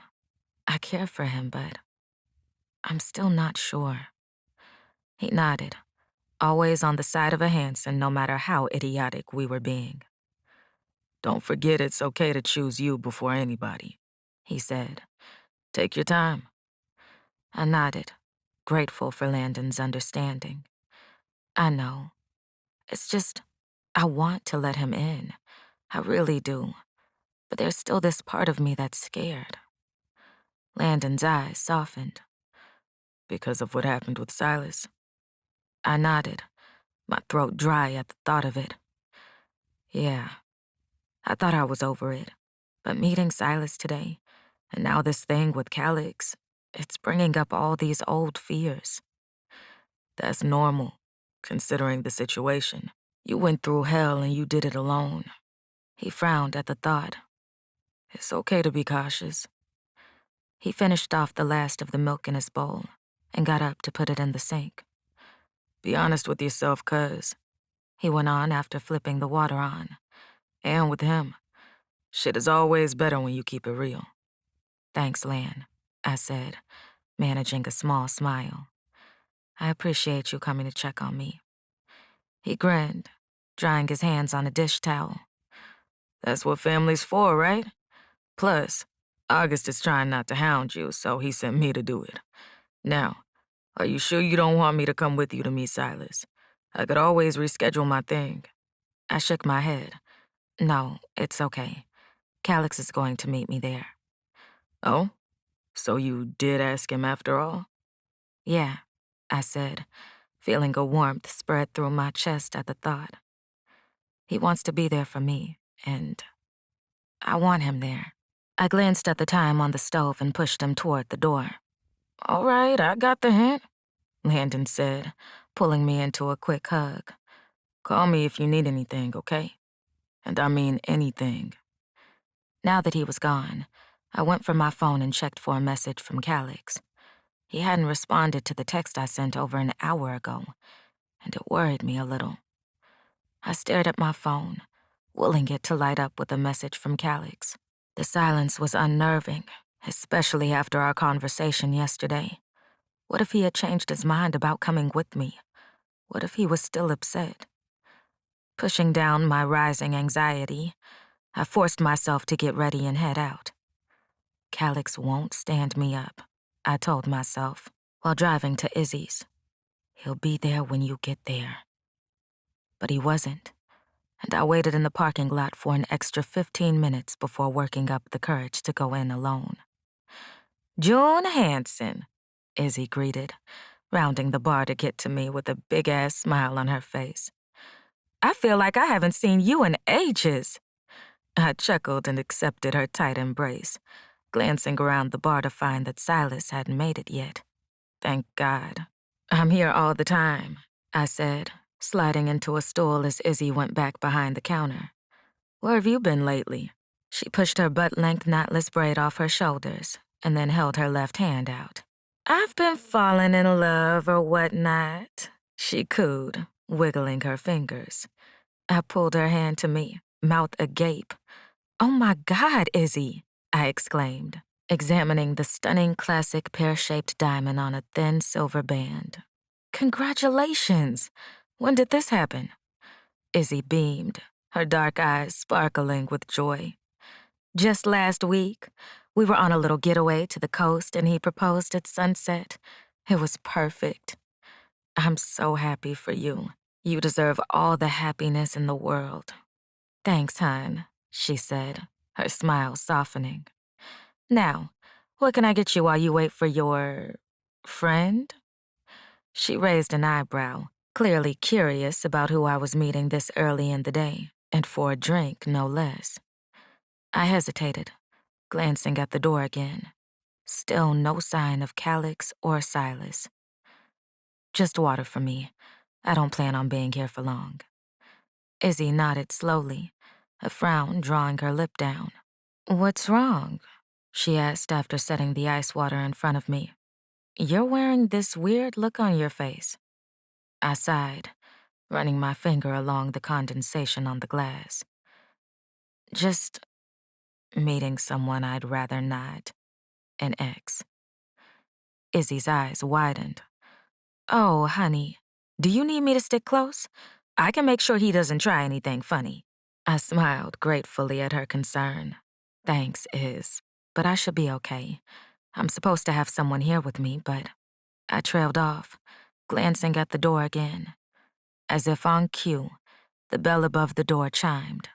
My heart leapt, hoping it was Calix, but it sank just as quickly when I saw Silas walk in. He looked different than I remembered. His hair was shorter, sienna skin missing that vibrancy it once had, and a leaner frame. But his eyes were the same, warm hazel pools that could turn cold in an instant. They swept the room bar before landing on me. "June," he greeted, his voice smooth as he approached the bar. "You look well." He openly took me in, and I felt my body tense, my fingers tightening around the water glass. "Silas," I replied, keeping my voice neutral. "You're early." He slid onto the stool next to me, his cologne, the same Tabak 28 he'd always worn, wafting over me. It brought back a flood of memories I'd rather forget. "I didn't want to keep you waiting," he said, flashing a smile that didn't quite reach his eyes. "I appreciate you agreeing to meet me." Izzy appeared in front of us, her eyes darting between Silas and me.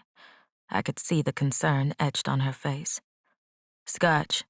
Neat," Silas replied, not taking his eyes off me. "Thank you." Izzy nodded, her gaze lingering on me for a moment, before she moved away to prepare his drink. I could feel her watchful presence, ready to intervene if needed. I appreciated having someone here to look out for me, even though it wasn't the person I wanted it to be. Where the fuck are you, Calix? Could he really be that upset? Or did something bad happen? Panic began to set in a little, but not for the man beside me. I realized in that moment that he didn't scare me as bad as I thought. So, I said, turning slightly to face Silas. You wanted to talk? What about? Silas leaned in, his voice low. I've been doing a lot of thinking, June. About us, about the past. I know I made mistakes. Mistakes? I interrupted, my voice sharp. Is that what you call what you did to me? He had the decency to look ashamed, lowering his eyes for a moment. You're right. It was more than that. I was cruel, abusive, and I'm truly sorry. Izzy slammed something on the bar top after he finished. Her eyes narrowed for a second, before she smiled like she hadn't meant to, and moved to the other end. It was a silent threat, and it made me adore her even more. I stared at Silas, trying to reconcile the man before me with the monster from my memories. His words sounded sincere, but I'd heard apologies from him before. They always came with strings attached. I appreciate your apology, I said carefully, but I hope you understand that it doesn't change what happened. Silas nodded, his fingers tracing the rim of his glass. I know. I don't expect forgiveness, June. I wanted you to know that I've changed. I've been in therapy, working on myself.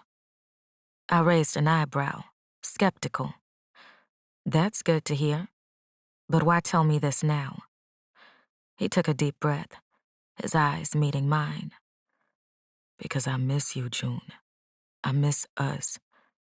And I was hoping maybe we could try again. The words hit me like a punch to the gut. I stared at Silas, unable to believe what I was hearing.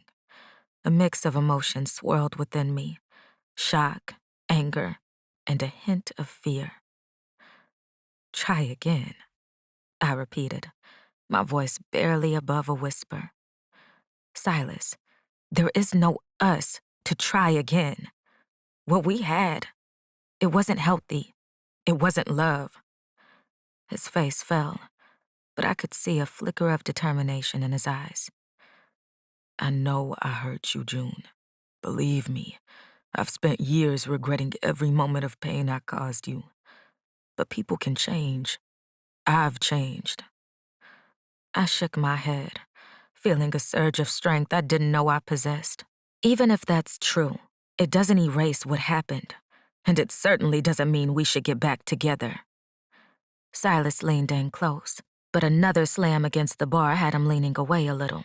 But the urgency was still there. June, please, Silas pleaded, his voice low and urgent. I know I don't deserve another chance, but I'm asking for one anyway. We were good together once, weren't we? Before things went wrong. I felt a chill run down my spine at his words. How easily he glossed over the abuse, the pain, the fear, as if it were just a bump in the road rather than years of trauma. No, Silas, I said firmly, my voice stronger than I felt. We weren't good together. What we had wasn't love. It was control, manipulation, and abuse. And I won't go back to that. Not for anything. His eyes hardened slightly, that familiar cold glint appearing. Is this because of him? Calix Moore? I stiffened, caught off guard by the mention of Calix's name. How did Silas know about him? Had he been watching me? This has nothing to do with Calix, I said, trying to keep my voice steady. This is about us, or rather, the lack of an us. I've moved on, Silas, and I suggest you do the same. Silas's jaw clenched, his fingers tightening around his glass. You don't understand, June. We could have everything together. My father's will. I know about the will. I cut him off, anger flaring in my chest. Is that what this is really about? You need an heir to get control of the company? His eyes widened slightly, surprise flashing across his face before he schooled his features. How did you? That's none of your concern, I snapped, cutting him off. What matters is that I know exactly why you're here. And the answer is no. Absolutely not. Silas's expression darkened, his mask of remorse slipping away to reveal the cold, calculating man I remembered. You don't understand what's at stake here, June. This isn't just about the company. It's about my future, my legacy. Your legacy? I repeated, incredulous.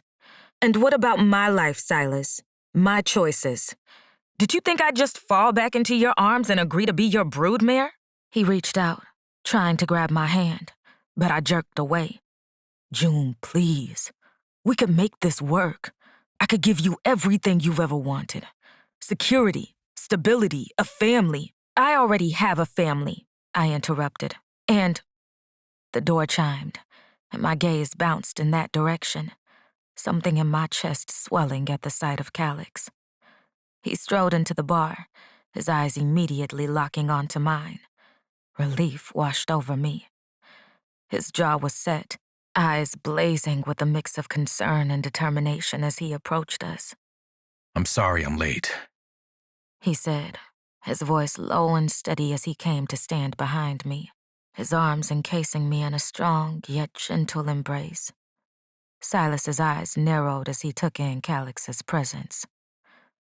I wasn't aware this was going to be a group discussion, he said, his voice laced with barely concealed anger. Calix didn't address Silas at all. Instead, he tipped my head back and stared down at me, and before I could register the expression in his eyes, his lips were on mine. Calix's kiss was fierce and possessive, a clear statement to Silas and anyone else watching. I melted into it, all my earlier doubts and fears dissipating. When he finally pulled back, his eyes were dark with a mixture of desire and protectiveness. Are you okay? He murmured, my head still back while his thumb gently caressed my cheek. I nodded, suddenly feeling stronger with him by my side. I am now. Calix turned to face Silas, his arms still wrapped around me. I believe June was in the middle of saying something before I arrived. Please, continue, love. Silas's face had twisted into a mask of barely contained rage. His knuckles strained as they gripped his glass, and I could see the muscle in his jaw working overtime. This is a private conversation, Silas ground out, his eyes flashing with anger. I don't recall inviting you, Calix Moore. June invited me, he said coolly, not surprised by Silas knowing his name, or at least not showing it. and I'm not going anywhere. I took a deep breath, wanting to keep them from turning this into an all-out brawl. As I was saying, Silas, I already have a family and don't need or want anything from you. You can't be serious, June. After everything we've been through. Everything you put her through, you mean? Calix interjected, his voice sharp. Silas stood abruptly, his stool scraping loudly against the floor. This is between June and me, he snarled, taking a menacing step towards us. You have no right to interfere. Calix didn't flinch as he removed his arms from around me and stepped in front of Silas. June made her decision clear, he said, his voice calm but steely. You can take her choice at face value, or... He shrugged, and I sensed his next move wouldn't be with words. I cut my eyes at Izzy, who wore a smirk on her face like she'd let them tear her bar apart without complaint. I placed a hand on Calix's back. There's nothing left to discuss, I said, peering at Silas, whose eyes darted between us, his face a storm of emotions, anger, jealousy, and something that looked almost like desperation. You don't understand what you're giving up, June, Silas said, his voice low and intense. We could have everything together. The company, the wealth, the status. It could all be ours. I felt Calix tense under my hand, but he remained silent, letting me handle this. I don't want any of that, Silas, I replied firmly. Not if it means being with you. Not if it means giving up my freedom, my self-respect, my happiness. No amount of money or status is worth that. Silas's eyes narrowed. Is that what he's been telling you? Filling your head with ideas about freedom and self-respect? He scoffed. Wake up, June. The world doesn't work that way. Power and money are what matter in the end. I shook my head, feeling a mix of pity and disgust. That's where you're wrong, Silas. And the fact that you still think that way shows me you haven't changed at all. Silas's face contorted with rage. You ungrateful little...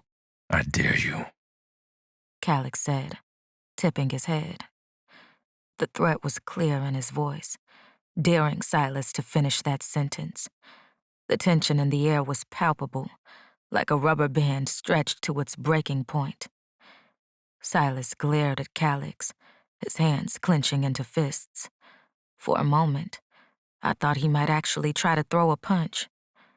But then his eyes darted to Izzy, who was watching the scene unfold with a dangerous glint in her eye and a baseball bat resting casually on her shoulder.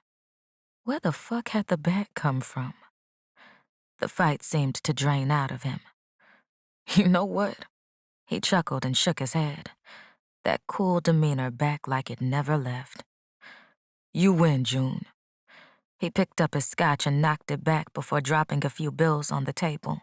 I can't waste time here. There's someone else who'll take this offer and make my life easier. He turned to leave, but paused and looked back at me one last time. When you realize what a mistake you've made, don't come crawling back. This was your last chance. The delusion was real. With that, he strolled out of the bar, the door slamming behind him. The tension in the air slowly dissipated, leaving me feeling drained, but relieved. Calix turned to face me, his eyes searching mine. Are you okay? I nodded, letting out a shaky breath. Yeah, I'm okay. Thank you for being here. He pulled me into a tight embrace, and I melted against him. I'm sorry I was late. He murmured into my hair. Haven had therapy, and she called me in shambles. I had to go calm her down, and I left my phone rushing to get to you. I understand, I said softly, feeling a wave of guilt wash over me. I'm sorry I doubted you. I thought maybe you were still upset about yesterday. Calix cupped my face gently, his eyes intense. June, listen to me. No matter what happens between us, no matter how upset I might be, I will always show up for you. We stood there for a moment, just holding each other, until Izzy cleared her throat. As much as I love a good romance, maybe you two lovebirds want to take this somewhere more private, Izzy said with a wink. I think you've given my regulars enough of a show for one day. It wasn't until she said it, I realized we were still in the middle of the bar. A few of the early bird drinkers were watching us with amused expressions.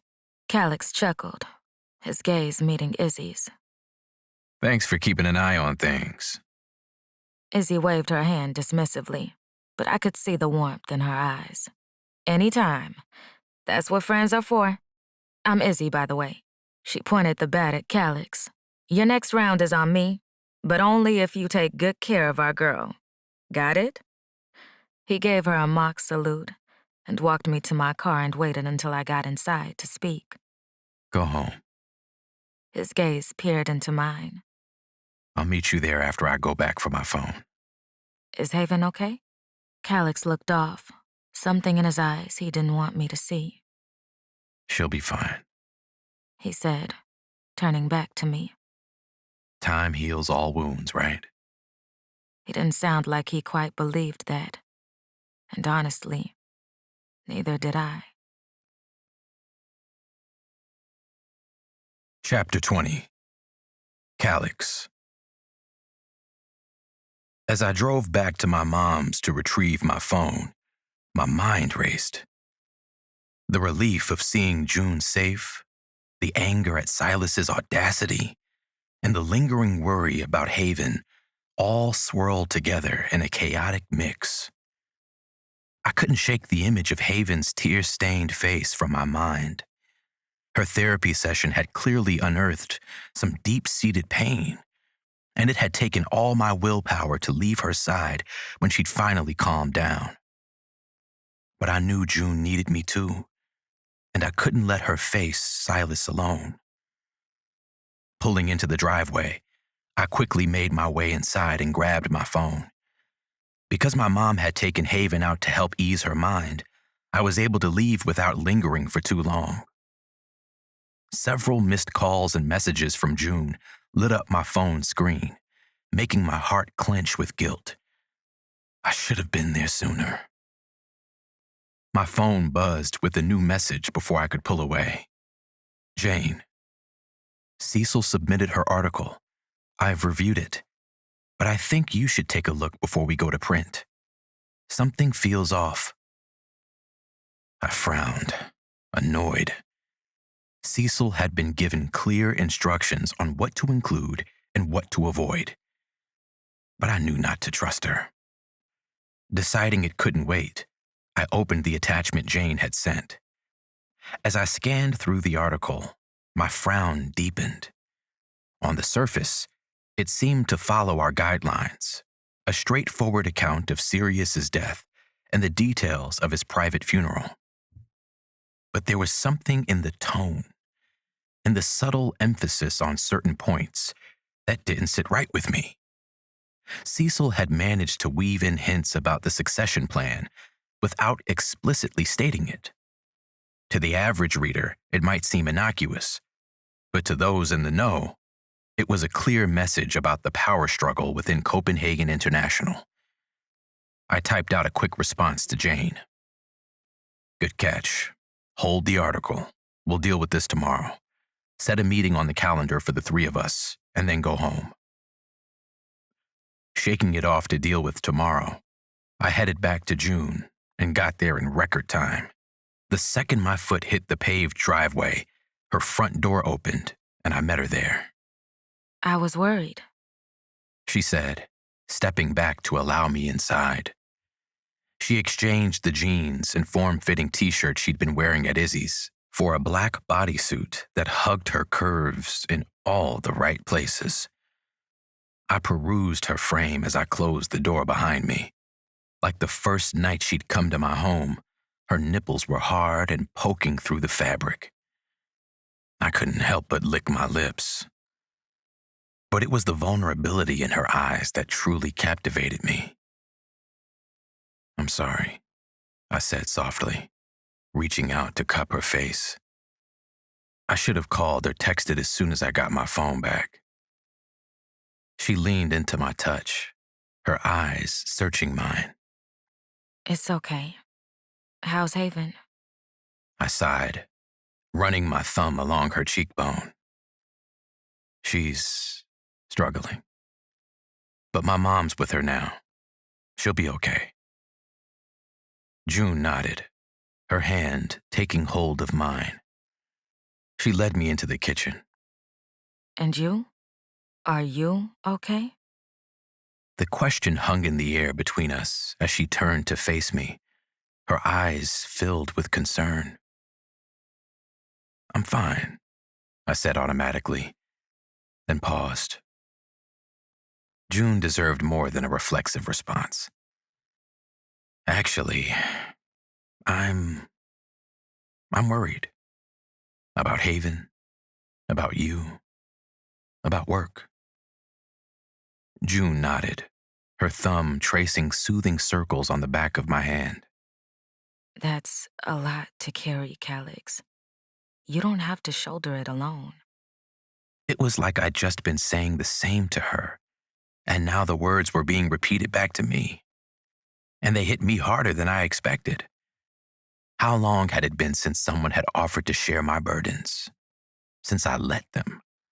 When was the last time I felt so much sitting on my shoulders? I know. I'm taking steps to be better. Therapy. You. June's eyes softened, and she stepped closer, wrapping her arms around my waist. I'm here for you, whatever you need. I pulled her closer, burying my face in her hair and breathing in her comforting scent. For a moment, we just stood there, holding each other. It felt like coming home. Thank you, I murmured against her temple. Just being here with you. It helps more than you know. She pulled back slightly, her eyes meeting mine. Do you want to talk about it? Any of it? I dropped my hands to her waist and lifted her onto the counter, then stepped between her parted thighs. I'm not sure where to start, I admitted. Life really hadn't been this hard for me until I had to come back to Detroit. She pressed her palms to my chest and pushed them up to my shoulder. You were traveling before, freelancing, right? I nodded, a little smile pulling at my lips at the thought of all the people I'd met. I was living, and then the helicopter accident happened, and everything changed. You never told me about that. She frowned.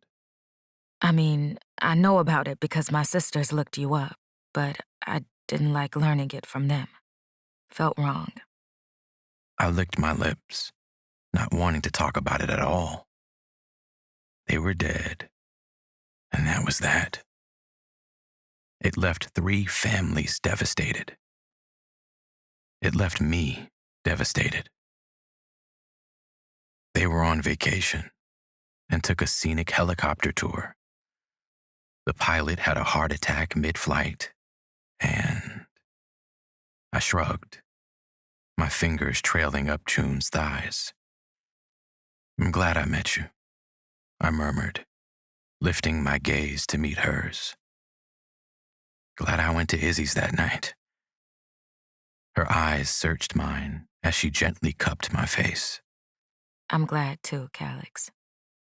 She leaned in, pressing a soft kiss to my lips.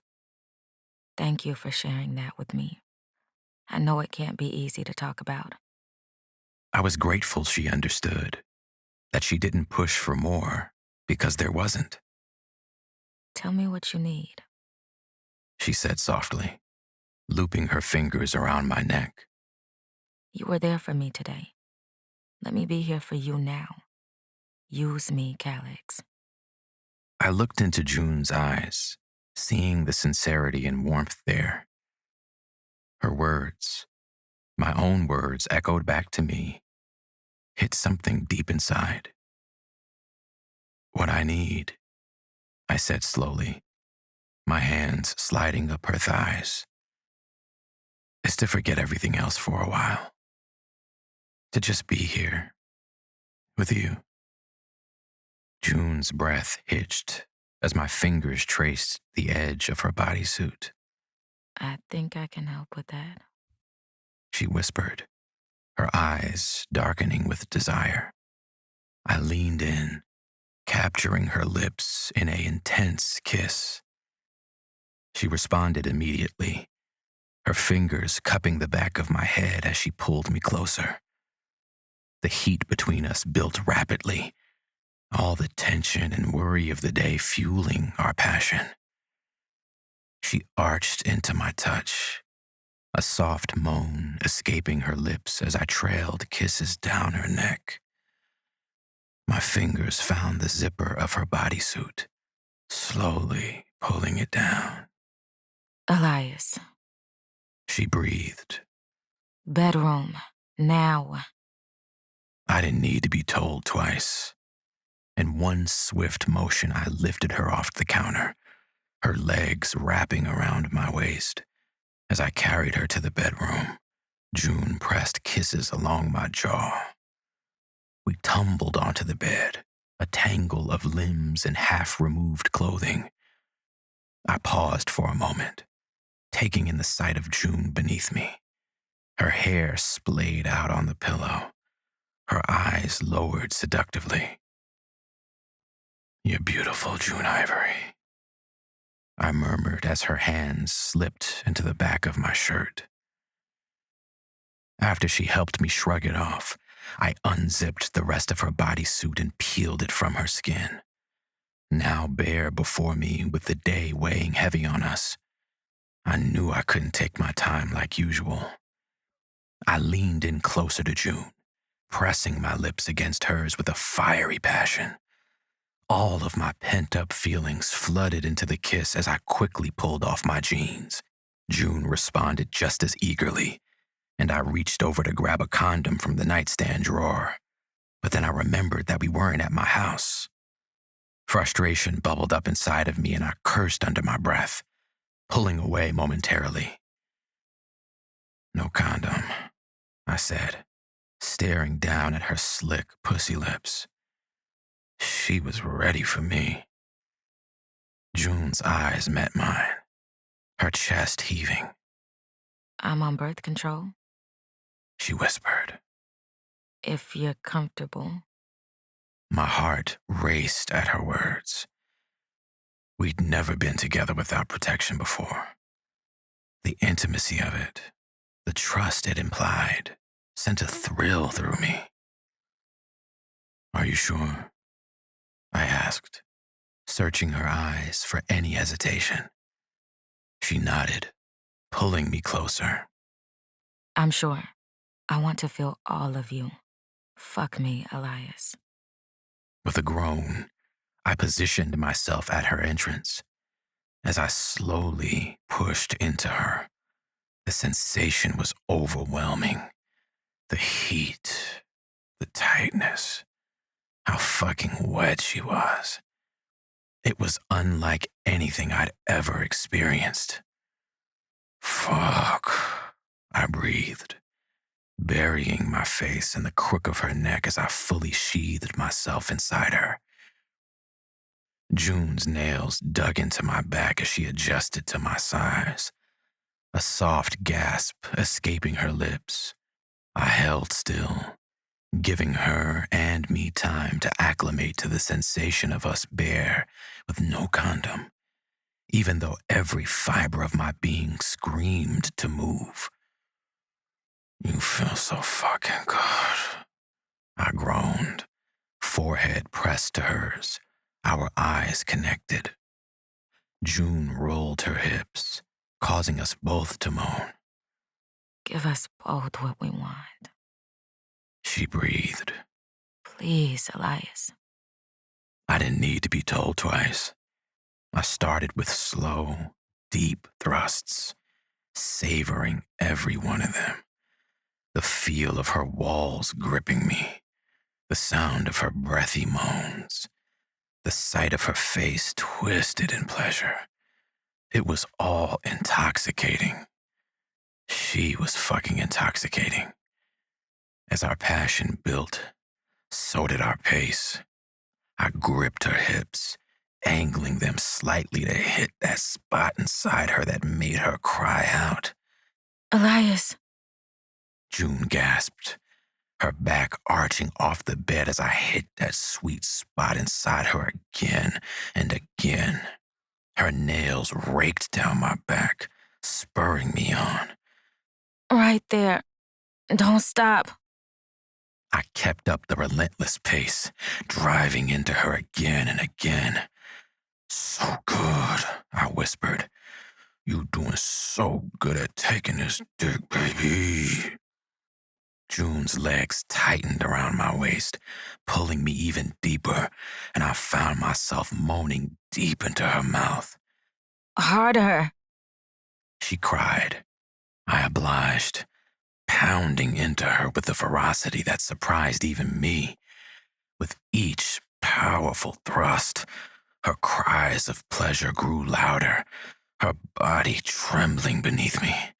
I could feel her walls starting to flutter around my dick and went harder. Deep, long strokes that she met with the lift of her hips. "That's it, Ivory," I growled, my voice rough with exertion. "Come for me. Let me feel you." Her back arched off the bed as she came undone, my name falling from her lips like a prayer. The sight and feel of her climax pushed me over the edge, and I buried myself deep inside her as my own orgasm crashed over me. Our bodies trembled together, covered in a light sheen of sweat. As we lay there, tangled in each other's arms and catching our breath, I felt a sense of peace wash over me. The worries and stress that had been weighing heavily seemed distant now. "I could get used to this," I muttered, sleep taking me under. The next day, I walked into my meeting with Jane and Cecil feeling renewed.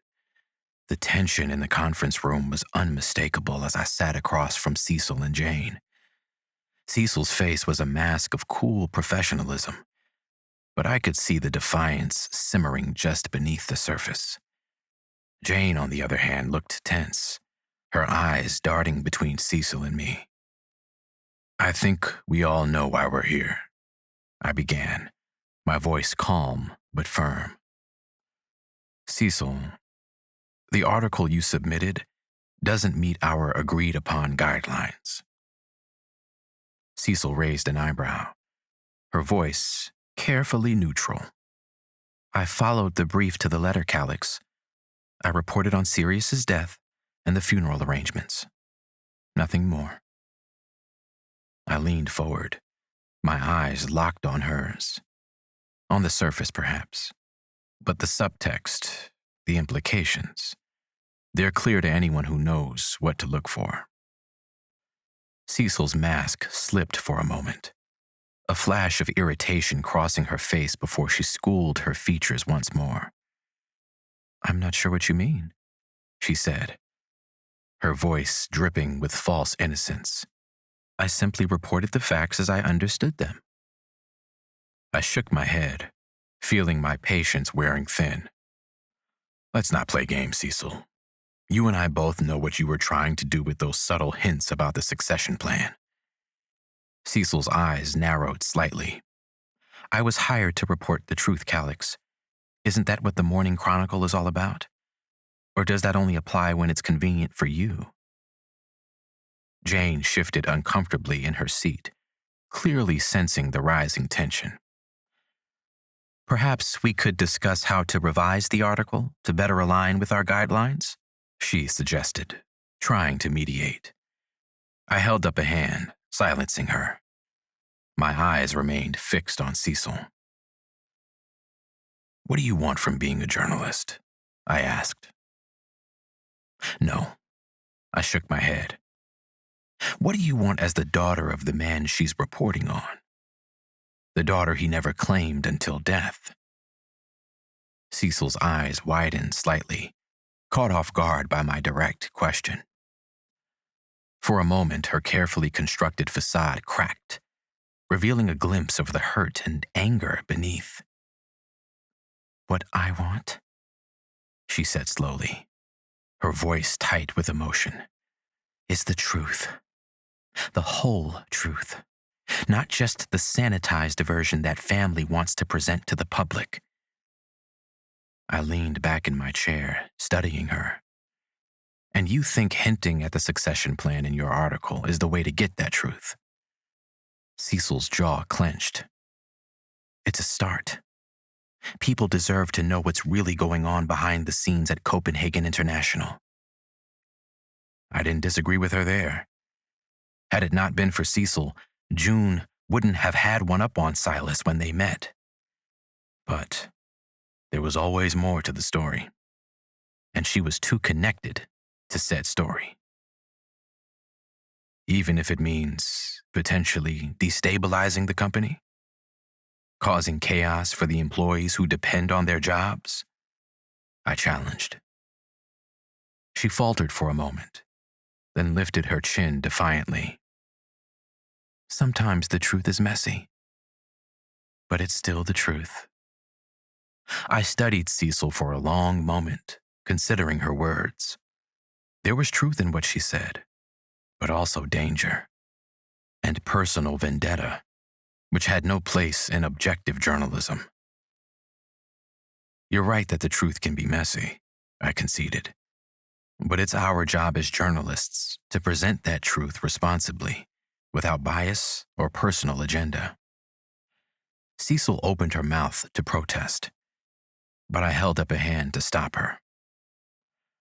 I understand you have personal stakes in this story, Cecil, but that's precisely why you can't be the one to tell it, at least not right now. Her eyes flashed with anger. So you're pulling me off the story? After everything? I shook my head. Not exactly. I'm offering you a choice. Cecil raised an eyebrow, curiosity overriding her anger for a moment. What kind of choice? Option 1. You step back from this story completely. We reassign it to another journalist who doesn't have personal ties to Copenhagen International. You focus on other assignments for now. Cecil's eyes narrowed, clearly not liking that option. She had exclusive rights to the story and could take it to any media platform of her choosing. I continued before she could protest, my father's spirit sitting heavy on me to be better, to guide firmly, but with understanding. Option 2. You work with Jane to revise this article, removing any hints or implications about the succession plan. Then, you start working on a long-form investigative piece about Copenhagen International. Not just about Sirius's death and the will, but about the company's history, its impact on Detroit, and yes, the current power dynamics at play. Cecil's expression shifted from anger to intrigue. An investigative piece? I nodded. A thorough, unbiased look at the company. But here's the catch. It won't be published until we're certain it won't cause undue harm or chaos. And you'll work closely with Jane and me throughout the process to ensure objectivity. Cecil leaned back in her chair, considering my offer. I could see the wheels turning in her head as she weighed her options. And if I choose neither? She asked, her voice carefully neutral. I met her gaze steadily. Then we part ways, and you're free to take your story elsewhere. But remember, Cecil, Morning Chronicle has a reputation for integrity and thorough reporting. That carries weight in this industry. The room fell silent as Cecil mulled over her options. Jane watched the exchange with a mix of apprehension and admiration. Finally, Cecil leaned forward, her eyes meeting mine with a new intensity. Option 2, she said firmly. I want to do the investigative piece. I nodded, feeling a mix of relief and caution. All right. But understand this. If at any point I feel you're letting your personal feelings compromise the integrity of the reporting, I'll pull you off the project immediately. Are we clear? Cecil nodded, a glimmer of respect in her eyes. Crystal clear. As the meeting wrapped up, I felt a sense of cautious optimism. It was a risk letting Cecil pursue this story, but it was also an opportunity for her to grow as a journalist and for us to potentially uncover some important truths. Cecil, I called as she was about to leave the room. She turned, eyebrow raised questioningly. Remember, the truth isn't just about exposing secrets or Settling scores. It's about understanding the full picture, I said, holding her gaze. I expect you to approach this with an open mind and a commitment to fairness. Can you do that? Cecil paused for a moment, then nodded slowly. I can try, she said, her voice softer than before. Thank you for the opportunity, Calix. As she left, Jane turned to me, a mix of admiration and concern on her face.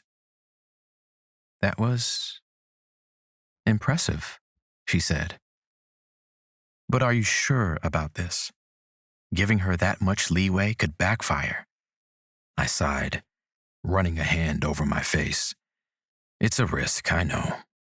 But sometimes you have to give people a chance to rise to the occasion. And who knows? This might be exactly what Cecil needs to find her footing as a journalist. That's why I trust you with this, Jane. Your instincts are sharp. I headed back to my office, but before I could enter, my new assistant, a lanky kid now that I was really looking at him, jumped up from his desk. You have 2 guests, he said, blinking like he'd done something wrong, which put me on alert until I entered and saw who was inside. All is good. Hassan and Drew turned as I entered with a whistle. What brings Mr. Superstar and his sidekick to my neck of the woods? I jibbed, earning a wide-ass grin from Drew and a middle finger from Hassan. See how I get disrespected for being friends with you? Hassan said to Drew, shaking his head while standing to dap me up. Hassan Chamberlain had made a name for himself as a renowned photographer. We met through his wife, Nyla, but bonded over a slew of other shit and became fast friends. It was only then I learned he was a Chamberlain of Chamberlain Communications, the largest communication company in the country. Can't help I have fans, Drew said with a shrug, like he wasn't an NBA star with championships and MVP titles under his belt. To answer your question, I'm doing an in-person exclusive for Yari. Couldn't come to town without checking up on you. He tagged along for a shoot. I waved for them to sit and went behind my desk. You've been radio silent for a while, Hassan added. Nyla wanted me to make sure you were alive. I was a little ashamed about how I'd shut down since moving home permanently. They'd suddenly reminded me that I'd been walking around with only the support of my mother and sister. And now June, if she stuck around. Can't lie, I started, leaning back in my chair. I got here and shut down on the world, but I'm working on getting back right. They nodded, both sharing a look. We're only here until tomorrow night, Drew said, leaning forward. Be our guide. I frowned. You've been here before. I glanced at Hassan. And you. But we've never seen it from your view. This is your hometown. Show us some hospitality. I chuckled, but nodded. Fuck it. I tapped the desk. I know just the place to start at. Chapter 21. June. Mom, are you inviting anyone to Sunday dinner? I need a head count. I frowned because she never needed a head count, which meant someone had told her about Calix. Sunday dinner wasn't about me or Calix or anyone other than August introducing January and Corey to the rest of our family. Just me. Calix and I were still in the growing stages. I couldn't subject him to the chaos of the Hansons. Because this is about them, I lied to myself. Oh, okay, I guess. My frown deepened. Who the hell had told her? I switched to the text thread with my sisters.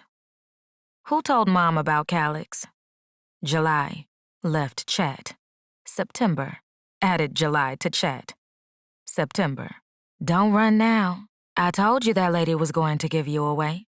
July, Sorry, Junie Bear.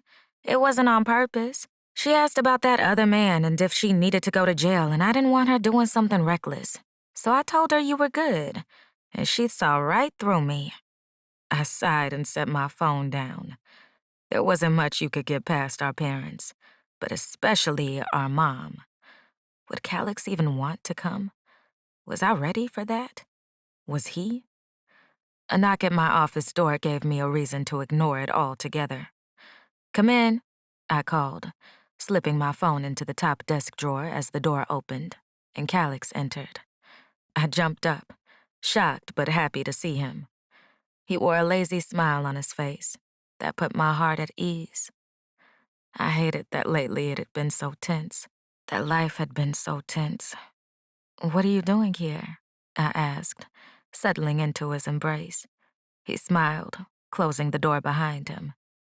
Is this a bad time? I shook my head, my smile spreading wide. "For you? Never," Been thinking about you since we split this morning. he muttered, hands resting against my waist. I dropped my head to his chest to hide my smile, but of course he wasn't having that, his fingers gently bringing my eyes back to his. "Shouldn't you be working?" I asked, playing it cool. He chuckled, his thumb tracing my cheekbone. I am working. Just taking a little detour. "Oh, yeah? And what has you taking a detour in the middle of lunch traffic?" He chuckled. The kind that involves showing some out-of-town friends around. He replied with a grin. Thought I'd start the tour here.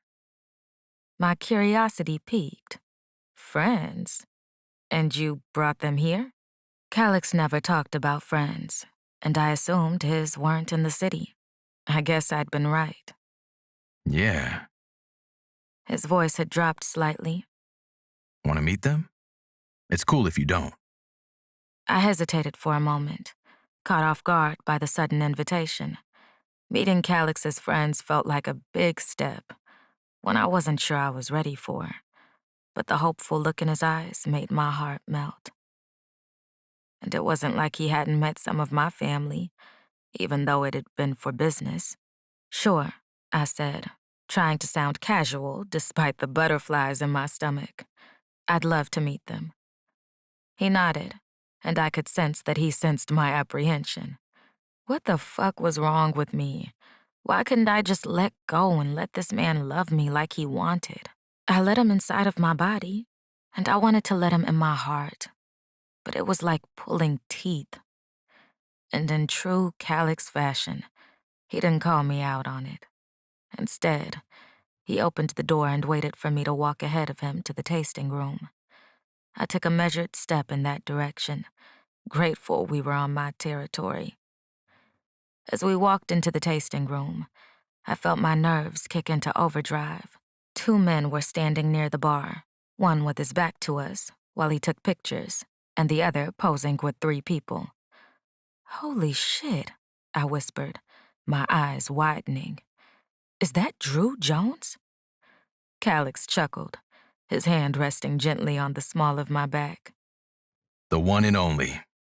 And the one playing his photographer is Hassan. He was friends with Drew fucking Jones. Drewski. I tried to keep my composure as we approached, but one of the most famous athletes in the world was standing in my family's distillery. My mind was reeling. Guys, Calix said. I'd like you to meet June Hanson. June, this is Drew and Hassan. Drew flashed his $1,000,000 smile, while Hassan was more reserved. "It's a pleasure to meet you, June," Drew said. "We've heard absolutely nothing about you." I laughed, some of my nervousness dissipating. "Well, that makes 2 of us. Calix hasn't mentioned having a famous friend before. I thought he didn't have any." Hassan chuckled, shaking his head at Drew. "Don't mind him. He thinks he's funny." He extended his hand to me. "It's nice to meet you, June. Your family's distillery is beautiful." I shook his hand, feeling more at ease as we settled at the bar. "Thank you. I'm glad you like it." How long have you three known one another? It was like getting a glimpse of Calix through someone else's eyes. For a while, Hassan said with a grin. Met through my wife, Nyla, a few years ago. This guy here, he jerked his thumb at Drew. I've known since we were kids. Drew nodded, his eyes twinkling with mischief. Yep, I was the cool one, and Hassan was the nerd who followed me around. Hassan rolled his eyes. Keep telling yourself that, superstar. I couldn't help but laugh at their playful banter. It was clear these three had a deep friendship, and I felt a pang of envy.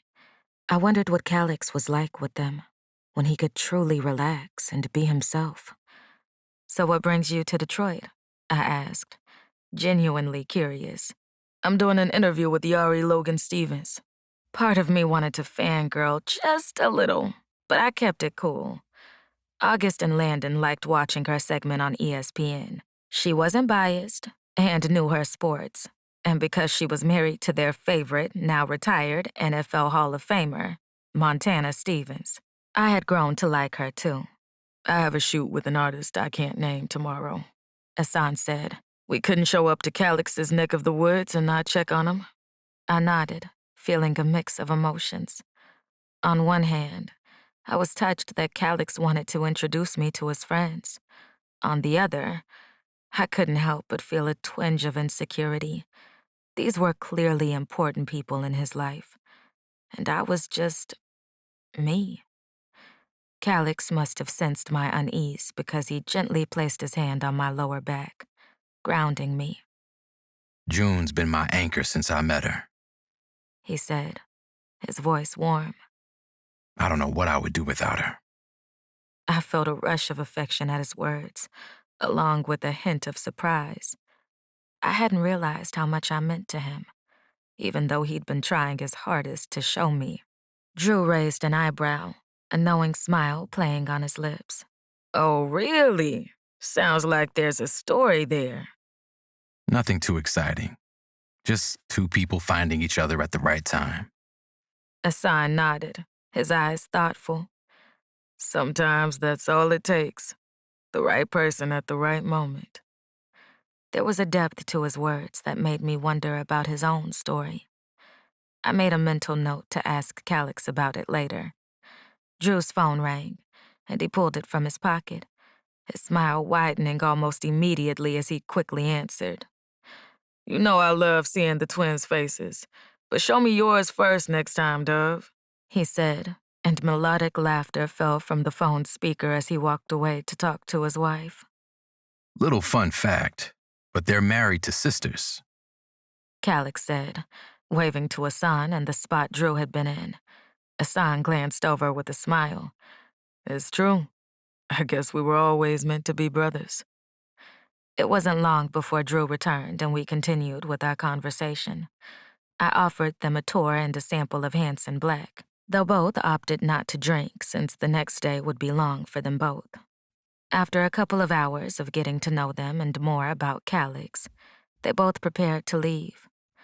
The afternoon had been surprisingly enjoyable, giving me a glimpse into a side of Calix I hadn't seen before. But as they said their goodbyes, a familiar anxiety began to creep in. It was great meeting you, June, Drew said, flashing his charming smile. Keep this guy in line for us, will you? I laughed, trying to ignore the flutter in my stomach at the implication that I was now part of Calix's inner circle. I'll do my best, I replied. Hassan gave me a warm handshake. Thanks for the tour and the samples. Your family should be proud of what you've built here. As they left, Calix turned to me, his eyes searching my face. You okay? He asked softly. I nodded, offering a smile that I hoped looked more confident than I felt. Yeah, I'm good. Your friends are great. Calix studied me for a moment longer, clearly not entirely convinced. They liked you, you know, he said softly. I could tell. I felt a warmth spread through my chest at his words, but it was quickly followed by a familiar twinge of anxiety. I'm glad, I said, trying to keep my voice steady. They seem like really good friends. He nodded, a fond smile playing on his lips. They are. It's nice to have them here, even if it's just for a short visit. There was a moment of silence between us, and I could feel the weight of unspoken words hanging in the air. I knew I should say something, tell him how much it meant to me that he wanted to introduce me to his friends. But the words stuck in my throat. June? Calix said softly, taking my hands in his and leading me back to my office. Once we were behind closed doors, he continued. I know this is all new and probably a bit overwhelming. Meeting my friends, becoming a part of my life in this way. I don't want you to feel pressured. I looked up at him, seeing the sincerity in his eyes. I don't feel pressured, I said, surprised to find that it was true. But, But he prompted gently. I sighed, knowing I couldn't hide my feelings from him. It's just, there's such a big part of your life, and I'm just now meeting them. It makes me realize how much I still don't know about you. Calix's expression softened. He reached out, taking my hand in his. June, you know the parts of me that matter most. The rest, well, I'm still figuring some of it out myself. I squeezed his hand, grateful for his understanding. I know, it's just overwhelming sometimes. You have this whole life, these amazing friends, and I'm... You're the woman I'm falling in love with. His words hit me like a physical force, leaving me breathless. I stared up at him, my heart racing. You're falling in love with me? Those dark eyes of his were intense, filled with an emotion I was only now beginning to fully comprehend. Yes, June, I am. And I know it might be scary, or too soon, or not what you're ready for, but it's the truth. I felt a mix of elation and terror wash over me. Part of me wanted to throw myself into his arms, to tell him I felt the same way. But another part, the part still scarred from past hurts, held back. Calix, I started, my voice shaky. He shook his head, gently cupping my face. You don't have to say anything. I'm not expecting you to feel the same way or to say it back. I just wanted you to know where I stand. His words washed over me like a wave, carrying with them a mix of emotions, relief at his understanding, and guilt for not being able to reciprocate his feelings. My chest felt heavy, as if the weight of my unspoken thoughts were pressing down on it. I was grateful that he wasn't pushing me, but I also couldn't shake the feeling of inadequacy for not being able to express myself in the same way. I care about you so much, Calix, I said softly, leaning into his touch. I'm still working through some things. He nodded, understanding in his eyes. I know. And that's okay. We can take this at whatever pace you're comfortable with. I took a deep breath, feeling some of the tension leave my body. Thank you for being so patient with me. But how long would it last? How long would he be willing to wait? How long was I willing to sit around not doing the work? I knew I needed to take another step forward. My wounds were too deep to handle alone. So, that night, I made an appointment with my therapist after 6 months of canceling on her. Because Calix was worth this next step. Chapter 22. Calix. Yesterday, the Hanson distillery was front-page news, their spread printed and in the hands of Detroiters and Metro Detroiters alike. It was the most sold paper Morning Chronicle had in the last 3 years. Our socials had grown, and the subscribers to our digital imprint had gone through the roof. The team was proud and motivated to keep pushing for more, to gain more. But all I could think about was Haven talking about June's Instagram. June's family is way bigger than we thought, she'd said, amazed as she showed me the pictures from their Sunday dinner a couple weeks back. I glanced at the phone Haven had been holding up, taking in the images of June surrounded by what looked like dozens of family members. There were people of all ages, smiling and laughing together. The love radiating from the photos was hard to miss. "That's quite the family gathering," I'd said, a mix of emotions swirling in my chest. As she continued to scroll and pointed out more, I felt a twinge of something I couldn't quite name. Envy?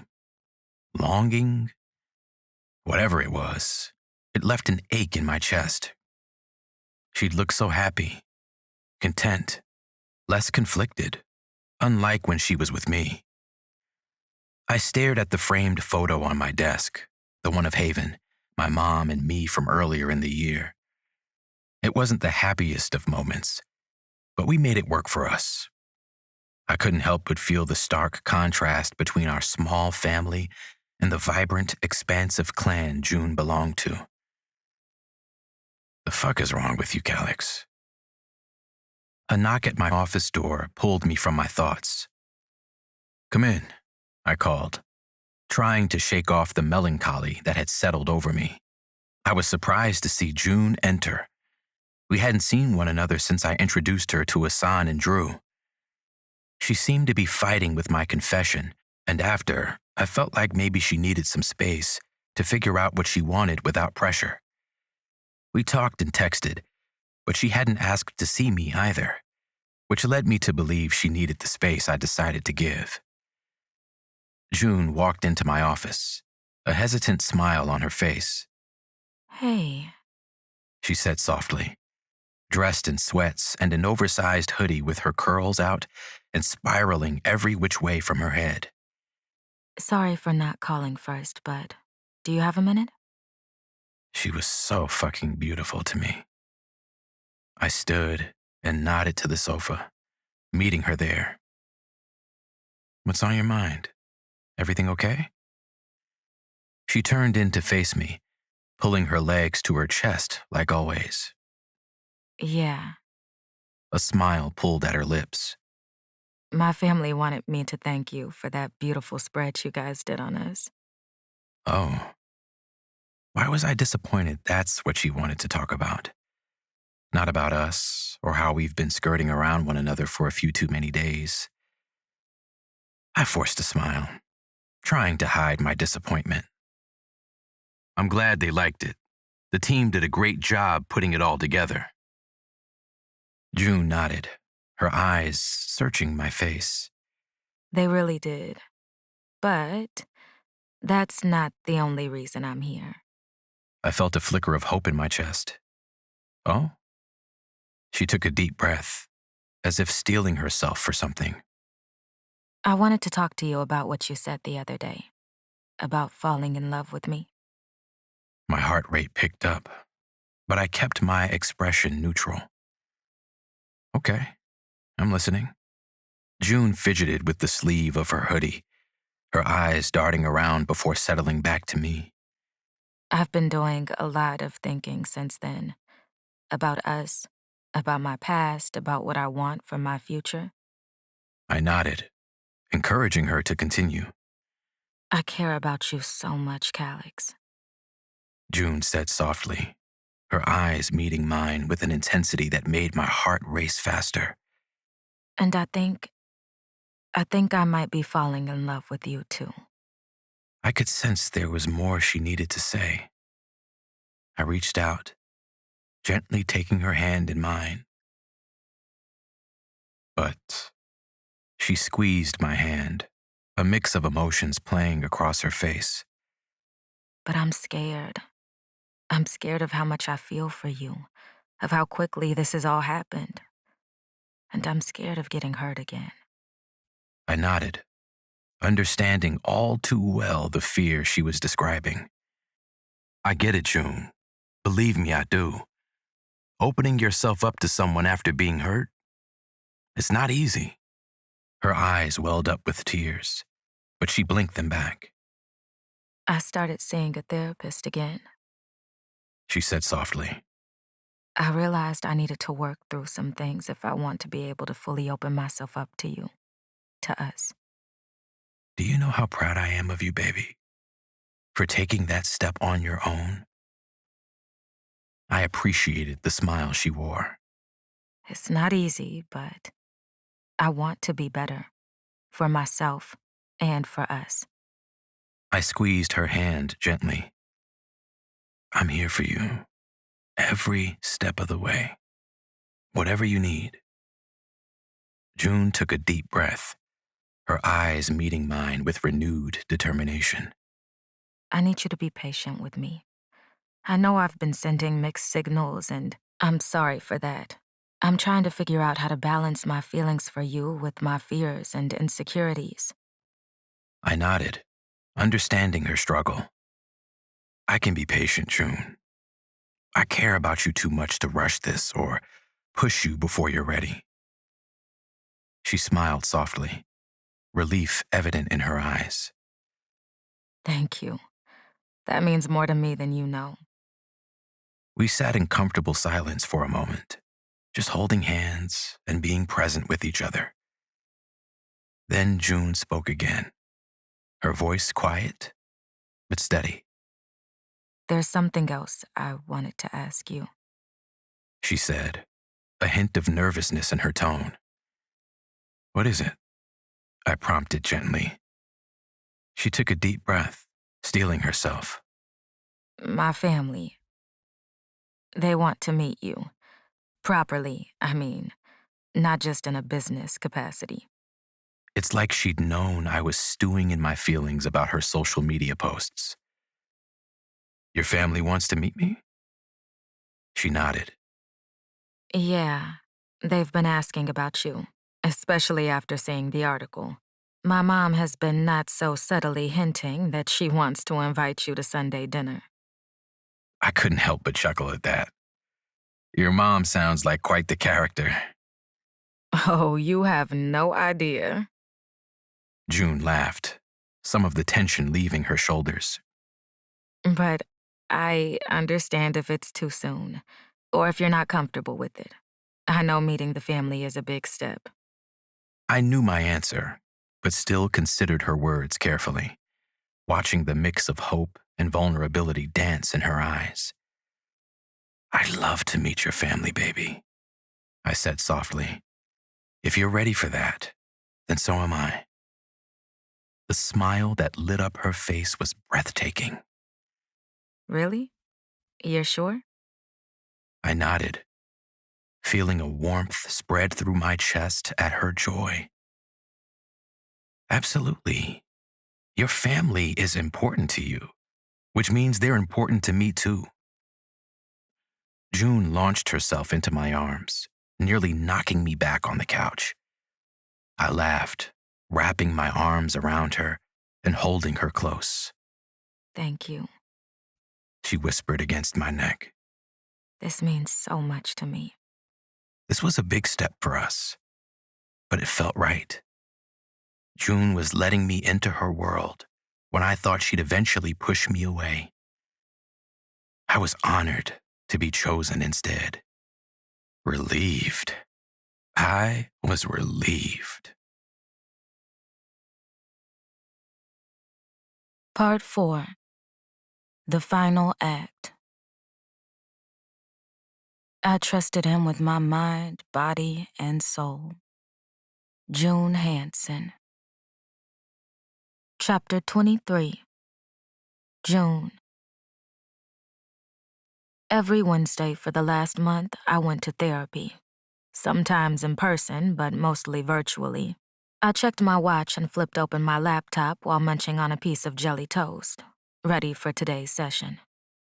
As the video call connected, Dr. Simone's warm smile filled my screen. Good morning, June. How are you doing today? I settled back in my chair, taking a deep breath. I'm doing okay. A bit nervous, actually. She nodded encouragingly. What's on your mind? Well, Calix is coming to Sunday dinner this weekend to meet my family, I explained, feeling a mix of excitement and anxiety.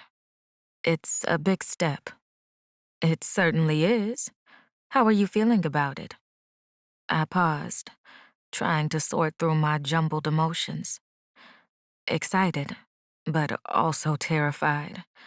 My family can be a lot. Dr. Simone nodded thoughtfully. It's understandable to feel nervous about introducing Calix to your family. They're a big part of your life, and you want the people you care about to get along. Let's explore those feelings a bit more. What specifically are you worried might happen? I took a deep breath, trying to articulate my swirling thoughts. I guess I'm afraid they might be too overwhelming for him. My family is large and can be pretty boisterous. What if it's too much and he gets scared off? That's a valid concern, Dr. Simone said. But remember, Calix knows how important your family is to you. He's choosing to take this step. Have you talked to him about your worries? I nodded, feeling some of the tension ease from my shoulders. You're right. He has been really supportive about meeting them. That's great. Dr. Simone smiled. Is there anything else worrying you about this dinner? I fidgeted with the hem of my shirt, avoiding eye contact for a moment. I guess I'm worried about how I'll handle it. Being with Calix around my family, I mean.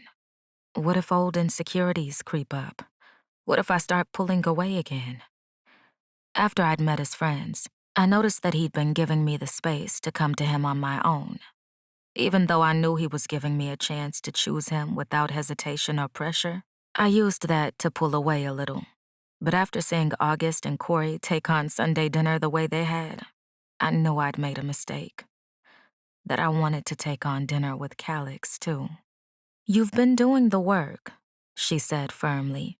Remember that this isn't a sprint, but a marathon.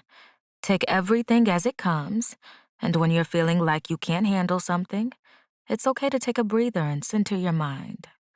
Give yourself the same grace you give others. I nodded, taking in Dr. Simone's words as we continued our session. And by the end, I felt better about the impending dinner and other things that had been bothering me too. Calix hadn't asked me to meet his mom yet, and I wondered why more often than I probably should. Once we were finished, I took a shower and washed my hair, letting everything settle a little more. As I wrapped myself in a towel, my mind kept circling back to the thought of meeting Calix's family, or rather, the lack of that invitation. I tried to push the nagging worry aside as I went through my post-shower routine, but it persisted. Why hadn't he asked me to meet his mom yet? Was he not as serious about our relationship as I thought? Or was there something else holding him back? I shook my head, trying to dispel the doubts. Dr. Simone would probably tell me I was projecting my own insecurities into the situation. After all, Calix had been nothing but supportive and patient with me. He was the one who said he was falling in love with me. As I finished getting dressed, my phone buzzed with a text from Calix. Calix. Good morning, beautiful. Hope your session went well. Still on for lunch today? Something had to be wrong with me, because his text made me forget what I'd been worried about in the first place. Calix loved me. He wasn't just falling anymore. He'd fallen. And I was right there with him. Morning, handsome. It was a good session. And of course, I can't wait to see you. I hesitated for a moment, then added another message. Actually, do you mind if we order in at my place instead? There's something I want to talk to you about. It's your world, Ivory. Everything okay? Everything's fine. Just want some privacy to talk. I spent the next few hours trying to distract myself with emails, but my mind kept drifting to Calix. By the time 1 o'clock rolled around, I had abandoned my laptop as my mind raced with thoughts of how to bring up the topic of meeting his family. Was I overthinking this? Maybe he just hadn't thought about it yet. Or maybe... Shaking my head, I plated the Mediterranean I ordered to give myself something to do. A knock at the door made my heart leap, and I went to answer it after taking a breath. Calix stood there, head tipped with curious eyes. Hey, baby. He said, leaning in to kiss me softly. I melted into the kiss for a moment before pulling back. Hi, I replied, trying to keep my voice steady. Come in. It's chilly out. As we settled at the kitchen table, Calix's brow furrowed slightly. Is everything okay? I took a deep breath, trying to calm my nerves. Everything's fine. There's something I wanted to talk to you about. Calix nodded encouragingly, his eyes warm and attentive. I'm listening.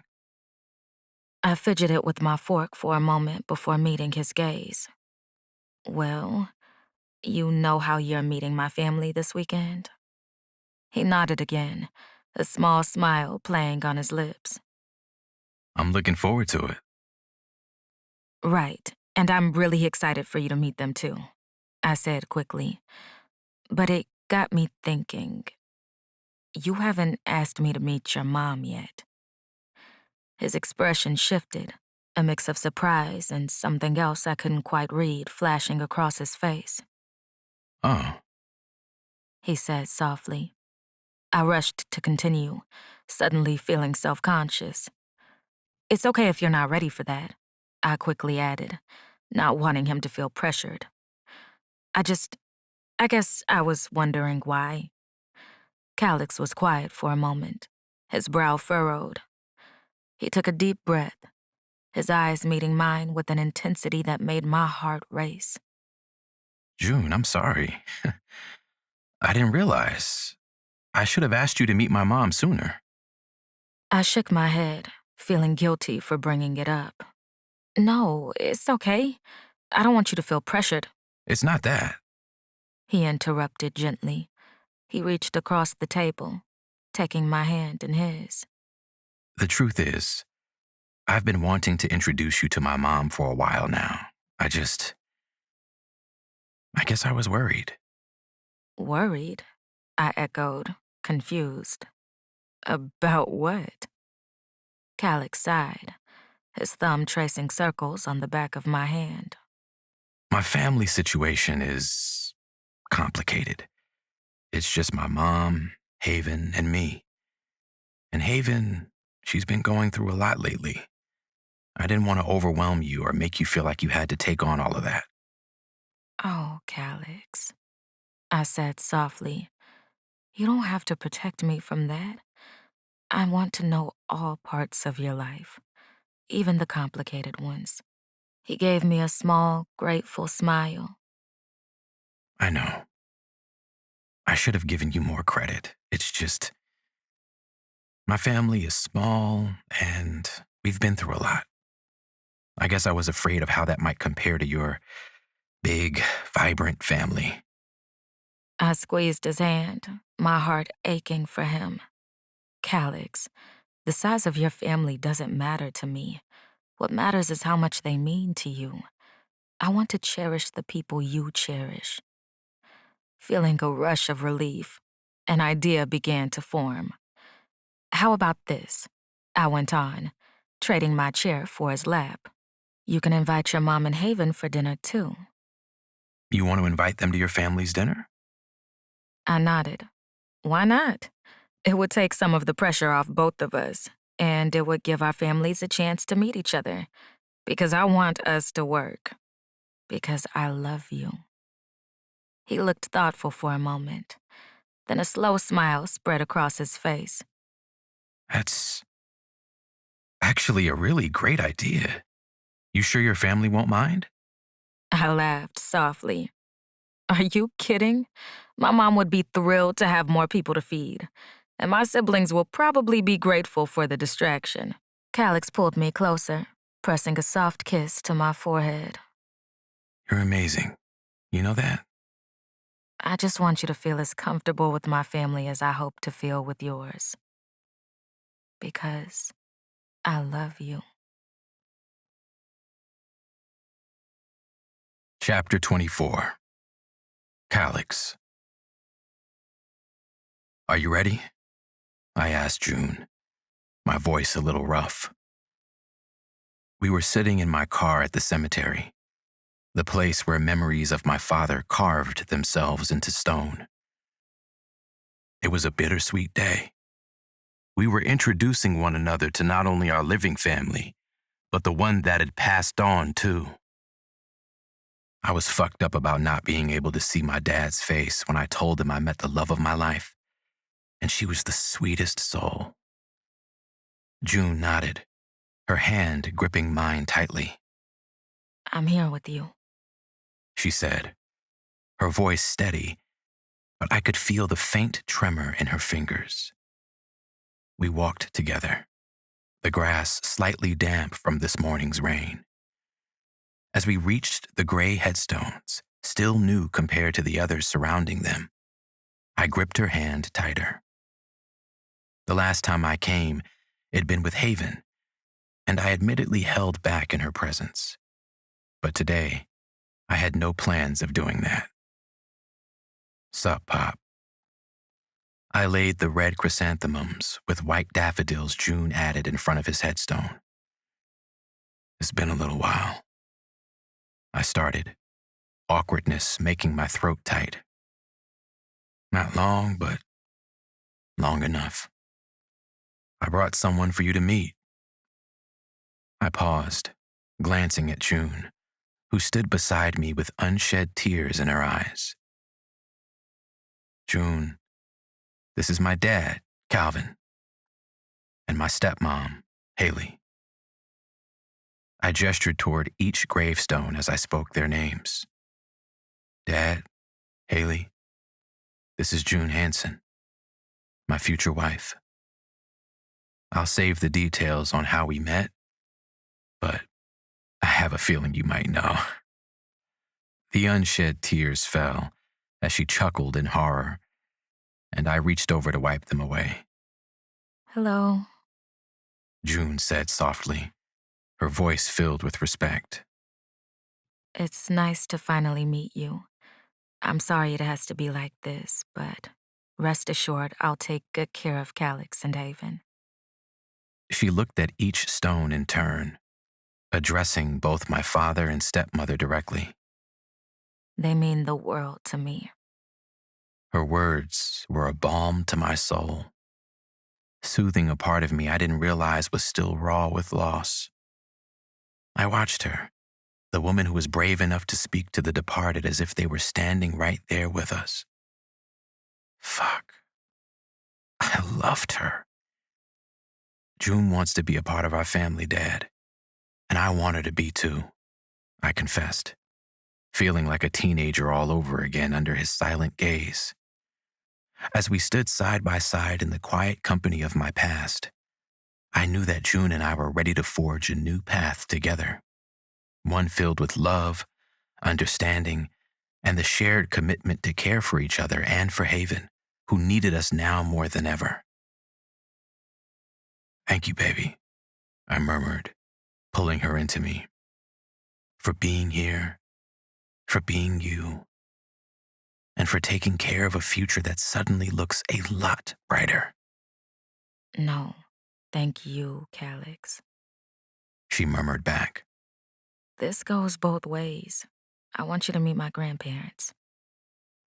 The soft shuffle of our footsteps punctuated the silence of the cemetery only as we wandered through the rows of headstones, each a silent sentinel to a life once lived. The chill in the air didn't bother me.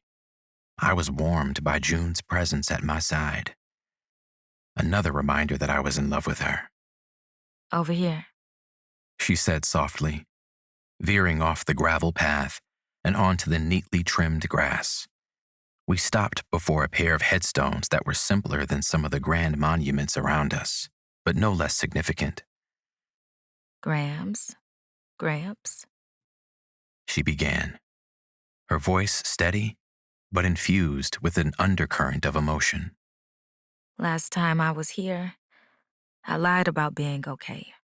But this time I promise it's true. She released my hand and dropped into a squat to set an identical bouquet to the one I'd given my dad and stepmom down. I want you to meet Calix. She took a breath, then captured me with her gaze, holding it like a lifeline. He's my future husband. The words hung between us, reverberating in the stillness. My heart did something weird. Shocked, yes, but also filled with an inexplicable sense of rightness. Her future husband. June, I started, but stood, and she squeezed my hand. Later. She whispered, waving for me to speak if I wanted. These introductions meant the world to her as they did me. And who was I to deny her that?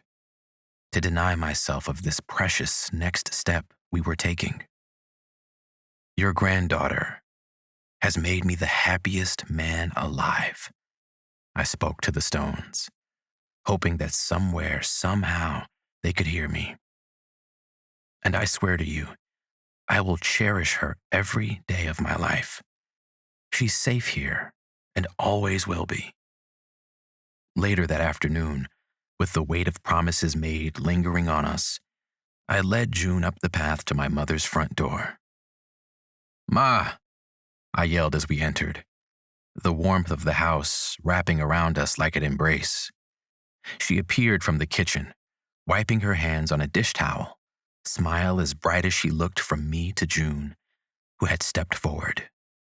Surprised, I stood back and watched them interact for the first time. "You're even more beautiful in person," my mom said, closing the distance between them. "His sister has been showing me pictures every other day to learn the faces of your family. Thank you for inviting us to dinner." June chuckled, her laughter infectious. There's a lot of us, so I'm happy to hear my posts have been helping identify everyone. She said softly, cutting her eyes at me over her shoulder briefly. You and Calix have the same eyes. I love his eyes. And I love you. I can tell by the way he looks at you that you mean the world to him, my mother said, examining her with open affection on my behalf. Anyone who makes my son beam like he's holding the sun itself is more than welcome here. Thank you, Mama Jackie. June replied, her cheeks flushed with pleasure. Can I call you that? Calix said it's what Haven calls you. You may, Mom agreed, already ushering us toward the kitchen. Now come and try this dish I made to bring along. Haven is still getting ready. As we settled at the kitchen table with the aroma of whatever my mom had cooked in the air, I admired the two of them chatting like old friends until Haven entered. "When can we leave?" she asked, gaze bouncing from me to June. "I'm ready to meet everyone." I shook my head. "You gotta stop with stalking, Have." She rolled her eyes before turning them to June. "You don't mind, right?" she asked, a smile spreading across her face. June laughed, her smile matching Haven's. I truly don't. She confirmed. But soon you'll know them personally and won't have to use social media to find out more. I could tell her words meant something to my sister. She was offering to share her family with us. I realized in that moment that it meant something to me too. And that feeling only intensified as the lively chatter of June's family enveloped us when we stepped into her childhood home. Kids darted past us, almost knocking a wide-eyed Haven over, who only laughed at the incident. She was excited to be here. Haven, come here really quick, June said, taking her hand and briefly glancing my way to say, Wait here, I'll be back. When she returned with no Haven in sight, I frowned. Don't worry. She said, smiling. I introduced her to a few cousins her age. They'll take good care of her. Now, let's find my mom. We maneuvered through the large home and into the kitchen with my mom in tow. Before y'all start, June yelled, coming to life right before my eyes. act like you have some decorum in front of my man and his mother, please. Her man. I like that shit. The bodies in the kitchen went silent, her sisters snickering like badass kids while stealing something from the stove. Now, She went on, utilizing their attention to make introductions. this beautiful lady standing beside is Jackie. She pointed to my mom, who for the first time in my life looked nervous. Jackie, this is my mom, Adrena. She pointed to the lady who was approaching, her eyes on me instead of my mom. And because you're staring at him like he's not real, She tugged me beside her, fingers slipping through mine. Mommy, this is Calix. Be nice. I really, really like him. Adrena's eyes were darker than June's, her skin slightly lighter, but not by much. She looked away and turned to my mom. Jackie, it's nice to meet you. Her lips spread, and I got a first-hand account of who June had gotten her radiant smile from. We'll get a little more acclimated in a moment. Her gaze returned to me as she stepped closer, taking me in from head to toe. It's nice to meet you, Calix. She held her hand out, and I gave it a firm shake because she seemed like a woman who judged a man by it. And when her smile resurfaced, I knew I'd been right. Welcome to this chaotic place we call home. Feel free to get comfortable, but not in my kitchen. June snorted and said, But the calendar months you call children are over there stealing rolls. Damn, July mumbled, the evidence in her hand. She got a man now and wants to pretend this isn't what we do. The emphasis on we made me smile. Take your sisters with you while you're at it, Adrena went on, ignoring their banter while taking the dish from Mom's hand and leading her to the counter. And we did, leaving the kitchen with July and September in tow. June led me down a long hall and stopped in front of what could only be a family room, full of kids, including my sister.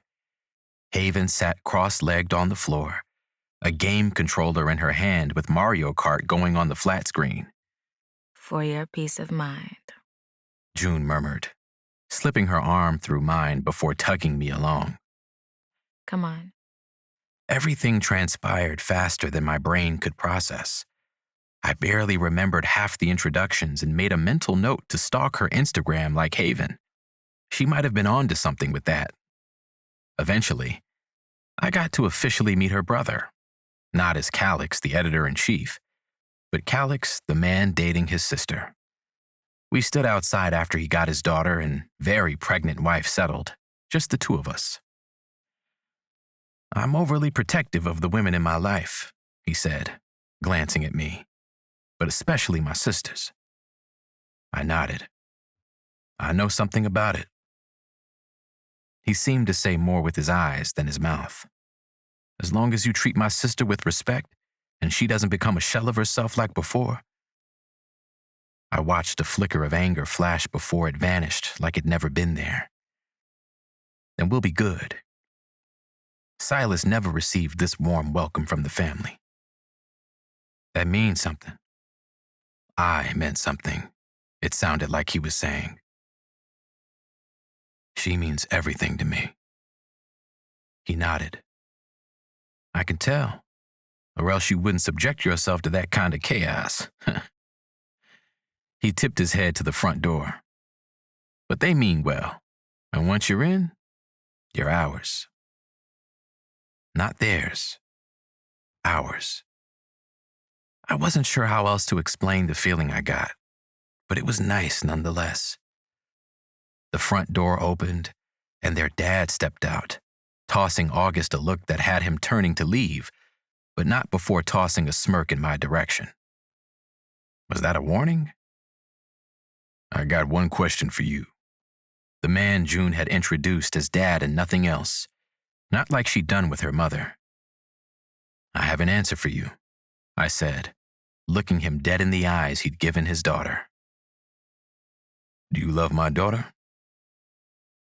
Very much so, I replied without pause. I'm in love with your daughter. I want to marry your daughter. His gaze bore into mine, looking for any hint of deception that wouldn't be there. When you decide to pop the question, don't come here asking for her hand. She's the only person whose opinion matters when it comes to that kind of commitment. If she says yes, my answer is yes. Understood? I nodded, biting back the smile that said whether he liked it or not, he had indeed given me his blessing. Shit. Being here felt nice, like a home I could settle into. There were no traces of judgment, just open hearts as I met more people throughout the night. Even my mom had gotten comfortable, her laughter echoing from across the room as we sat to eat. It was clear to me now. This was the foundation of June's unwavering kindness. As dinner wound down and laughter filled the room, I felt an unfamiliar sense of belonging. For the first time in a long while, there was no need to prove my worth.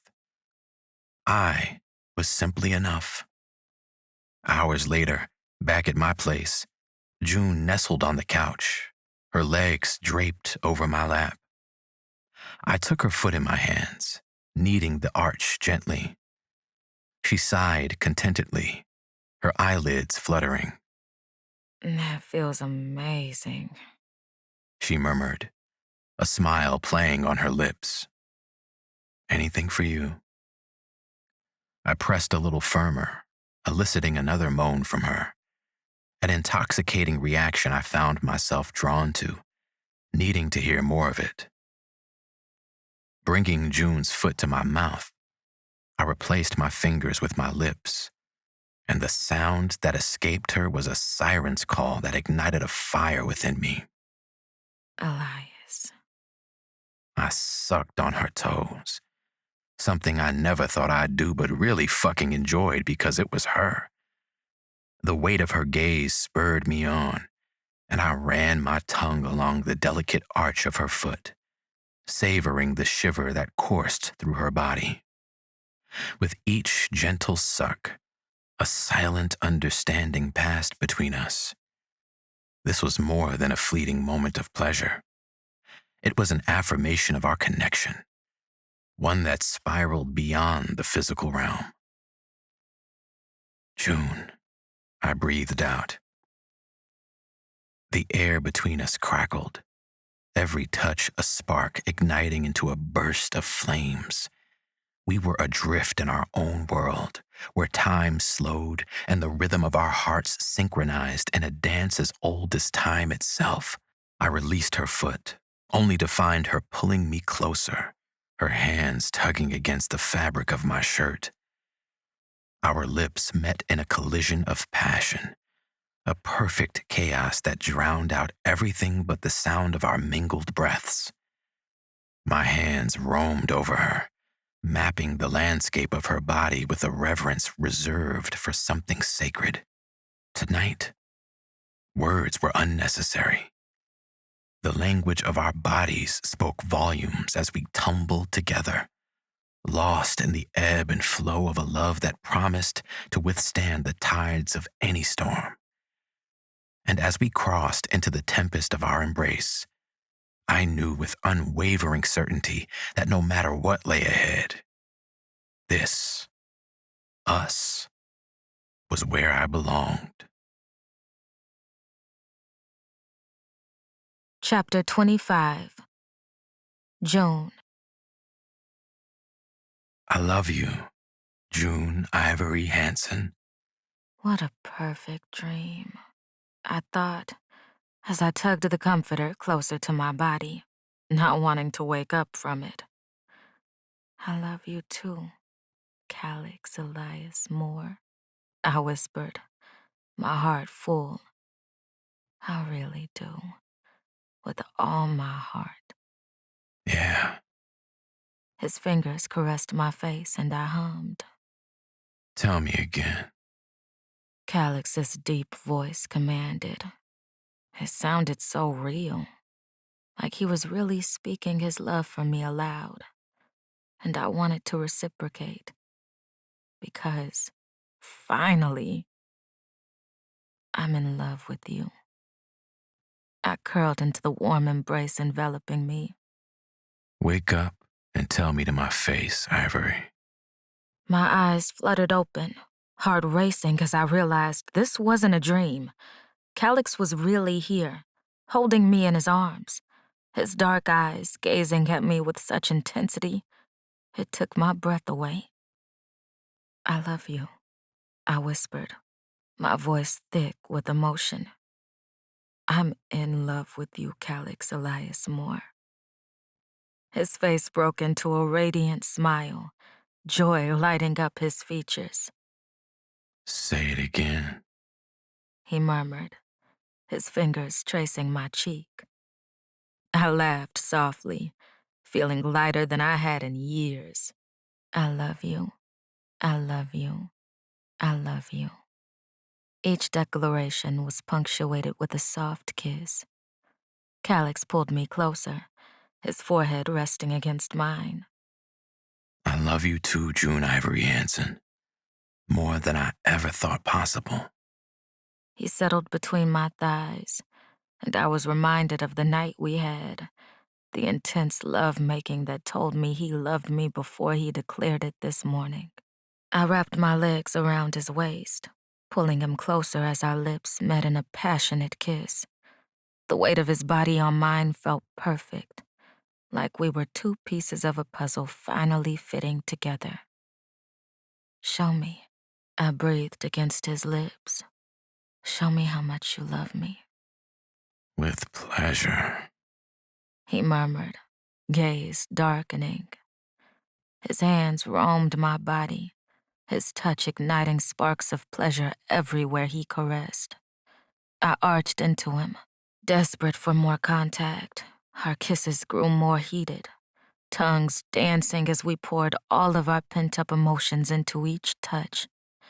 I sucked on his tongue, something in me wanting more, craving it. Spit in my mouth. I damn near begged, shocking the fuck out of myself, but not Calix. Without breaking eye contact, his lips hovered over mine as he gathered saliva. Then, holding my face gently but firmly, he parted my lips with his thumb and let a string of saliva fall into my waiting mouth. I eagerly accepted his offering, swallowing it down and feeling a primal sense of connection. Calix's eyes blazed with lust and something deeper. Love, possession, devotion. You're mine. He growled, his voice low and husky as he pushed into me hard and fast. Yours, I agreed breathlessly. All yours. Calix moved inside me with slow, deep strokes that made me gasp with each thrust. His eyes never left mine as he made love to me, the intensity of his gaze making me feel cherished and desired. I love you, I whispered again, overwhelmed by the depth of my feelings. I love you too, baby. He murmured back, hooking an arm under my body to fuck me harder. I opened my mouth, wanting more. He understood my silent request, letting spit drip into my mouth over and over while stroking me. I swallowed eagerly each time, feeling a primal thrill course through me. You're so fucking perfect. He growled, his thrusts swift. Made for me. Only you, I gasped, clinging to him as pleasure built inside me. I'm so close. He growled low in his throat, his hips snapping forward with increased intensity. Come for me, baby. He commanded, his voice rough. Give me what I can't have enough of. His words pushed me over the edge. I cried out his name as my orgasms crashed through me, my body quivering beneath him as he followed soon after, burying himself deep inside me as he found his own release. We lay tangled together, breathing heavily as we came down from our high. Calyx pressed soft kisses to my face, my forehead, my cheeks, the tip of my nose. Each one felt like a silent declaration of love. Our breathing slowly returned to normal, and he wrapped his arms around me, holding me close as if he never wanted to let go. I can't believe we waited so long to say it, I murmured, tracing lazy patterns on his chest. Calyx chuckled softly, the sound rumbling through his chest. I think we've been saying it for a while now, just not with words. I smiled, thinking back on all the little moments we'd shared, the way he'd look at me across the room, how his touch always lingered, the silent understanding that passed between us. He was right. We'd been expressing our love long before we found the words. Still, I said, propping myself up on an elbow to look at him. It feels good to say it out loud. He stared at me with a lazy smile on his face. Will you give me a baby in the future? He asked. I blinked, caught off guard by his sudden question. My heart raced as I processed his words. A baby? With Calyx? The thought filled me with a mix of excitement and nervousness. But mostly excitement because I trusted him with my mind, body, and soul. Why wouldn't I have a family with him? A baby? I repeated softly, searching his eyes. He nodded, his expression open and vulnerable. I know it's soon to be talking about this, He said quickly. but being with your family yesterday, seeing all those kids running around, it made me realize how much I want that with you someday. I felt a warmth spread through my chest at his words. The image of a little one with my eyes and Calyx's smile flashed through my mind. I'd love to have a baby with you, I said, my voice rough. Not right away, but someday, when we're ready. After we were married, after we got to fuck on every surface of the home we'll buy together, after we travel a little while accomplishing our individual dreams. The beginning of our forever. That's what this was. Epilogue One. Calyx. The engagement and subsequent elopement. 1 year. She'd given me one beautiful year, and I wanted to celebrate it by making her my wife. The ring box felt heavy in my pocket as I led June through the distillery. Her hand was warm in mine, her smile bright as she chatted excitedly about the new flavors they were developing. I tried to focus on her words, but my mind kept drifting to what I had planned. We reached the barrel room, where I'd set everything up earlier with the help of her family. As we stepped inside, June gasped. Hundreds of twinkling lights were strung across the ceiling, casting a warm glow over the room. Rose petals were scattered on the floor, leading to a small table set for two in the center. A bottle of her favorite, the gin she'd created, sat chilling in an ice bucket. Calyx. She breathed, her eyes wide as she took in the scene. What is all this? I smiled, my heart racing as I turned to face her. Happy anniversary, my love. She looked around the transformed barrel room. It's beautiful. But our anniversary isn't for another week. I took both of her hands in mine, meeting her gaze. I know, but I couldn't wait any longer to do this. Confusion flashed across her face for a moment before realization dawned. Her lips parted in surprise as I slowly lowered myself to one knee, never breaking eye contact. June Ivory Hanson. I began, my voice thick with emotion. This past year with you has been the happiest of my life. You've shown me what true love and partnership really mean. You've brought light and joy into my world in ways I never thought possible. Her eyes welled with tears as she listened, her grip on my hands tightening. I love everything about you, I continued, my voice growing stronger. Your kindness, your strength, your passion, the way you laugh at my terrible jokes, and how you always know exactly what I need even when I don't. I love how fiercely you love your family and how you've welcomed me and Haven into that circle without hesitation. I reached into my pocket, pulling out the ring box. June gasped softly as I opened it, revealing the vintage-style emerald ring I'd chosen. I want to spend the rest of my life loving you, supporting you, and building a future together. June Ivory Hanson, will you marry me? For a breathless moment, time seemed to stand still as I waited for her answer. Yes. She whispered, her voice filled with joy and love. Yes, Calix, I'll marry you. Relief and elation washed over me as I slipped the ring onto her finger. It fit perfectly, the emerald glinting in the soft light of the barrel room. I stood, pulling June into my arms and kissing her deeply, pouring all my love and happiness into the embrace. When we finally parted, both of us a little breathless, June held up her hand to admire the ring.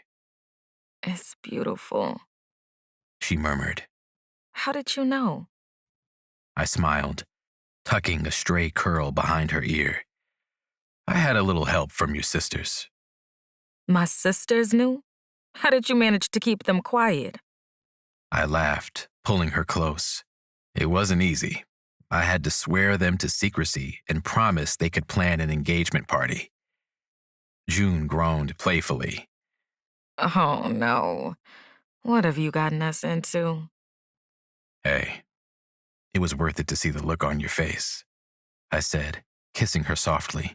Besides, I think we can handle whatever your sisters throw at us. She smiled up at me, her eyes shining with love. We can handle anything together. I led her to the table, pulling out her chair before taking my own seat. As I poured us each a glass of gin, June couldn't stop admiring her ring. I can't believe this is real. She said softly. I'm going to be your wife. What if... She looked up and I saw something in her eyes, the wheels turning. What if we get married tomorrow? Or next week if everything goes as planned with getting the marriage license? My sisters can plan us a reception instead? I stared at my soon-to-be wife, momentarily stunned by her suggestion, but feeling the fuck out of it. To be sure, you want to get married tomorrow? June nodded eagerly, her eyes bright with enthusiasm. Or next week? Why not? We love each other. We know we want to spend our lives together. Why wait? A slow smile spread across my face as I considered her words. The idea of making June my wife as soon as possible was incredibly appealing. You're serious about this? Absolutely. She said, reaching across the table to take my hand. Unless you want a big wedding. I just thought, with everything we've been through, maybe something intimate would be perfect. I squeezed her hand, my heart swelling with love for this incredible woman. I don't need a big wedding. All I need is you. Really? You're sure? I nodded, pulling her into my lap. I've never been more sure of anything in my life. I want you to be my wife as soon as possible.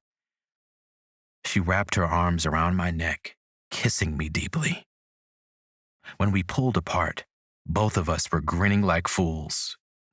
Okay, so we need to get a marriage license. June said, her mind already racing with plans.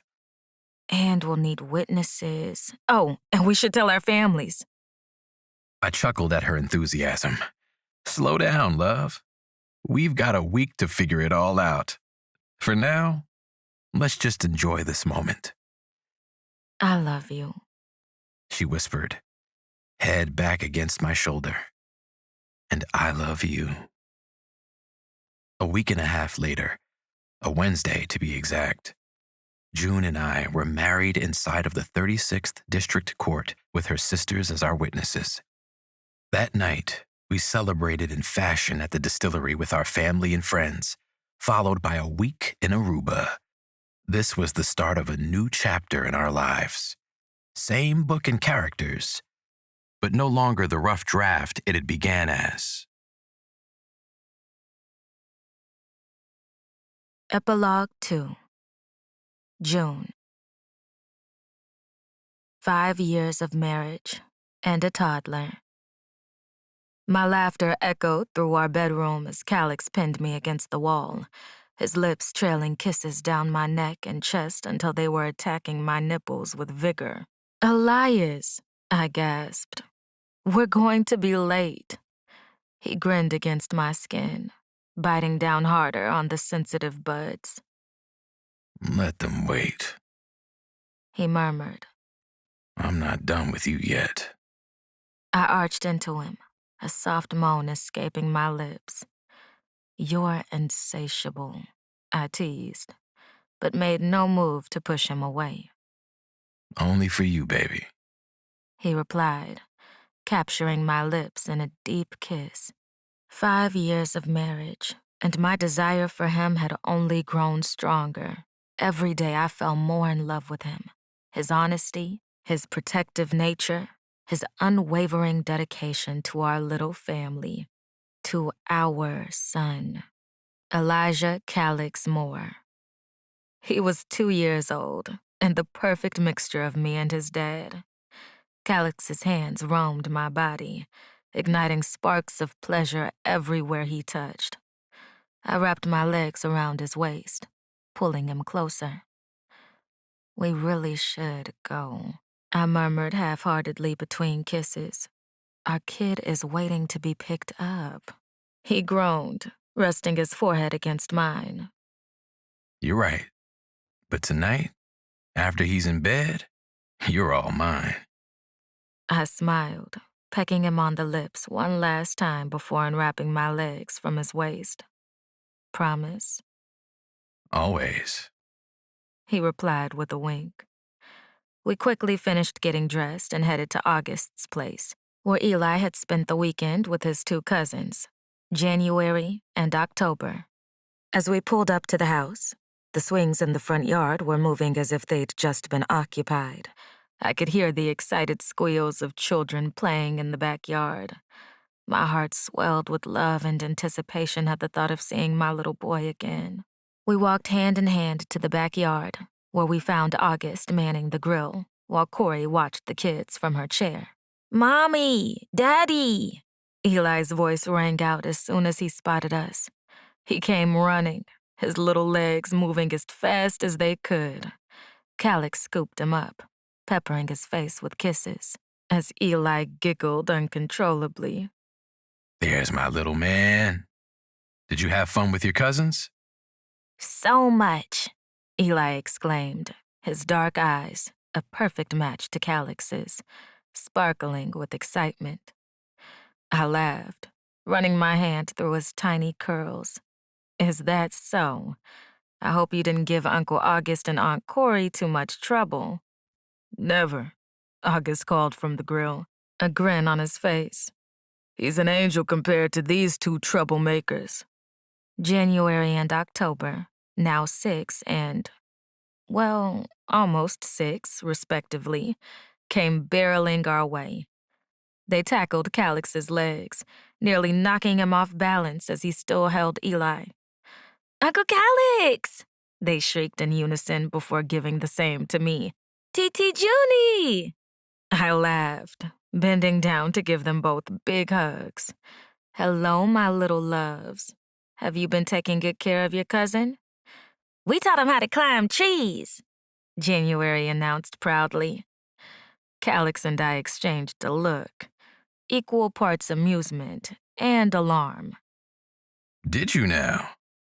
Calix asked, raising an eyebrow at August. My brother held up his hands in mock surrender. I told them to keep their feet on the ground. You guys staying for dinner? Corey asked, pushing her sunglasses down from her face. We're having steaks. I was tempted to agree, but we had plans with Haven, who was home from her second semester at the University of Alabama. As tempting as that sounds, we'll have to take a rain check, I said, smiling apologetically. We've got dinner plans with Haven tonight. Calix nodded, shifting Eli to his hip. She's only home for a few days before heading back to Alabama. We promised we'd catch up. August waved us off good-naturedly. No worries. We understand. Give Haven our love. We said our goodbyes, with Eli giving his cousins enthusiastic hugs before we headed to the car. As we drove home, he slept like he'd worked the night shift, and I found myself glancing back every so often, admiring the little creation we made. At home, we quickly got the kid changed and ready for dinner out. As I finished tying his shoes, I caught Calix watching us from the doorway, a soft smile on his face. What? I asked, returning his smile. He shook his head, his eyes full of love. Just admiring my beautiful family. Sometimes I still can't believe how lucky I am. I stood up, walking over to wrap my arms around his waist. We're the lucky ones, I murmured, leaning up to kiss him softly. Ew! Eli beat on our legs and we laughed, breaking apart to scoop him up. You don't like that, huh? Calix teased, tickling Eli's sides until he shrieked with laughter. As we headed out to meet Haven for dinner, I couldn't help but feel overwhelmed with gratitude. This life we'd built together, it was more than I could have ever dreamed of. At the restaurant, Haven was already waiting for us, her face lighting up as she spotted Eli. There's my favorite nephew, she exclaimed, scooping him up and peppering his face with kisses. He giggled, wrapping his arms around her neck. How's my baby sister? Calix asked, pulling Haven into a hug once she set Eli down. Thriving, Haven replied with a grin. College life suits me, except for the morning classes. Won't do those again. We sat down at the table, and I couldn't help but marvel at how grown-up Haven looked as she talked. There was a confidence in her demeanor that hadn't been there before. The first year of high school had been rough for her, but every year after she picked herself up and put in the effort. Calix went to therapy with her, and they healed together from the death of their parents. And how about you two? Haven asked, turning her attention to us. How are you doing? I feel like I haven't been home in forever. Calix and I exchanged a smile, and Haven groaned. Actually, don't answer that. I can tell by the looks on your face what the answer will be. I laughed, reaching across the table to squeeze Haven's hand. We're great, sweetie. But we want to hear all about you. How are your classes going? Made any new friends? Haven's eyes lit up as she launched into stories about her college experiences, the challenging classes, the new friends she'd made, the campus events she'd attended, The sorority she wanted to pledge? Thank God she's doing okay. Are you staying with Ma or us? Calix asked as we walked her to her car. Ma, of course, she chirped. Gotta make sure my girl is taking care of herself. I smiled knowingly. What she meant was, she wanted some of that home cooking she'd been missing. Come see us tomorrow and I'll grab the girls from August. I'm sure they'd love to see you. She nodded and kissed Eli goodbye before hugging me and Calix and heading to Jackie's. That night, as promised, and once Eli was sound asleep, my husband had me flat on my stomach as he fucked me slowly. His strong body covered mine, one hand gripping my hip, while the other intertwined with my fingers above my head. After 5 years of marriage, Calix still knew exactly how to touch me, how to drive me wild with desire. Each thrust sent waves of pleasure through my body, building slowly but steadily. You feel so good, baby, He murmured into my ear. We'd mastered the art of sex without waking the kid. Soft moans and whispered words of love filled the air as Calix moved inside me. His lips trailed kisses along my neck and shoulders, sending shivers down my spine. I arched my back, pressing against him as he hit that perfect spot inside me. Right there, I breathed. Don't stop. He increased his pace slightly, his breath hot against my ear. I love you so much. You're everything to me. His words, combined with the exquisite sensations he was creating, pushed me closer to the edge. I could feel my orgasm building, a delicious tension coiling tighter and tighter. I'm close, I gasped, squeezing his hand. Me too, baby. He moaned. With a few more perfectly angled thrusts, I tumbled over the edge, waves of pleasure washing over me. Calix followed soon after, burying his face in my neck to muffle his groan of release. I love you, I murmured, pressing a soft kiss to his chest after he maneuvered us into a new position. I love you too. He replied, his voice filled with tenderness. More and more every day. This was really my life. He was my man, my husband, the father of my son. I was so fucking lucky, and I was certain I'd think so another 5 years from now. Epilogue 3. Calix.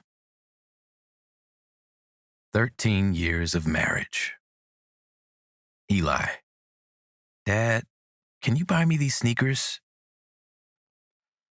I pulled at the beard I'd grown over the last few years, a few grays dotting it with age, while waiting for the attachment to come through. As it loaded, a knock at my office door took my attention away from my son, wanting to spend my money for the millionth time today. Come in, I called. Cecil entered my office with a smile, looking polished as always in her tailored pantsuit. After the rocky start to our working relationship years ago, she had become one of my most trusted journalists at the Chronicle.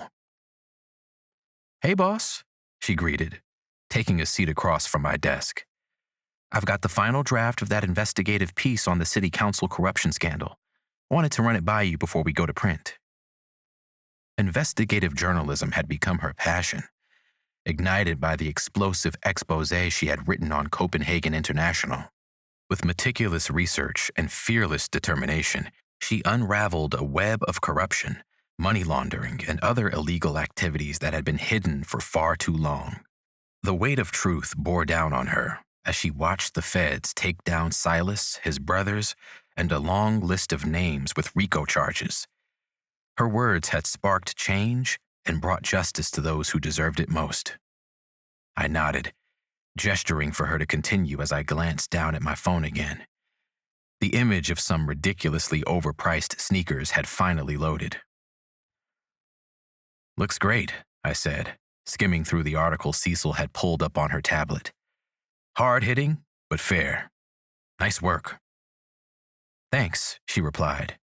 "I learned from the best." Jane is who she'd learned from the most, but I appreciated the sentiment regardless. Another text from Eli came through, and I shook my head while listening to Cecil break down what else she had for the next series of articles. If not anything else, my son was persistent. According to his mother, it was a trait he'd gotten from me. "Eli, please, Dad. All my friends have them." "Ask your mother." His reply was quick. "She told me to ask you." "Everything okay?" Cecil asked, noticing my distraction. I shook my head with a wry smile. Just my son trying to bankrupt me with his sneaker obsession. "Sorry, please continue." She chuckled knowingly and stood. "We don't have to go over it now. It's already past 5, and I promised to take my daughter for steak and ice cream." I chose not to ask why that combo. Kids were different. "I'll be out tomorrow. Anything you need, run it by James or Jane." She nodded and left, shutting my office door as my phone rang with a call from my 10-year-old son. He wasn't going to let up until I gave him a concrete answer. "What can I do for you, Elijah?" "Dad." There was a little whine in his voice that made me smile. "Did you think about the shoes?" "Did you give me time to think about the shoes?" He sighed a little, knowing I didn't like when he was impatient. "Sorry, I wanted to get them before they sell out in my size." Little did he know I was flipping my laptop open to get the damn shoes. He was a good kid, didn't cause me or June any problems, and got great grades. "What'd you get on that math test from this morning?" His teacher was good at grading them on the same day. "One wrong," he mumbled. Still mad about that. I bit my chuckle. The kid was an overachiever, and I loved him for it. All right, I said, unable to keep the amusement out of my voice. "I'll order the shoes, but this comes out of your allowance for the next 2 months. Deal?" "Deal," Eli exclaimed, his excitement palpable even through the phone. "Thanks, Dad. You're the best." He'd only agreed because he knew I wouldn't actually take it out of his allowance. Yeah, I chuckled. "Now go do your homework. I'll see you at home soon." After hanging up, I quickly placed the order for the sneakers, shaking my head at the price, but knowing how happy it would make Eli. The drive home was filled with memories of meeting June, falling in love, getting married, and starting our family. Every milestone, every challenge we'd face. I walked through the front door, immediately greeted by the aroma of June's cooking. Following the scent to the kitchen, I paused in the doorway, taking in the scene before me. June stood at the stove, checking on something in the oven that smelled divine. Her hair was pulled back in a messy bun, a few curls escaping to frame her face. Even after all these years, the sight of her still took my breath away. Eli sat at the kitchen island, his brow furrowed in concentration as he worked on his homework. "Hey, you two," I called out, stepping into the kitchen.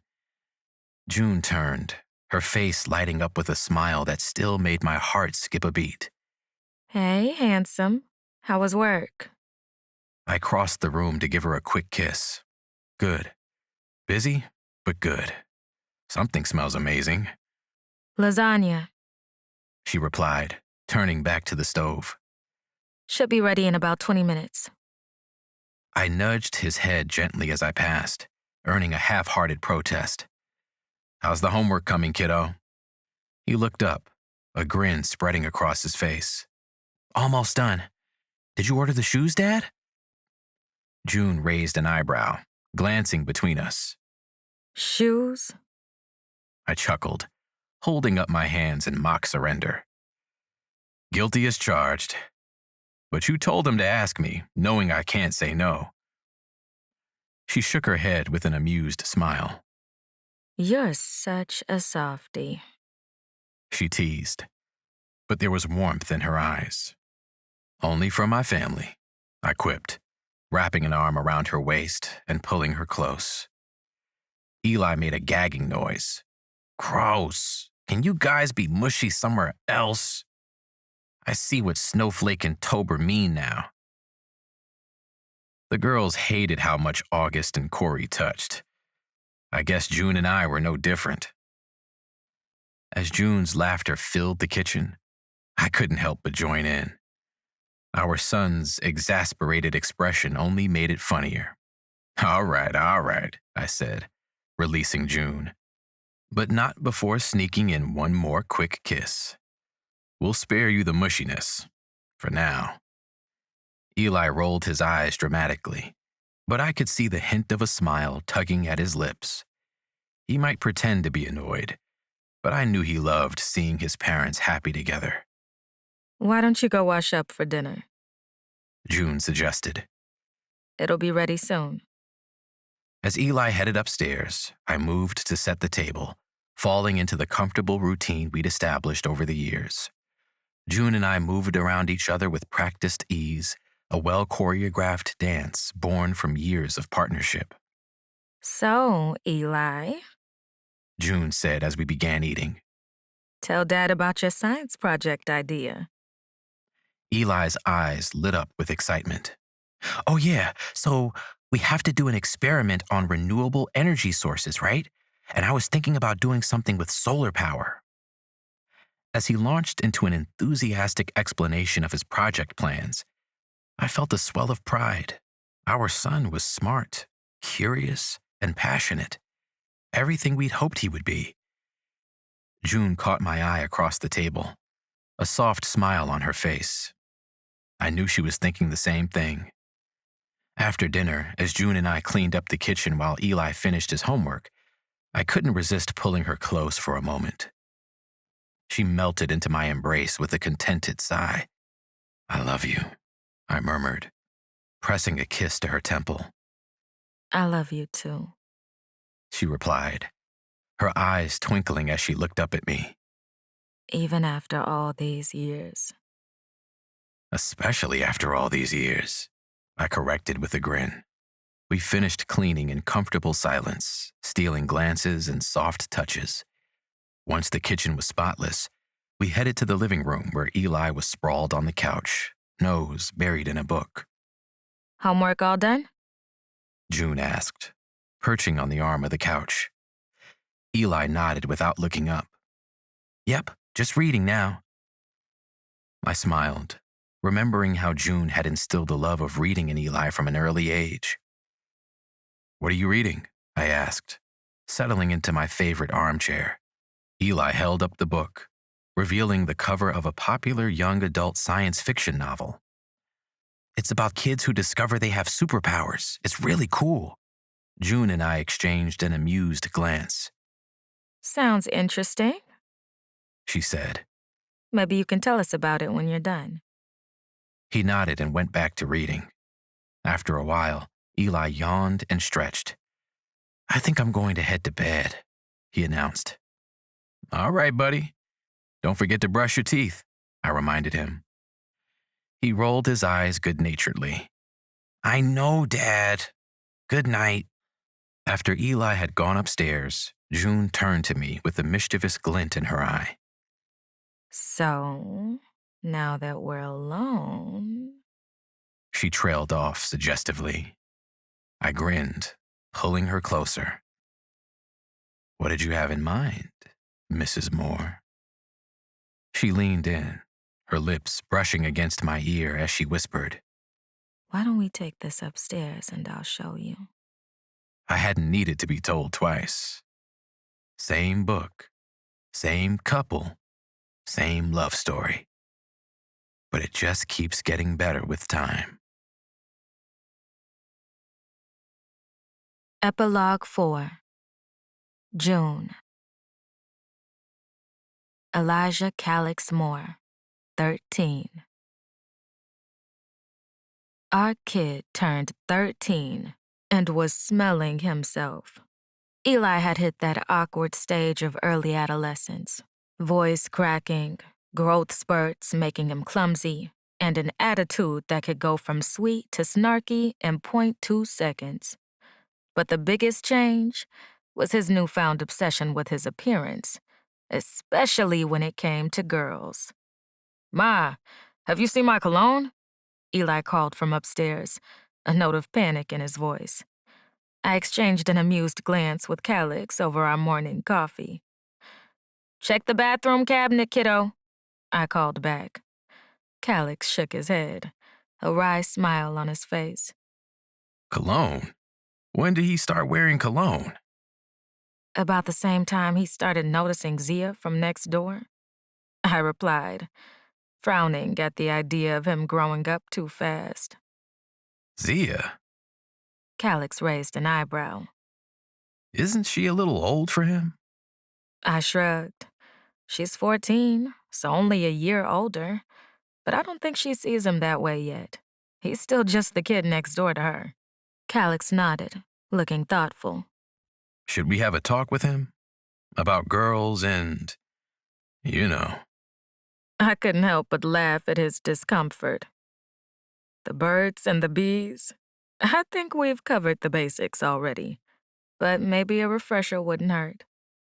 Just then, Eli came bounding down the stairs, a cloud of cologne preceding him. I had to stifle a cough as he entered the kitchen. Whoa there, kid. Calix said, waving a hand in front of his face. I think you might have overdone it a bit with the cologne. His face fell slightly. Is it too much? I want it to smell nice for, no reason. I tried to hide my smile, exchanging a knowing look with Calix. Maybe just one spray next time, sweetie. Remember, less is more. Eli nodded, looking slightly embarrassed. Right. Thanks, Ma. Have a good day at school, I called as he headed for the door with a piece of toast in hand, as if he couldn't bear to eat what I made. And remember, we're having dinner at Grandma Jackie's tonight. I remember, he replied, pausing at the door. Is it okay if I invite a friend?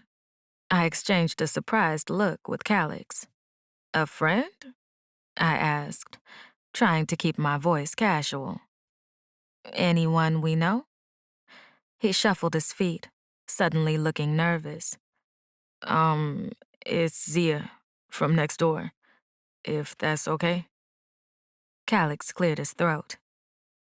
Zia? I thought you two were just friends. We are, Eli said quickly, his cheeks flushing. But, I kinda told her about Grandma Jackie's famous pot roast, and she said it sounded really good, so I thought maybe... I smiled softly, touched by his awkwardness. Of course, it's okay, sweetie. As long as her parents agree, I'm sure Grandma Jackie would love to meet her. Eli's face lit up. Really? Thanks, Ma. Thanks, Dad. He rushed out the door before we could say anything else, leaving us in a cloud of cologne. As the door slammed shut, Calix turned to me with a mix of amusement and concern on his face.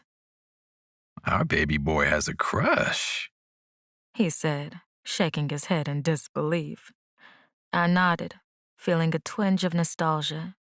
He's growing up so fast. It feels like just yesterday he was learning to walk. Calix pulled me into his arms, pressing a kiss to my forehead. He may be growing up, but he'll always be our little boy. And hey, at least we know he has good taste. Zia seems like a sweet kid. I chuckled, leaning into his embrace. True, but I have a feeling we're in for an interesting dinner tonight. As predicted, dinner at Grandma Jackie's was quite the event. Eli was a bundle of nerves, constantly adjusting his shirt and running his hand over his hair to smooth the waves he'd been trying to create. Zia, to her credit, seemed perfectly at ease, chatting politely with Jackie and Haven, who was home from college for the weekend. "So, Zia," Jackie said, passing the mashed potatoes. "Eli tells me you're quite the artist. What kind of art do you like to create?" Her eyes lit up. "Oh, I love all kinds of art, but lately I've been really into digital illustration. I'm working on designing characters for a graphic novel idea I have." Eli beamed with pride. "She's amazing, Grandma. You should see her sketches." I caught Calix's eye across the table, both of us hiding smiles behind our napkins. Our son was clearly smitten. As dinner progressed, I couldn't help but notice how Eli hung on Zia's every word, laughing a little too loudly at her jokes and offering her seconds before anyone else. It was sweet, if a bit awkward, to watch.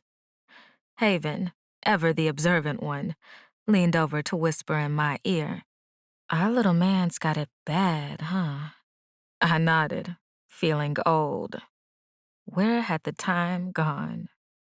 Needing to remember this moment, I took a picture without Eli noticing and sent it to July, who'd been the last person I'd texted today.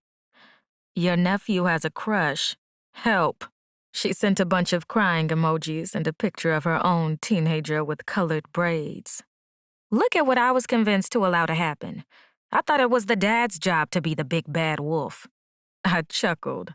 She was so dramatic, forgetting she'd married a creative who believed in expressing yourself in any way you can.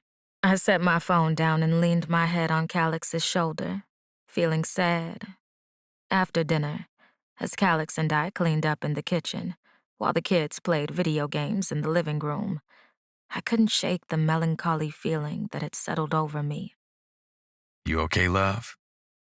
Calix asked softly, bumping my hip with his as we stood side by side at the sink. I sighed, leaning into him slightly like I had at the table. "Yeah, when did our baby get so grown up? It feels like I blinked and suddenly he's crushing on girls and wearing cologne." Calix wrapped an arm around my waist, pulling me close. I know what you mean. But he's a great kid. "He is," I agreed, smiling despite myself. "I just miss my little boy sometimes, you know." I do. Calix nodded, pressing a kiss to my temple. Should we have had more? We looked at one another and laughed. "Nah," we said in tandem. One had been enough for us, fulfilling in so many ways. I couldn't imagine our little family any differently, even if that meant our boy had suddenly grown up. We'd raised a good kid, though, and he would only get better and taller with time. "Thank you for doing life with me," I muttered, looking up at the man I loved even more now than I had before. He kissed my forehead gently. Let's do another 10. Deal? I nodded, ready to do infinity if possible. Deal. This has been And Then There Was Passion, written by Asia Monique, performed by Nia Surge and Emmanuel Ingram. Copyright 2024 by Asia Monique. Sound recording copyright 2024 by Asia Monique. This has been And Then There Was Passion, written by Asia Monique, performed by Nia Surge and Emmanuel Ingram. Copyright 2024 by Asia Monique. Sound recording copyright 2024 by Asia Monique.